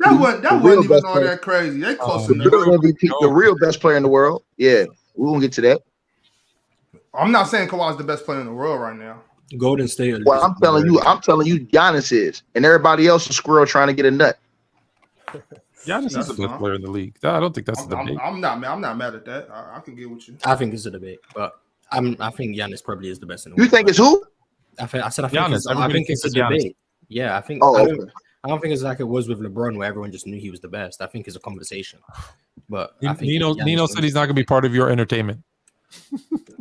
All right, cool. He's not pulling up tomorrow. Hey, Marz. I'm gonna say one thing to you though. If Steph Curry was doing the same thing as Giannis, boy, you be over here. I ain't even gonna say it. We know what you would be doing though. What would I be doing? Does the word start with G? Nah, wet dreams, baby. Wet dreams? Oh my god. We'll be having wet dreams and Steph Curry was doing what Giannis was doing right now. Nobody can tell him Steph wasn't the MVP. I don't care about the MVP. I said last year I don't think Jokic should have won it. I'm the last person to talk about with the MVP. Okay, yeah, Marz. It doesn't make sense. It doesn't make sense. Marz, no, Marz. Fluent, you see what I said? I get him whenever I want to get him, Fluent. Hey, Fluent, I own that boy's mind, man. Period. You understand? Yo, Snag said, if you were to pick one skill, what skill is more important for a player to have and impacts the team the most? Y'all got a couple for me? In today's league, I would argue defensive versatility. Hot. In today's NBA, shooting. Hard. Get out of here. No one has hard. No one plays defense, so it's shooting. Get out. Come on. Yeah, I think shooting, but I do because everybody knows you got to be able to shoot the ball to play. I think it's rebounding. I think you got to learn how to, watch the ball, put your body on somebody, box out, and go find the ball. Don't wait for the ball to come to you. Stop quitting on coaches. Stop quitting on coaches like Ime who strokes you, and signing cockeyed coaches like Joe Mazzulla and thinking he gonna come in there and duplicate what Ime did. There's only one Ime who stroked you, baby. Believe that. And they gave up on too quick. That's a skill? They gave up on Ime too quick, and now that boy getting exposed. Hold on, no, Ticket. Is Brent cockeyed, though? Or you just what's saying his name? Joe Mazzulla with the cockeyes, he getting exposed, dog. He in the locker room doing backflips while his team getting the hell beat out of him. Man, get him out of here, bro. He's a bozo, period. And shit, they got rid. They did Ime Udoka wrong, and your star players gonna want him back after the season, period. They don't messed up, boy. Boston's going home in the second round, bro. If they get a bad matchup, they might get upset first. You guys are overrating the hell out of Boston. What? I told him earlier this season. Hey, as soon as they did that to Ime, okay. Hey, so he be in the locker room talking to Jason, but Jalen think he talking to him. Man, listen, bro. Come on, next. Yo, triple 2 cross minutes. podcast. I got 2 minutes. This chat is capping. Low and Fluent makes so much more sense than Ticket. Yeah, they do. That's true. That is true. Thank you. Dom X said, what bottom seed team would surprise you the most if they have all of a sudden? Shut up, Marz. That's the 60 games next season. And how far would that team go in the playoff? Marz. It's the Lakers. It's the Lakers. Surprise. It's the Lakers. Biggest surprise. It's Houston. Okay, but what's the more likely one? That wasn't the question. Which team would surprise you the most? Houston. The most. If Houston became good, fine. San Antonio. Nah, I think Toronto Raptors. You ready? Toronto. You ready for get out of here? Stop it. Toronto can win 60 games tomorrow. No. Hey, listen. I'll say this. If they hired Ime, Charlotte is actually another good one. Hey, if Toronto hired Ime Udoka, they better for 25 wins. We're gonna hire him. That's our next hire. You got it. No, I'm dead serious, bro. I'm dead serious too. We should hire him. I agree with you. With the talent level they got over there, bro, it's unacceptable what they look like right now. 100% agree with you. Yes. All right, so I got about 10 more to run through. All right, 10 more. Let's get through them. Reggie Red said the mathletes say they are trolling when getting cooked. Is that true? Whoever the mathletes are? Yeah, that's low on Marz. That's low on Marz. You should be able to tell when I'm trolling if you can't. I don't know how y'all can't tell. I don't even know how you don't know because I'm laughing. You should know. That's what I'm saying. Like literally, people be laughing when we're trolling. So I don't know how y'all don't get it, but I guess. I made that up, man. The mathletes. Darkest Night said, "What's the ceiling for Dame, Kyrie, and Harden on the all-time list for PGs? Will they join as debatable 4 through 7 for PG spots?" Or are they shooting guards? Harden's a shooting guard to me. Harden's a shooting guard, yeah. Harden's a shooting guard, but what's their ceiling? Like top 15? James Harden's the number 4 shooting guard, in my opinion. Harden's like unanimously top 5 right now. So. Bro, we gonna underrate Dame because he never won a chip. Who's we? I said top 15. I think. No, but I'm saying. I think it don't really matter. They do that with AI. They do that with AI, bro. So I mean, Harden. Most people have AI top 5 shooting guard. I say most people have AI top 5. I don't know where the underratings come from. And then you also got bozos that got James Harden top 5. So yeah, James Harden has no rings. James Harden is top 5. Crazy, right? James Harden is top 5. It's clearly not about the rings because people have AI and James Harden. Top 5 shooting guard. Yeah, he is better, right? Why? Even if you think he is better than James Harden, that just stops the point of the rings because they're both to most people in the top 5, and they both have no rings. After Jordan, Clyde Drexler has a ring, but after Jordan, Kobe, and Steph, the shooting guards gets a little weird. D-Wade. Nah, D-Wade. D-Wade. Okay. You said Jordan, Kobe, and Steph. That's heat. Steph's the point guard, and D-Wade is the number 3. No, for him though, Steph is not for me. Is not. Well, D-Wade is number 4. But why? But D-Wade would be 4th, right? Then Fluent. It depends. What's Jerry West? Harden is not top 5. I mean, if Jerry, I'm asking you, what is Jerry West? Jerry West kind of it fits into that. He could be a shooting guard or a point guard too. For you. Hey, you guys said Steph. Can I ask y'all one quick question? Just one quick question, Marz, just for y'all. Hey, does Steph come the same Steph if they never fire Lamar Jackson? No, not the same version of Steph we have now because he's playing a different role. He probably averaging more assists. No, listen. Steph is either out of Golden State or Jackson gets fired. That was the only thing that was going to happen because Steph needed to play the way he's playing to be successful, and I don't think Mark Jackson wanted to allow him to do that. Yeah, that wasn't going to happen. They were still one game away from advancing. I mean, they had lost. I understand. Steph is much better in this role than he is as a point guard, like a traditional, more traditional. No, I'm saying, but you don't think they were on a trajectory of doing what they was going to do anyways? Or you think that they needed Steve Kerr to do what he did in order to get over that next hump? I don't think a dynasty. It's not necessarily Steve Kerr. I think they needed a more open, fire at will offense to truly show what he is and what he can do. Okay. It didn't have to be Steve Kerr. It could have been someone else. It could have been. It could have been Mark Jackson. I just don't see that in him to say, okay, go. I think Steph to most people, like just the people who just watch the box score, if Steph got with like Mike D'Antoni, people would have thought he was better than he is with Steve Kerr. It wouldn't have won, but if he went with Mike D'Antoni, he would have put up like 40 a night. Yeah, and then people would have been like, oh, this Steph Curry, but it just depends. I asked you that because somebody told me the other day that he made Steph Curry, literally made Steph Curry. So that's why I said that. That's why I asked you. Yeah, I don't agree with that. Del Curry made Steph Curry. No, I'm saying no. They're saying that Steve Kerr made Steph Curry to like. No, we saying that. Yeah, no. I know what you're saying. Okay. Hank said, "Y'all mad, Braun hyping his son. Fluent setting his son up for YouTube success every show by putting him on the show. I respect it. But Fluent's not over here tearing nobody else down while doing it. He's not over here saying my son is better than everybody else. Exactly. I've never said the other YouTubers suck. I don't say Fluent Jr. is better than Low. Come That's watch. Hey, look. That's the part you you be forget, thinking it though. You be thinking it. No, I'm rising. You think it? No, you think it though, Fluent. You think it. Of course, I think Mixon's the best. Of course. Exactly. See? Hey, dog. Y'all boys crazy. Deco said the Bulls were the first seed with Lonzo Ball. When he got injured, they dropped to 5. I agree with that. I agree with that. I'm not saying he wasn't. I'm just saying overall. Chris said top 10 smoothest games of all time. Glenn Robinson is one of them. Ray Big Allen. dog. Ray Allen's another one. Kim Olajuwon. Teen. T-Mac. Curry. Yeah. Gotta have Kobe. Kyrie. Curry. Chef Curry. Oh yeah, Curry. Yeah. And I think we gotta throw KD in there too. KD is flawless. Yeah. Hey, you know somebody that we didn't say though? I don't know if y'all gonna respect this. I would put him French. Allen Houston. Oh yeah. Big love for Allen. Houston. We never talk about him. Hey, speaking of top 5 shooting guards, speaking of top 5 shooting guards, this is a guy that's in the top 5 that I was saying. You don't like Allen Houston though? Oh my god. What are you saying, Ron? No, nothing. Allen Houston.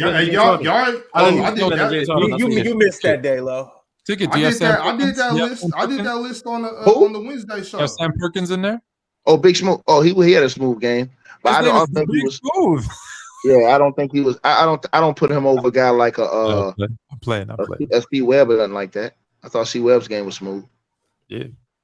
Julius Randle has the smoothest game of all time. Shut up.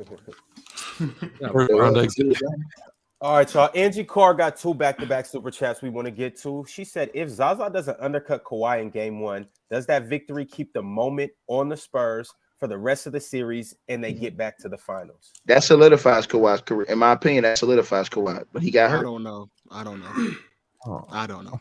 I would say so. I wish I could answer, but that's such a crazy hypothetical that I genuinely don't I know. doubt it. If KD doesn't get hurt and the Raptors still beat the Warriors, is that the greatest NBA Finals run ever? I don't know about all that. Yeah, that's the greatest ever. Look at Fluent. Like it's all the ifs. Like that. That's the greatest. No, that's the greatest ever. If KD doesn't get hurt, they beat him like that, straight up. It was already a crazy run. From what they hyped him as, bro. Yeah, man. The way he hit the shot against Philly. Yeah. He traveled. Going through Giannis. Yeah. Okay, JJ Redick. Angie Carr also said, where do y'all rank? There's 14 steps allowed in the NBA. No, there was 15 on that one. Where do y'all rank Steve Francis in all-time ball handlers? Him, AI, and Jay Will is my First top. of all, that list is disrespectful. You don't have Kyrie in that list, so that's disrespectful. Secondly, you don't have Curry up there. That's kind of disrespectful. And thirdly, you don't have I ain't even gonna pull his name up. I don't know nothing about this guy. Tim Hardaway. I don't know if Steph Curry's top 3. I guarantee you half of the guys in today's NBA couldn't pull off Tim Hardaway's crossover without palming the ball. Bro, Jay Will was one of the best ball handlers in the game. Yeah, he was on there. No, I'm talking about Jay Will. I'm talking about Jason Williams. Oh, he put him up there? I'll do Jay Will. Yeah. Oh, okay. Yeah. Steve Francis not in the top 10. Shout out franchise though. Shout out franchise. Yeah. I don't know if he has a better handle than Baron Davis, but he's top 10. Yeah, that's true. Baron D.B. Diddy was nasty, but franchise. What you know about that, Marz? Hey, I used to be a Warriors fan. Oh my god, please. Stevie would cross you up for 20 seconds, then throw the alley oop to Coutinho. He's not just stats. He's been watching YouTube. No, he was winning games over there. It's the turnover ratio. Stevie was winning games. Hey, Ron, you see that? Ish Smith got a crazy handle. Ron, you forgot to hit one last little thing real quick, Ron. Real quick. You hit the Giannis part about the ranking. You put that in the title. You said they're the best team in the league. Yep. Let me run through these super chats and then we can end the show on talking about the Bucks. Zero just vibing said, on a serious note, legally, you cannot carry while you are under the influence. So if he hires security, he is legally safe. Right. That's why you had the police investigating him now. There you go. Angie Carr also said, Josh's situation also has a fallout that most aren't talking about. It continues to perpetuate the negative stereotype of black folks, rich or otherwise, and the city Memphis passed with violent crimes. The city of Memphis passed with violent crime. Hey, Fluent, why didn't they keep the same energy for him that they kept for Kyrie? They about to. They are. They're going to. I'm about to say they about to. No, I'm talking about no. I'm talking about Nike and all these other the people. I think they are. I think they about to. Nike put out a statement saying, "Oh no, we supporting him and we want him to get better." Nike said that already. Yeah, Nike said we want to help him rehabilitate his image and. I think that's because they just released the shoe, so there's too much money involved. They have to do it. Sell. Once those shoe sales, once they make their money back, they're gonna drop them like a dirty sock. Damn. I mean, not unless they turn it into a narrative that we're able to change his character, and things of that nature. They might try to profit off of that. No, I don't think we're gonna see John Morant coming out with a commercial that says "I am not a role model." Those days. They gonna put him on Crime Stoppers. Make him do a Crime Stoppers commercial. Alec Gregerson said, "How would you handle Dame's situation in Portland if you were the front office?" Trade him. Trade all them players. No, trade all them players and get a superstar with him. And go for his loyalty to the franchise. You're not getting a superstar. I would trade. Yes, come out. I would trade Anthony Simons. I would trade Anthony Simons. I would package him with Jeremy Grant, sign and trade. I would also, they could have did the picks, and when they got KD, that's not enough to get Kevin Durant. Come on, the Brooklyn Nets just got Kevin Durant. What the hell is you talking about for role play? The Mikal Bridges is better than anybody you just named. No. Time out. I got Mikal Bridges and Jeremy Grant on the same level. Yeah, that's wrong.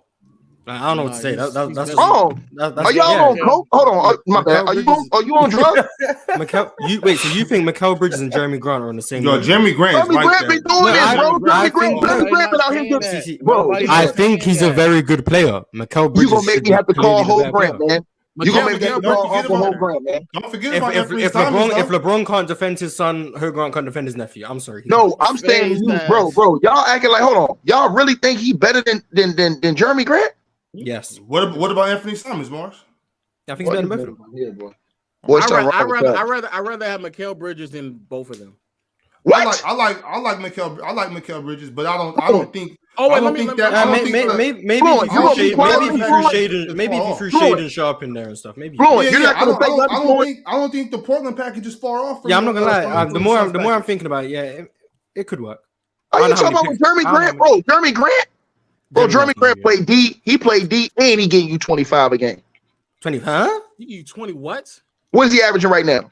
I don't know, but it ain't 25. It's not to be close. Probably close to like 17. I don't know. 20. It's 20. 4 hours in, you can start this game now, Ron. No, I'm saying I'm saying with Brooklyn. I'm saying if he's the main guy like Bridges is now, he can put up the same numbers Bridges is. But Bridges is a noticeably better defender. What are we talking about? Noticeably, to me, they're both very good defenders. Oh no! Let's move on. Hold on. Fluent. If I'm giving you a package that the Phoenix Suns just gave for KD versus Anthony Simons, who's out here giving dudes, what's he averaging this year? Over 20 something. Plus Jeremy Grant, who's a wing defender and can get you 20 plus 2, plus the pick. Who you taking? I think you gotta remember KD. What's the package? What am I trying to get? Huh? No, I'm saying that package for KD. I'm saying the same package the Suns gave for KD. Or Anthony Simons and old boy, right? With picks. So Anthony Simons, Grant, and picks versus what did they give? Mikal Bridges, Cam Johnson, and 4 picks. And 4. If they give the same 4 picks, I'm probably doing the Portland deal. Thank you. I think that's fine. I think you got high on Simons.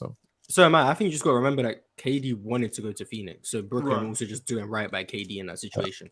So they probably could have got more elsewhere, but KD wanted to go to Phoenix, so they sent him to Phoenix. Well, if that's the case, Marz, if they could have got KD, if y'all agree that y'all would take that package, then they could go somewhere else and get another star with that package. Like they could have, they could have.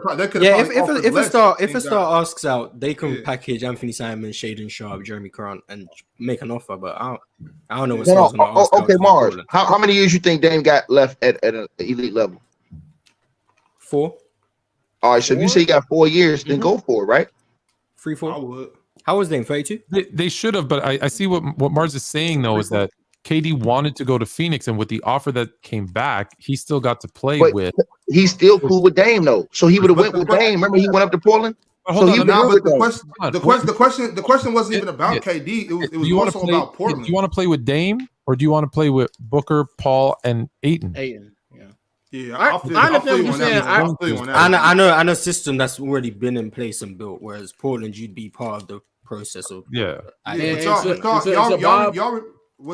your point, though, I understand what you're saying. Yeah, like it is more of a Portland leaning question. I'm looking at their draft picks. I don't think they can trade 4 draft picks.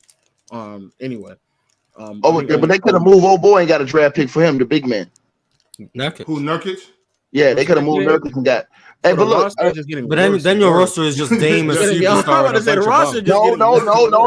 No, because they got good wing defenders. They got Justice Winslow over there. They got what you call over there. They got the young boy Sharp over there. They got Sharp over there jumping out the gym. They got good pieces over there, bro. What's the young boy name? No. Finish his lineup that you're talking about. I'm saying they got Justice Winslow over there playing D. They got Sharp jumping out the gym. Then they got the other boy. What's the boy's name? Nas. Nasir Little. I think he got hurt, but I like him. Nasir Little. Bro, they got a nice squad over there. Then they had what's old face name? They had a nice squad over there, bro. This nice squad is the same squad you were saying was trash last episode. No, I didn't say they was trash. I'm saying if you put KD over there with those guys with Dame, that's a different element, bro. The team is so nice. That's what you've done. The team is so nice that they can get rid of their second, third, and fourth player, like 3 out of their top 5 players. And it would. No, I'm saying if you put KD with Dame Dollar on any team, they're a contender off rip. That's one. Now we filling in the pieces around them. No, I'm not saying they can win a chip. I'm saying they're a contender. You don't have that type of firepower together, and they're not contenders, bro. Yeah, nobody wants to play them. Nobody wants to see that. Dame and KD, the way I'm not saying that like they can't be beat. I'm not saying they're the best team. I'm just saying you don't want to go to the Motor Center and play. That's facts. I can agree with that, but to me, with Justice Winslow around them, that doesn't mean. Hold on, with Justice Winslow, with Sharp jumping out the gym, he's a young up and coming jewel. Do you still got a big man in Nerd who's serviceable? You just said you're trading him though to get the pick. You just said you're trading him to get the pick. Okay, but you're gonna get a player back too. You'll probably get a big back too. You're gonna get a worse big back. Okay. Okay, but I'm just saying all you need is a rim runner. All you need is a rim runner like a JaVale McGee in that situation. Yeah, get them James Wiseman. Or Wiseman. All right, my bad. Ron, Greg. I'm so. No, I'm just low. You're devaluing KD to the point. I understand why Ja put a gun to his head. It's because he was listening to this. Oh man. No, Fluent. They're devaluing KD now, saying that him and Dame couldn't be a contender in the West. So you don't think he could be? You don't think they could be a top 4 seed in the West? Dame and KD. I think it matters what you put around them. I mean, shit, we'll kick their ass, but they'll still be solid though. To answer your question, I do not think that they would get past the second round ticket. No, I'm saying do you think they'd be a top 4 seed? I still don't believe that either. Many games. I'm asking you, do you think Dame and KD will be a top? I just said no. Man, this boy on his nose fumes, man. I just said no. I'm in exhaust fumes. Jay Hartman said, Marz, when is your next video coming out? When I say so. Sports. And what's it going to be about? Ticket, when's it coming out and what's it going to be about? Gonna come out, he's gonna make a video tomorrow and he's gonna talk about how I put my foot on his ass. Oh my god. Why he don't like me and all this other stuff. Oh my god. No, yeah, I don't know when the next video is coming out. It will probably be something about how people don't understand how the box score works, and I'll just start educating people. Nice. Hey, Ticket. Has Marz ever written a letter about you and read it in front of everybody to like talk about how crazy you make him feel? He wrote a letter to the principal's office. You know he did. Because Dub did that for me. So that's when you get to that level. Then we. Dub is infatuated with you, bro. It's like it's something about you that make Dub he get all out his element when it comes to you, bro. Dub and Marz versus Ticket and Fluent. It will be on an upcoming card, probably sometime later on in the summer. You guys stick around and wait for it. All right. Triple Cross Podcast said, my take, OG Anunoby, an overrated defender. He hunts for blocks and steals, but plays outside the scheme. Doesn't switch, bad rotations, etc. Thoughts? Overrated player. Go ahead, Fluent. He's overrated completely, in my opinion. Go ahead, Fluent. I think he is slightly overrated because now watching him. So let me say this: at the beginning of the season, I had him as an all defensive, and he still might make the all defensive team, although he got hurt. But then I dove a little bit deeper because someone brought that up to me, and I started watching some tape, and there are a lot of instances where he does hunt for blocks and steals, and sometimes gambles and puts himself out of position and out of schemes. And if you put a body in front of him, a lot of times, you know how Ticket will know this, Bob will know this, right? When you're getting boxed out, you got to work your way around it, right? You got to swim under, come over. He'll just stand there and like let himself get boxed out or let himself get screened, and he'll just let it happen and just lazy, give up layups. Yeah. So maybe a little bit overrated. I think he's a little bit overrated. Yes. I think he's one of the best wing defenders, but I don't think he's the best. But I think you struggle to get 5 wing defenders better than him at this point. Man, that dude ain't that good, man. Y'all overrate that boy, man. I think I might be guilty of that. I do hype OG a lot. On the surface, if you watch the surface, you'll say yes, top 5 for sure. If you watch really close, you can nitpick it, but maybe you can do that with everybody. You can. I hate that one too. What you were just talking about right there, though, Fluent, like that. That really, I hate that. Right when just being lazy, just not fighting for the rebound. That drove me nuts. That drove me nuts watching that. There's no excuse for that. We are 4 hours and running. Do we want to get into these power rankings or? I still got. Where are the Knicks? Where are the Knicks in the power rankings? All right, so I'm gonna read you the top 10 right now. Let's get going. I feel like I'm one of them rhinos. What? Okay, yo. Yeah, please. All right, Milwaukee's number 1, Denver Nuggets 2, Boston Celtics 3, Phillies 4. The New York Knicks are 5. Okay. The Knicks are back. Remember you said the Knicks are garbage, Marz? You didn't take them serious? You got to eat that cake, baby. I don't know if I said the Knicks are trash. I said Julius. No. You're not going to walk about that water. You're not about to walk about that water. Remember. I still stand. You and Dub stood in here and said the Knicks are trash and shouldn't be taken seriously, and y'all was hammering Julius Randle, bro. Oh, yeah. I stand on that. Right. Oh, you still stand on that? Yeah, Julius Randle's not a top 40 player in the NBA. I stand on that. Boy. What's after the top 5? I do want to say this about the New York Knicks. They have improved to 9-0 since adding Josh Hart. I mean, maybe it's that Villanova duo. Who knows? But man, listen. First of all, happy, and now all of a sudden the Knicks can't lose. The Boston Celtics should not be in the top 5. They shouldn't even be in the top 8. They should be all the way down there, like around 10, 11. That's how bad they are. They don't take in too many bad losses this year. They get beat by the same team repeatedly. You understand? They got beat by the Knicks twice. They got beat by Orlando 3 times. These dudes is complete frauds, bro. And I'm telling you, they're gonna get smoked out. Yo, Fluent, put anything on this. These idiots, if they get a bad, they're going home in the second round of playoffs. I guarantee this. They might get smoked if they get a bad matchup in the first. But they definitely going home in the second round. The number 2 seed. No, I'm saying they're gonna fall to me. Hold on. If they keep on the same path, Philly might get that number 2 seed, right? Yeah, I think they're like 3 games back. And that means and that means they'll play the 6th seed in the first round, right? Okay. Yep. If they dropped, yeah. And the 6th seed may be who? Cleveland? Miami. Miami? Probably Miami, yeah, because Brooklyn's there. They definitely might get sent home. Because even though Miami doesn't look good, Miami's a tough team in the playoffs. I'm gonna continue to hold my tongue. Ron, what is after hold on. Hey, one question, my brother. Did you think that Miami was gonna do what they did to him last year? No. All right, that's all I want to know. The Knicks were 4th in the power ranking? No, 5th. 5th. Still too high. But where were we? That's high for a first round exit. That is pretty high for a first round. That's bad because they're ranked over the Kings. The Kings should be ranked over them. That's what I'm saying. That's crazy. The Kings should be ranked over the Boston Celtics, in my opinion. All right, I'm gonna keep going so you guys can see where the Kings are in the rest of the top 10. So at 6, it's the Cleveland Cavaliers. At 7, moving up is the Phoenix Suns. At 8, the Sacramento Kings. That's disrespectful. The NBA hates Sacramento. It's been like that for 2 decades. All right, it's all right. They hate bullethead Mike Brown. Who's 9 and 10? 9 is the Memphis Grizzlies, and 10. There's not a lot to like about Sacramento, though, as terms of a city, though. Like that's crazy. Stop that. That's crazy. That is. Hey, Ron, I disagree with you. The It's Oh, some good team in man, Sacramento. Sacramento has some good moving parts. Who's saying? So at 9 is the Memphis Grizzlies, and at 10, Marz might jump back on the bandwagon. It's the Golden State Warriors. Golden State up to 10. Hey, they're losing right now, man.